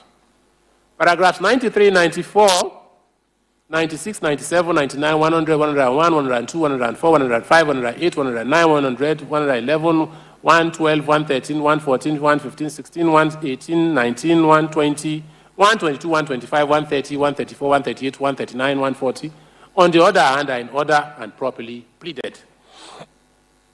Now, issue 2 of first respondent in this same application reads whether having regard to the mandatory provisions of paragraph 4.1b of the First Schedule of the Electoral Act, a reasonable cause of action has been disclosed in respect of grounds of the petition contained in paragraph 16a, b, C, and D of the petition to warrant further or any adjudication on same. Counsel on behalf of first respondent this time anchored the arguments principally on the grounds on which the petitioners founded their petition. Counsel reproduced paragraph 16a, b, and C of the petition where the petitioners alleged, we set them out. The next reference, section 134 of the Electoral Act, stating that an election may be questioned on, among others, that the election was invalid by reason of corrupt practices, and argue that this provision, that is section 134, has a proviso in section 135.1 to the fact that an election shall not be liable to be invalidated by reason of non-compliance with the provisions of the Act if it appears to the election tribunal or court that the election was conducted substantially in compliance with the principles of the Act and the non-compliance would have substantially affected the result of the election. Relying on the cases of Ojukwu and Yaradua and Yusuf versus George, learned counsel submitted that for petitioners to sustain their ground of corrupt practice and non-compliance of the election with the provisions of the Act, they are required to not only plead the fact of non-compliance, but further assert positively in the petition and prove that the non-compliance and corrupt practice complained of substantially affected the result of the election. To properly do that, they argued petitioners must plead and show how many votes were affected by the irregularities and that the deduction of such votes would void the return of second respondent as the winner of the election. They said not only did the petitioners not assert in their petition that the non-compliance complained of substantially affected the election, they did not also plead the votes or polling units affected by non-compliance to enable this court to form an opinion on that non-compliance and corrupt practice complained of substantially affected the result, or that second respondent polled majority of lawful votes in the election and so ought to be returned. Without those facts in the petition, the petitioner's counsel submitted have simply blown quote-unquote muted trumpets and their petition lifeless and failed to disclose a substantial cause of action. So it is liable to be dismissed. Resolution of issue 2. This issue does not, in my view, deserve any serious consideration. The reason being that petitioners expressly stated in paragraph 17 of their petition that, quote, the petitioners are aware that the election was not conducted in accordance with the provisions of the Electoral Act and other relevant laws, and that the non-compliance substantially affected the result of the election. In that, the second respondent ought not to have been declared and returned as the winner of the election. That sufficiently answers the question of first respondent. Issues 2 and 3 and 4, the first respondent first application. Counsel to first respondent their issues 3 and 4, which they also argue together, basically relied on their contentions in issue 2 of the lifelessness of the petition to submit that the petition as by reason of their alleged submission in the petition identified above had become academic and constitute abuse of process of course, so this court is robbed of jurisdiction to entertain it. This combined issue is founded on issue 2, and since issue 2 has been determined against first respondent, issue 3 and 4 perish with it, and so are hereby resolved against first respondent. Now I come to second respondent similar application, seeking dismissal of paragraphs 14 and 15, 19 to 81. Huh? Okay. We didn't quite write it that way. Yeah. For this application, learned counsel second respondent simply said that the sole issue for determination, thus, which was that in view of the provision of paragraphs 14(1)d of the first schedule to the relevant Electoral Act and relevant judicial decisions, whether paragraphs 14 and 15, 19 to 81, 87 to 104, 527, and 108 of the petition are not liable to be struck out. We set out the arguments, both of them. We said, in the course of determining first respondent's application on the same issue of vagueness and precision in the complaints, I dwelt extensively on the rationale for exchange of pleadings, generally and particularly in election particulars, as further set out by the lawmaker. I hereby adopt all those pronouncements. In the same exercise, I also considered and pronounced on the same complaints of vagueness, lack of particulars, generic and imprecision.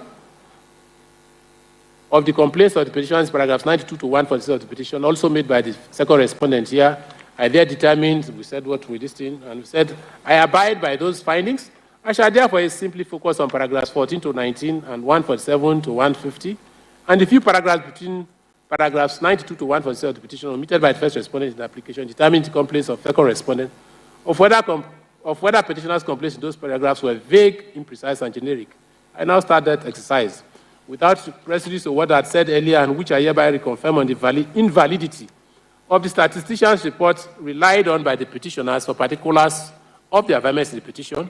I am of the opinion that paragraphs 14 to 15 of the petition, where the petitioner specifically complained only about correctness of the contents of INEC forms, are so clear as to the issue raised and so not vague. Paragraph 16 of the petition are not attacked by first respondent and so are also skipped. We also do not find paragraph 20 to 20 of the petition where the vague. We do not also find paragraphs 20 to 20 of the petition where the petitioners complained that first respondent did not keep to its earlier promise of electronic transmission of election results to its IRF portal in real time when it returned this in vague. We, however, find vague, imprecise, and falling far short of the requirements. I, however, find vague, imprecise, and falling far short of the requirements of paragraphs 4(1)(d) and 15 of the first schedule of Electoral Act 2022, the averments in paragraph 22 of the petition, where the petitioners complain the result of the election as announced by INEC does not represent lawful votes, and that lawful votes cast for them were massively deducted from their scores. Those paragraphs ought to contain the lawful votes of the petitioners that were alleged, quote, massively deducted, as well as those alleged to have been allocated to second respondent by INEC. We find properly and sufficiently pleaded paragraphs 24 down to 72 of the petition. We, however, find vague, imprecise, and lacking particulars paragraphs 82 to 86 of the petition, where the complainants complain that permanent voters' cards collected the unit results where elections were collected or did not hold across the country is above 1,000, is above 1,810,206, which is the margin of lead between first petitioner and second respondent. Consequently, the turn of second respondent was hasty, premature, and wrongful. This pleading ought to contain the precise number of permanent voters' cards alleged collected in the polling units, which by petitioner's contention would have closed the margin of lead between first petitioner and second respondent to make the latter's return unlawful. Without that information, the complaint is difficult to understand and respond properly to, let alone resolve. Paragraphs 87 to 90, where the petitioners complain of corrupt practices in conduct of the election, which practices they complained took the form, among others, of manipulation by second respondent through deliberate suppression and discounting of votes, is vague insofar as the polling units where the said corrupt practices took place are not stated. Paragraphs 92 to 97 of the petition, less paragraphs 135 and 36, also complained of by second respondent as vague, imprecise, and generic, have been dealt with by us while considering first respondent's petition on the same issue. We hereby adopt our findings in that application, resolving the complaints of second respondent in this application. As for paragraphs 135 and 136 of the petition, we have the view that paragraph 135, where petitioners complain of manipulation of election in Lagos State by first respondent, resulting in depletion of their votes and inflation of second respondent's votes, is vague in the absence of pleading of the number of votes so depleted and inflated. In respect of paragraph 136 of the petition, even the petitioners again complained, even the petitioners again complained that the votes returned by the first respondent for Obi Akpo and Port Harcourt local government areas of Rivers State did not reflect the actual votes, did not express the actual votes scored in the said local government areas, or even those updated to IRF by INEC, and so liable to be voided. No correct quote-unquote figures of the actual votes cast as reflected in the IRF were pleaded. So it is also bad for vagueness and imprecision, and therefore liable to be struck out. The sum total of the foregoing are complaints of vagueness, imprecision, and genericness of averments, all by second respondent against the petitioner, only made out as regards paragraphs 23, 82 to 86, 89 to 91, 92 to 95, 98, 121, 124, 126, 129, 133, 135, 136, 147, 144, and 146 of the petition. Accordingly, those paragraphs are hereby struck out, while the remaining paragraphs of the petition are deemed in order and pass the vagueness test of paragraph 4(1)d of the first schedule of the Electoral Act. In pronouncing the said paragraphs of the petition bad for vagueness and liable to be struck out, we are not unmindful of the argument of petitioners that second respondent's remedy lies in an application for further particulars and not striking out. We are, however, of the petition that application for particulars is only one of several options open to second respondent, who in any case is not under any obligation to help petitioners make out their case against him by asking for particulars of their generic and nebulous complaints. That is also the point that was made by Fabi EJS in PDP versus INEC, when his lordship said at page 524 that, and I quote, the application for another for further particulars or the like is merely a shield in the hand of a party who so desires, and not a sword to be used by a party whose pleading is grossly inadequate, insufficient, or devoid of necessary particulars. The decision in Olawekpo versus Saraki, cited by learned counsel on both sides, is in point. It is not the duty of a respondent to groom a petitioner on how to draft his petition, end quote. It is also quite revealing, if not even reassuring, we must say, that this argument of the petitioners of duty on second respondent to ask for further particulars, because that's their main argument, in their petition rather than asking for striking out the particulars, was also rejected by Muntaka GSC, while delivering lead judgment in PDP versus INEC in 2012. Even as the same argument had found favor with his lordship, that is Muntaka, 2 years earlier in his contribution in Nwankwo versus Yaradua. His lordship in the latter case of PDP versus INEC endorsed the stand of the trial tribunal in that case that paragraph 12 sub 5 of the first schedule to the Electoral Act, same as paragraph 12(5) of this present Electoral Act, 2020, sorry, okay, permitting respondents to apply to strike out a petition did not exist in the 2000 Electoral Act in force at the time Nwankwo and Yaradua was decided, and that made all the difference.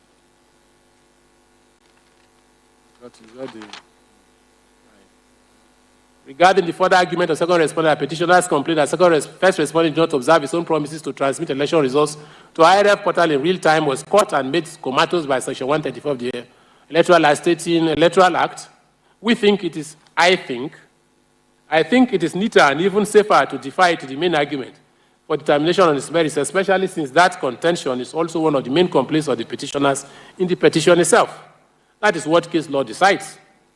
Advice is sorry. See again Nwankwo and Yaradua, citation given. Third respondent's application on the same issue of vagueness of paragraphs. It is our own application, that is the third respondent this time.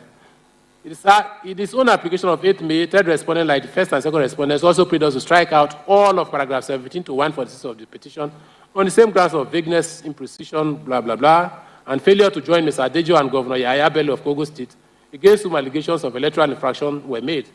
Additionally, it's also complained that petitioners' averments in paragraphs 19, stated them, and 45 of the petition are all pre-election matters which occurred after the petition and outside the jurisdiction of this court, sitting as an election petition. Again, the petitioners argue in response that their complaints were properly pleaded in the petition and so not imprecise, nor pre-election matters as alleged by third respondent. Resolution. Since the application of third respondents relates to the same paragraph of the petition objected to by first and third respondents, over which we have already made findings, we abide by and adopt those findings in determining the application of third respondent. We further hold that petitioners' averments in paragraphs 19, 20, 21, 35, 41, 42, and 45 of the petition are not pre-election matters. In fact, whereas the issues of the assurances given by INEC of real-time transmission of results to IRF raised by petitioners in paragraphs 19 and 20 of the petition, how the elections were generally funded by the federal government of Nigeria on account of those assurances as averred, and how first respondent transferred his in-house expert from one department to another before the election as alleged in paragraph 35 of the petition, cannot by any means give rise to a cause of action, let alone a reasonable cause of action. In petitioners, what is here? In petitioners, the averments in paragraph 42, 43, and 45 of the petition are simply notices by the petitioners to subpoena witnesses to testify about first respondents' omissions and commissions in the conduct of election, and so cannot by any means be described as causes of election, let alone pre-election matters for which they could have commenced action as alleged. In conclusion, the applications of first, second, and third respondents succeed only partly, and the following orders are made on them. Paragraph 23, 82 to 89, 88 to 91, paragraph 95, 95, 98, 121, 124, 126, 129, 133, 135, 136, 143, 144, and 146 are hereby struck out as prayed. The remaining paragraphs of the petition attacked past the vagueness test and paragraph 41D of the first schedule of the Electoral Act 2022 and are hereby upheld. That leaves us with the standalone application of third respondent also filed on 8th of May 2023, as well as the three applications of third respondents, all objecting to petitioner's replies to their petition, to their reply, sorry. Second respondent, so we take that one. We try to produce the arguments there. We said, and then we went on to say that the thrust of the response of petitioner's counsel, that is 45543, the thrust of the petitioner's counsel is a suit number CV351 that was not filed by the petitioners. So this petition, sorry, okay, I'm still reading, it's 544. Said, now it is settled to position of law that once a court is satisfied that a proceeding before it amounts to abuse of process, it has the right and indeed duty to invoke its coercive powers to punish the party in abuse. Quite often, that power is exercised by dismissal of the action that constitutes abuse of process. But multiplicity of actions, which is the complaint here, on the same subject matter and issue will only constitute abuse of judicial process if the parties in both actions are the same or previous to one another. See Okafor v. Attorney General of Anambra State. It necessarily has to be so because except where a person is shown to be privy of another as recognized by law, no man can be punished for the actions or sins of another. That is the crux of the issue here. It is whether the petitioner, that's Alhaji Atiku Abubakar, and his political party, the PDP, can be properly described as previous of the governments of Adamawa, Akwa Ibom, Bayelsa, Delta, Edo, and Sokoto states, who undisputedly instituted suit number SCCV against the Attorney General of the Federation before the Supreme Court of Nigeria. That question can only get a negative response for the government of a state, regardless of the political party platform on which its executive governor is or was elected, represents all shades of opinion in the state, including even those who may not belong to any political party at all. In fact, a state government is not even bound nor obliged to take instructions from the political party of the governor. Interestingly, our law reports are replete with cases where state governments elected on the same party platform with the federal government have repeatedly sued the federal government at the Supreme Court. A good example is this. Okay. A good example is the recent new currency case. Which one is that? 581? Yeah? It's a new currency case that was instituted by the Attorneys General of Kogi, Kaduna, and Zamfara states against the federal government, even as both parties were APC governments.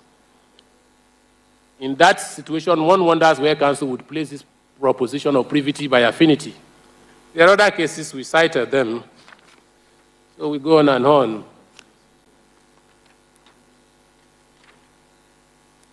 Oh, I'm so sorry. Now this thing now. In short, we reject this argument of second respondent of abuse of judicial process on account of litigation commenced by state governments against the Attorney General of the Federation. That is, as we also take note of the notice of discontinuance of case, the said suit number SCCV 354, 2023, filed by the plaintiff in that case since the 3rd of March 2023, which notice was tendered by the petitioners in this court as Exhibit PV in the course of the hearing of the main petition on the 6th of June 2023. This court is obligated by Section 1221M of the Evidence Act to take judicial notice of its proceedings. The other argument of note of second respondent in this application is the one of failure of petitioners to again join Friday Adejo and Yahya and its effect on the petition. We have already struck out the relevant paragraphs of the petition where allegations of malpractice were made against the two gentlemen. We abide by that decision. We shall simply add that we do not agree with second respondent's argument that the entire petition merits dismissal for non-joinder of those two men. The proper sanction in the circumstances of this case, as we have already pointed out, citing Nwankwo and Yaradua, is to strike out the paragraphs of the petition where those allegations were made. That order we also further add, and contrary to the argument of second respondent, will not affect the paragraphs where allegations were made against unnamed thugs. Unnamed persons cannot be joined to an election petition like it is sometimes done in trespass cases. See Obasanjo and Yusuf, where a similar argument was rejected out of hand by Kutige and Pastor Chalon on JSC. Thus, it was said there that it said, quote, it is impossible to drag unknown touts, police, and hordes of others to court and join them. That would be bizarre, end quote. Okay. So the next one, we now go to the challenges, the replies filed by the petitioners. All the respondents also challenge the validity of the replies and the accompanying witness statements on oath and list of documents petitioners served on them in response to their replies. Their common complaint in those petitions is that the said replies or paragraphs thereof offend paragraph 16 of the first schedule of the Electoral Act governing filing of replies by the petitioner, and so liable to be struck out. First respondent's objection was against the reply of first petitioner that was served on it. They are sought striking out of paragraphs 1.1, 21, 23, and 21 of the petitioner's reply, striking out the further witness statement on oath of DM, who later revealed himself in the production as Senator Dino Melaye, and PDPC, both deposed on 20th April, striking out the petitioner's list of additional documents dated the 20th day of April, which accompanied it. Sorry. The thrust of the argument, which is counsel, founded principally, and we reproduced the argument, and we reproduced the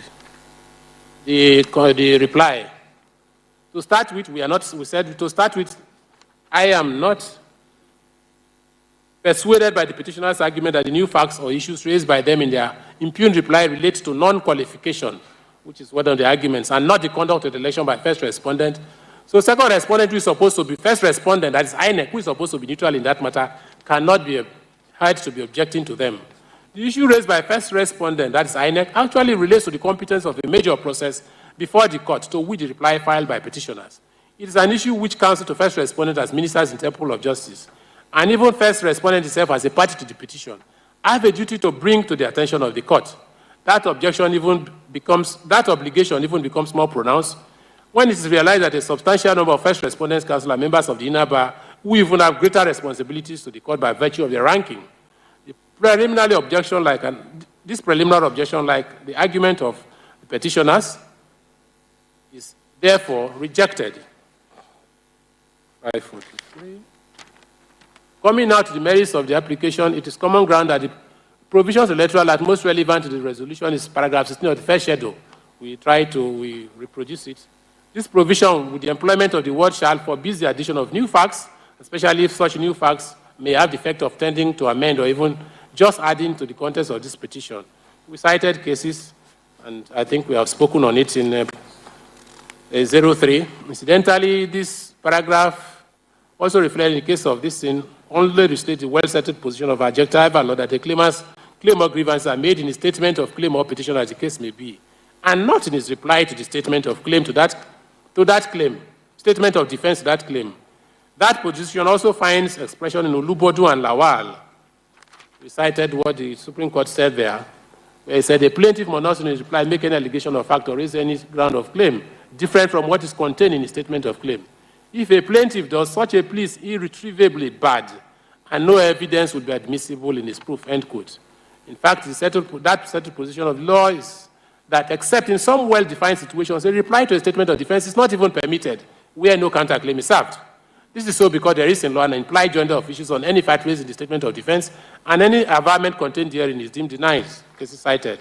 As to what will amount to a new issue, we cite again Egesimba versus Nuzurike, earlier cited in appeal number 03.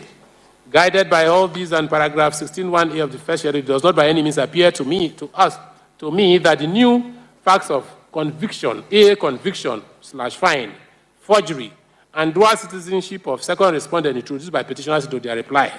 The additional averments of how results could not have been uploaded to INEC's IREV after the 25th of February, and C, whether it was done at all and relevant officials of INEC could not have been involved in it.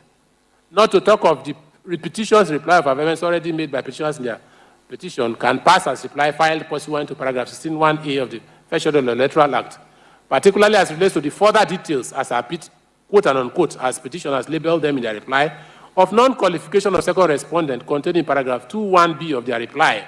It bears reiterating that all that the petitioners revert to in paragraph 146 of their petition is the bare statement that, quote, the petitioners aver that second respondent was at the time of the election not qualified to contest the election, not having the constitutional threshold, unquote. No details whatsoever was given by them of what they meant by second respondent's non-qualification. So first respondent, who was obviously satisfied that second respondent was qualified to contest the election by the documents he presented to it, also simply joined issues with them in a similar general manner. It is now through their reply that petitioners, who themselves seemed to have had no clear idea of what they meant by second respondents' non-qualification for the election, or simply deliberately kept it back when filing their petition, want to now introduce through their reply at a time when respondents have no further right of responding to them. Such unfair tactics cannot and is not allowed by our law. It must be noted, too, that under Section 131 of the 1999 Constitution of this country, there are as many as 4 different qualifications a person must possess before he can contest presidential election, and another 10 different grounds that can qualify such a candidate who has all the 4 qualifications of Section 131. Therefore, an assertion that merely says that a person is not qualified to contest election by reason of non-qualification will leave not just the person so assailed, but every other person involved, including the court, at a loss as to what the pleader has in mind. In fact, to allow such pleading will amount to upsetting the very essence of filing pleadings in a case, which is to give the adversary and the court a clear notice of the pleader's case, a point further fortified in paragraph 61A of the first schedule to the Electoral Act. Still on this issue, I must not fail to point out that the petitioners were only being clever by half when they claimed in paragraph 21B of their reply that they were simply given, as they put it, further details, quote and unquote, of the non-qualification of second respondent by averring to the conviction, fine, certificate, forgery, and dual citizenship of second respondent that they raised in their replies. They had never given any details of second respondent's non-qualification, and so cannot talk about further details, quote and unquote, let alone hide under such further details to smuggle in the new facts they averred in paragraph 1B of their reply. These new allegations are not also mere, as they call it, evidence in support of their ground of his non-qualification, as their counsel also tried to make them out. They are facts which can only be contained in the petition itself, and not in the petitioner's reply to respondent's defense to the petition. Paragraphs 2(1)b and c of the reply, where petitioners aver to no uploading of polling unit results by first respondent, presiding officer at the election, we also agree with first respondent, are new issues, or at least mere further denials by the petitioners to respondent denials of the petition. Such is not also permitted in the reply. See again, Bakar and another, versus Ibrahim, Akeredolu versus Akinremi, Egesimba versus Nuzurike, Spasco versus Alrain, Ishola versus LGBN, Obot versus CBN. In the light of all the foregoing, the 2 witness statements as well as list of documents accompanying that reply, all of which were based on the new facts contained in the impugned paragraphs of the reply in issue, are also incompetent and liable to be struck out. In summary, first respondents' applications of 9th May succeeds in its entirety. Accordingly, paragraphs 1, 2, we stated them of the 1, 2, Roman figure 1, Roman figure 2, Roman figure 3, Roman figure 4, Roman figure 5, and 2(1)b, 2.1b, c, and d of the petitioner's reply, filed in response to the reply of first respondent, together with 2 witness statements on note and list of documents which accompany that reply, are all hereby struck out. Second respondent's application seeking striking out the self-respondents. Learned counsel also made his arguments, our arguments, and then we come straight to the resolution. And I said here, my Lord said here, that I'm not even in the least persuaded by the argument of the petitioners, that they simply reply to new issues raised by second respondents in reply to their petition. The petitioners, like they did in their reply to the reply of first respondent, introduced fresh facts and issues of non-qualification of second respondent on grounds of his alleged criminal conviction, forgery of documents, and dual citizenship. That is foul play, which paragraph 16 sub 1A to the first schedule of the Electoral Act expressly forbids. Consequently, paragraphs 1B, 1, Roman figure 7, A, B, C, and Roman figure 8 of part 1, as well as paragraphs 2, 3, Roman figure 1, 2, 3 of part 2 of the reply of petitioners. The second respondent, where the petitioners avert new facts of purported criminal conviction for future proceedings against second respondent adverse to his purported dual citizenship or grounds of non-qualification, are all hereby struck out. Paragraphs 8, 11, Roman figure 1, 24, and 24b of the petition we hold on the state of the authorities earlier considered, are also new facts, or at best mere denials, and so liable to be struck out too, as they do not qualify as replies. Bearing the above, all other paragraphs of the petition filed on the 23rd, petitioner's reply filed on the 23rd of reply 2023 stand either not objected to, or the complaints against them are not made out. In other words, the application of second respondent also succeeds partly as stated above. Third respondent's application as relates, now we come to the third respondent's application, and we come straight to say that I find necessary to first observe that, like all other replies of the petitioners, the impugned reply of petitioners of 24 that was served on third respondent is in parts A and B. Part A is devoted solely To the preliminary objection raised by third respondent in reply to the petition, that part is understandably not challenged by third respondent, so it shall remain as it is. It is only part B of that reply that is challenged by third respondent, and it's also this part that contains in its paragraphs 32 and 33 the fresh facts of second respondent's alleged status as ex-convict and having dual citizenship, all of which now insist disqualified him as a candidate for the election. These facts I have already determined can only be raised in the petition and not in their reply to the respondent's reply to their petition. They therefore offend paragraph 16A stated above. Besides these two paragraphs, every other amendment in paragraph 2 of the reply, bar last paragraph 35, are, as third respondents has rightly pointed out, either mere denials of third respondents' reply to the petition or repetitions of petitioners' amendments in their petition, and so not permissible in a reply as per paragraph 16AB, 1A of the first schedule of the Electoral Act, see again the cited cases. It's also not the law, as erroneously argued by petitioners' counsel, that failure to reply to facts averred by third respondent in his reply to the petition would mean admission of those facts. And somehow counsel like arguing always like that, not just this one. Failure to deny averments contained in a statement of defense does not imply admission, like it does with failure to deny averments in the statement of claim. See again Simba's case, Ayola GSC, I cited this thing. In summary, third respondent's application succeeds in its entirety. Consequently, barring paragraph 35, the entire part B of the reply of the petitioner's reply of third respondent is incompetent and is hereby struck out. That concludes and settles all 7 applications trust preliminary objections of respondents. So that is it. So I now hand over to my leader, as politicians who want to call it, so that my Lord can continue to take over from there. We'll go to the respondents' objections to documents tendered by petitioners at the trial. My learned brother, by my immediate right, will read the ruling. Right. Thank you. We want to take on the respondents' objections to documents tendered by petitioners at the trial. In the course of the hearing of this petition, objections were raised by the 3 respondents. First, to the validity of the witness statements and oath deposed to by some of the witnesses of the petitioners. Specifically, PW12, that is petitioner's 12th witness, Eguma Friday. PW13, that is Grace Timothy. PW14, Grace Ajagbona. PW15, Abidemi Joseph. PW16, Ms. Edosa Obasa. PW17, Ms. Aleri Ayuba. PW18, Ms. Sadia Mohamed Haruna. PW21, Mr. Samuel Odunta, a statistician. PW23, Janet Nuhu Turaki. PW24, Christopher Bulus Ado. PW25, Victoria Sani. PW26, Hitler Egwonu Nwala, a forensic expert. And PW27, Mr. Mike Enahoro Eba, a legal practitioner. These are those who witness statements.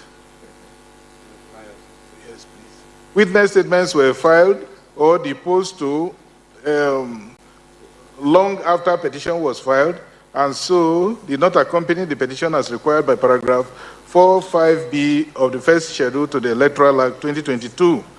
That is stating that election petition shall be accompanied by a list of the witnesses that the petitioner intends to call in proof of the petition.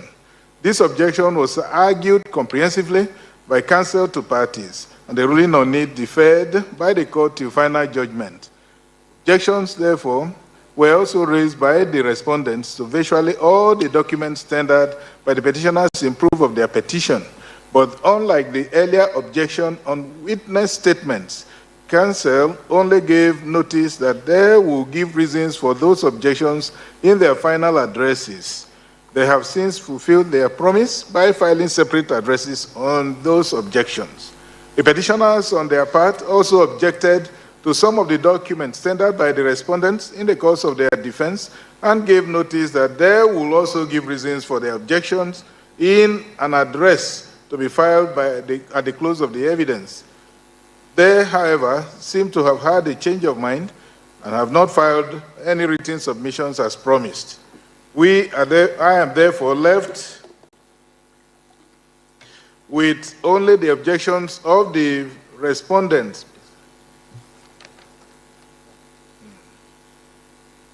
I now proceed to consider the said objections of respondents. 1. The validity of witness statements on oath of PWs, that is petitioners' witnesses, number 12, 13, 14, 15, 16, 17, 18, 21, 23, 24, 25, 26, and 27, that did not accompany the petition as required by paragraph 45B of the first schedule to the Electoral Act 2022. This objection was taken and comprehensively argued by First Respondents Council on 8th of June 2023, when PW12 Mr. Eguma Omachono Friday, a presiding officer in the disputed 25th February 2023 presidential election, tried to adopt his witness statement on oath, which he deposed only on the 5th, which he deposed to only on 6th of June 2023, long after the petition was filed on 21st March 2023. Subsequently, when the petitioners called their witness numbers 13 to 18, 21, 23 to 27, who also only deposed to their witness statements in the same June 2023, long after the filing of the petition, and even after hearing of the petition had commenced, Respondents' Council again raised and adopted the same objections against those witnesses and their witness statements. As explained earlier, the thrust of the objection, which was championed by Chief Wale Olanipeku SAN for second respondent, was anchored on paragraph 45B of the first schedule to the Electoral Act 2022, requiring that the election petition shall be accompanied by, among others, witness statements on oath of the witnesses the petitioner intends to call in proof of the petition. Learned Counsel argued that insofar as the witness statements on oath of the said witnesses of the petitioners did not accompany the petition of petitioners as required by paragraph 45B and 6, sub 6 and 7 of the first schedule to the Electoral Act, they were incompetent and cannot be relied on by petitioners or the witnesses concerned. It is irrelevant. It's irrelevant. Counsel argued that the said witnesses came to testify on subpoena issued to them by this court as paragraph 45B of first schedule to the Electoral Act makes no distinction between ordinary witnesses and those who were testifying on subpoena. Then that argument was taken, and after hearing the argument, this is our resolution. Now, this contention of the respondents has far-reaching consequences, as its resolution in favor of respondents will result in the court discountenancing the evidence of all the presiding officers, namely PW 12, 13, 14, 15, 16, 17, 18, 23, 24, and 25, who were in the polling units in the election, and so were eyewitnesses to the alleged failure by INEC to transmit and uphold the election results to IREV, a major pillar of the petition. It will also result in discountenancing the evidence, oral and documentary, presented by petitioners' two expert witnesses, PW 21 Samuel Odunton and PW 26 Hitler Nwala, but also their last witness, Mike Enaoroeba, PW 27, who alone testified on the non-qualification of second respondent for the election and tendered documents in that direction. That is, even as we must not fail to remind ourselves that the relevant facts in the petition and replies of the petitioners that would have supported the evidence of PW 21, 26, and 27, Mr. Samuel Odunton, Hitler Nwala, and Mike Enaoroeba, have already been found incompetent and struck out by this court while ruling on the applications like preliminary objections of the respondents. Coming back to the objection of the respondents that paragraph 45B of the first schedule to the Electoral Act 2022 does not make any dichotomy between ordinary witnesses and those testifying only on subpoena as regards the duty to front-load witness dispositions along the petition. So the evidence of PW 12, 13, 14, 15, 16, 17, 18, 21, 23, 24, 25, 26, and 27, whose witness statements or notes were not front-loaded with the petition are incompetent. Paragraph 45B of the first schedule to the Electoral Act 2022 reads thus, and I want to mention it. It says the election petition shall be accompanied by B, written statements on oath of witnesses. And clearly, this provision, particularly the word witnesses, whose written statements on oath the lawmakers require that shall accompany the election petition, must be given its literal interpretation. See the recent decision of this court in Ogba and Vincent, and then that of Senator Ararumi and INEC, all citations supplied. The unreported decision of this court also of 17th of July 2020 in Advanced Nigeria Democratic Party ANDP versus INEC and two others, appeal number EPT 406/2020 and People's Democratic Party versus Okogbo, citation supplied on the issue. Where the words of a statute or instrument are clear, like paragraph 45B of first schedule to the Electoral Act is, particularly the unqualified witnesses, in quote, employed there, the court has no duty than to give it its literal meaning.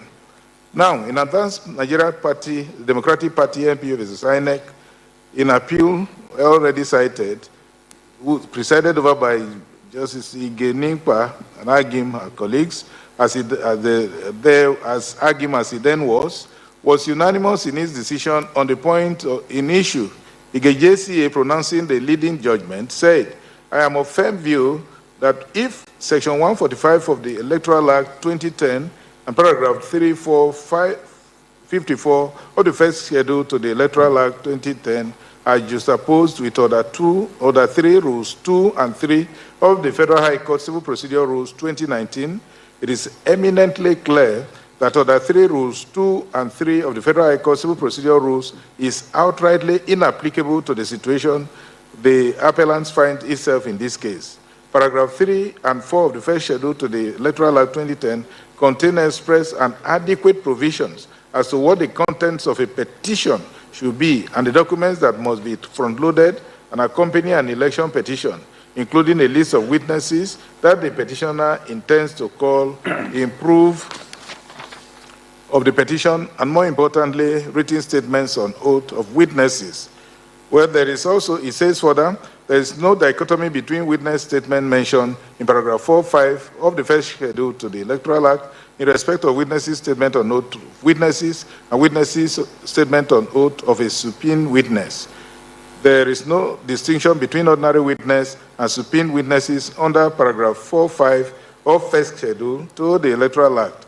In essence, paragraph 4.5 of first schedule to the Electoral Act covers witness statements on oath of all categories of witnesses the petitioner intends to call at the trial of his or her petition, unquote. In Senator Ifeanyi Ararume and INEC, this court also, presided over by my Lord Justice Samani JCA, the concurrence of my brothers Owade Kimbami, Bolaji Yusuf, and Bayero JCA, again confirmed this position when, in that decision, it was held. Learned counsel for the appellant has argued that PW2 was before the court on subpoena, therefore the tribunal could not turn around to prevent him from testifying. It is not disputed that the said witness was before the court on subpoena at testificandum, but it must be realized that the witness was subpoenaed on the application of the appellants. He was not summoned by the tribunal in the exercise of their powers pursuant to paragraph 41, 5, and 6 of the first schedule to the Electoral Act. He was therefore for all intents and purposes, witness for the appellants. In that respect, his written statement or note was subject to the requirements of the law as stipulated by paragraph 4.5 of the first schedule. Strict compliance with paragraph 4.5 of the first schedule to the Electoral Act is mandatory. It is of such a nature that there is sanction in subparagraph 6 of paragraph 4. This point was also earlier made in petition 03. Also see the decision of PDP and Okabwe, and then Ogba and Vincent, Midira and Patricia Ete, Awoyemi, Lasun and Awoyemi. All these cases have the citation here, and they already referred to in our earlier 3. Okay. It is of interest that in all these cases, the earlier decisions of this court, Midira versus Patricia Ete and another, and Lasun versus Awoyemi, relied on strongly by Mr. Chris Uche SAN, for the petitioners were cited and considered but departed from by this court. Quite remarkably too, in his book, Modern Nigerian Election Petitions and Appeals Law, published in November 2017, which book Chief Chris Uche SAN, the lead counsel for petitioners herein, wrote a glowing forward to. The learned author, Mr. Kelechi Peter Ikoroga, Esquire, had this to say at pages 134 to 140 while commenting on this same issue, the SR position of this court in Omirira and Ete, and then Lasu versus Awoyemi. There, Chief Uche SAN, who is incidentally is present here, says, just like a petitioner in an election has 21 days from the date of the result of the petition to file his petition, otherwise such a petition becomes statute barred, there is also a time limit to the period within which a petitioner is to file a deposition or other document not filed along with the petition. Thus, all evidence required in proof of a case must, as a precondition to exercise jurisdiction, be brought within the stipulated time frame. That is to say, 21 days after the declaration of the result.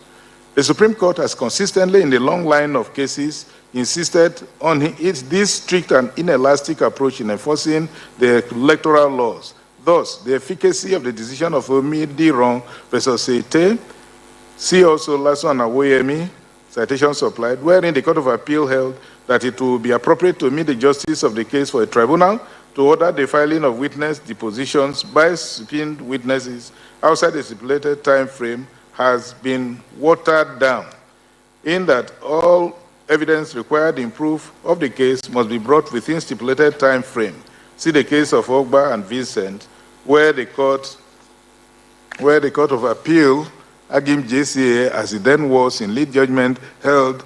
I think that this court in Omidira and Ete and the Supreme Court in Oke and Mimiko adopted different approaches in addressing the issue of whether a tribunal or a court can allow a witness deposition or other document not filed along with the petition or not filed within the time allowed for filing election petition to be filed and used in an election proceeding.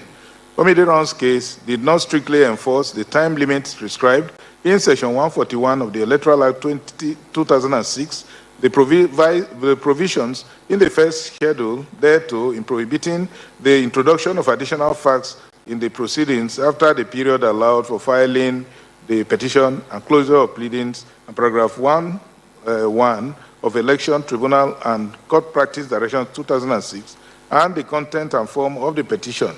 It held that the purpose of the practice direction is to guide and regulate compliance with and observance of the provisions of the first schedule to the Act and the Federal High Court rules where applicable.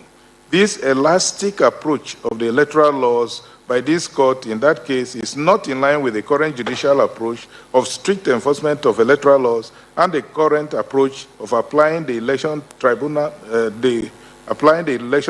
and court practice directions as overriding the rules of court in election cases. In Oke versus Mimiko, the Supreme Court approached the issue in keeping with the current judicial trend of strictly applying electoral laws and procedural rules and giving them supremacy over rules of court in election cases. The law has laid out strictissima juris in Oke and Mimiko is that a witness deposition that is not filed along with the petition within 21 days allowed for filing the petition cannot be filed in the proceedings. It held thus: if there was evidence which was fundamental to the determination of the petition, that evidence ought to have been placed willy-nilly before the tribunal within the time specified by the Electoral Act or any other act. That evidence ought to be regarded as the spinal cord of the petition, even if it was being withheld by any person.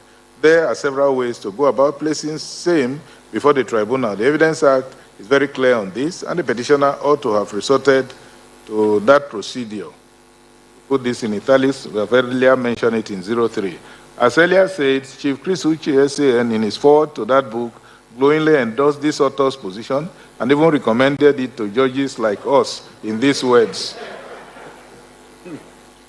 the author has ably and remarkably sought to examine the legal framework of electoral legislation within the landscape of judicial decisions emanating from disputes arising from elections in the context of election litigation, from the preparation of the election itself through the pre-trial proceedings, the actual trial, the judgment and trial proceedings.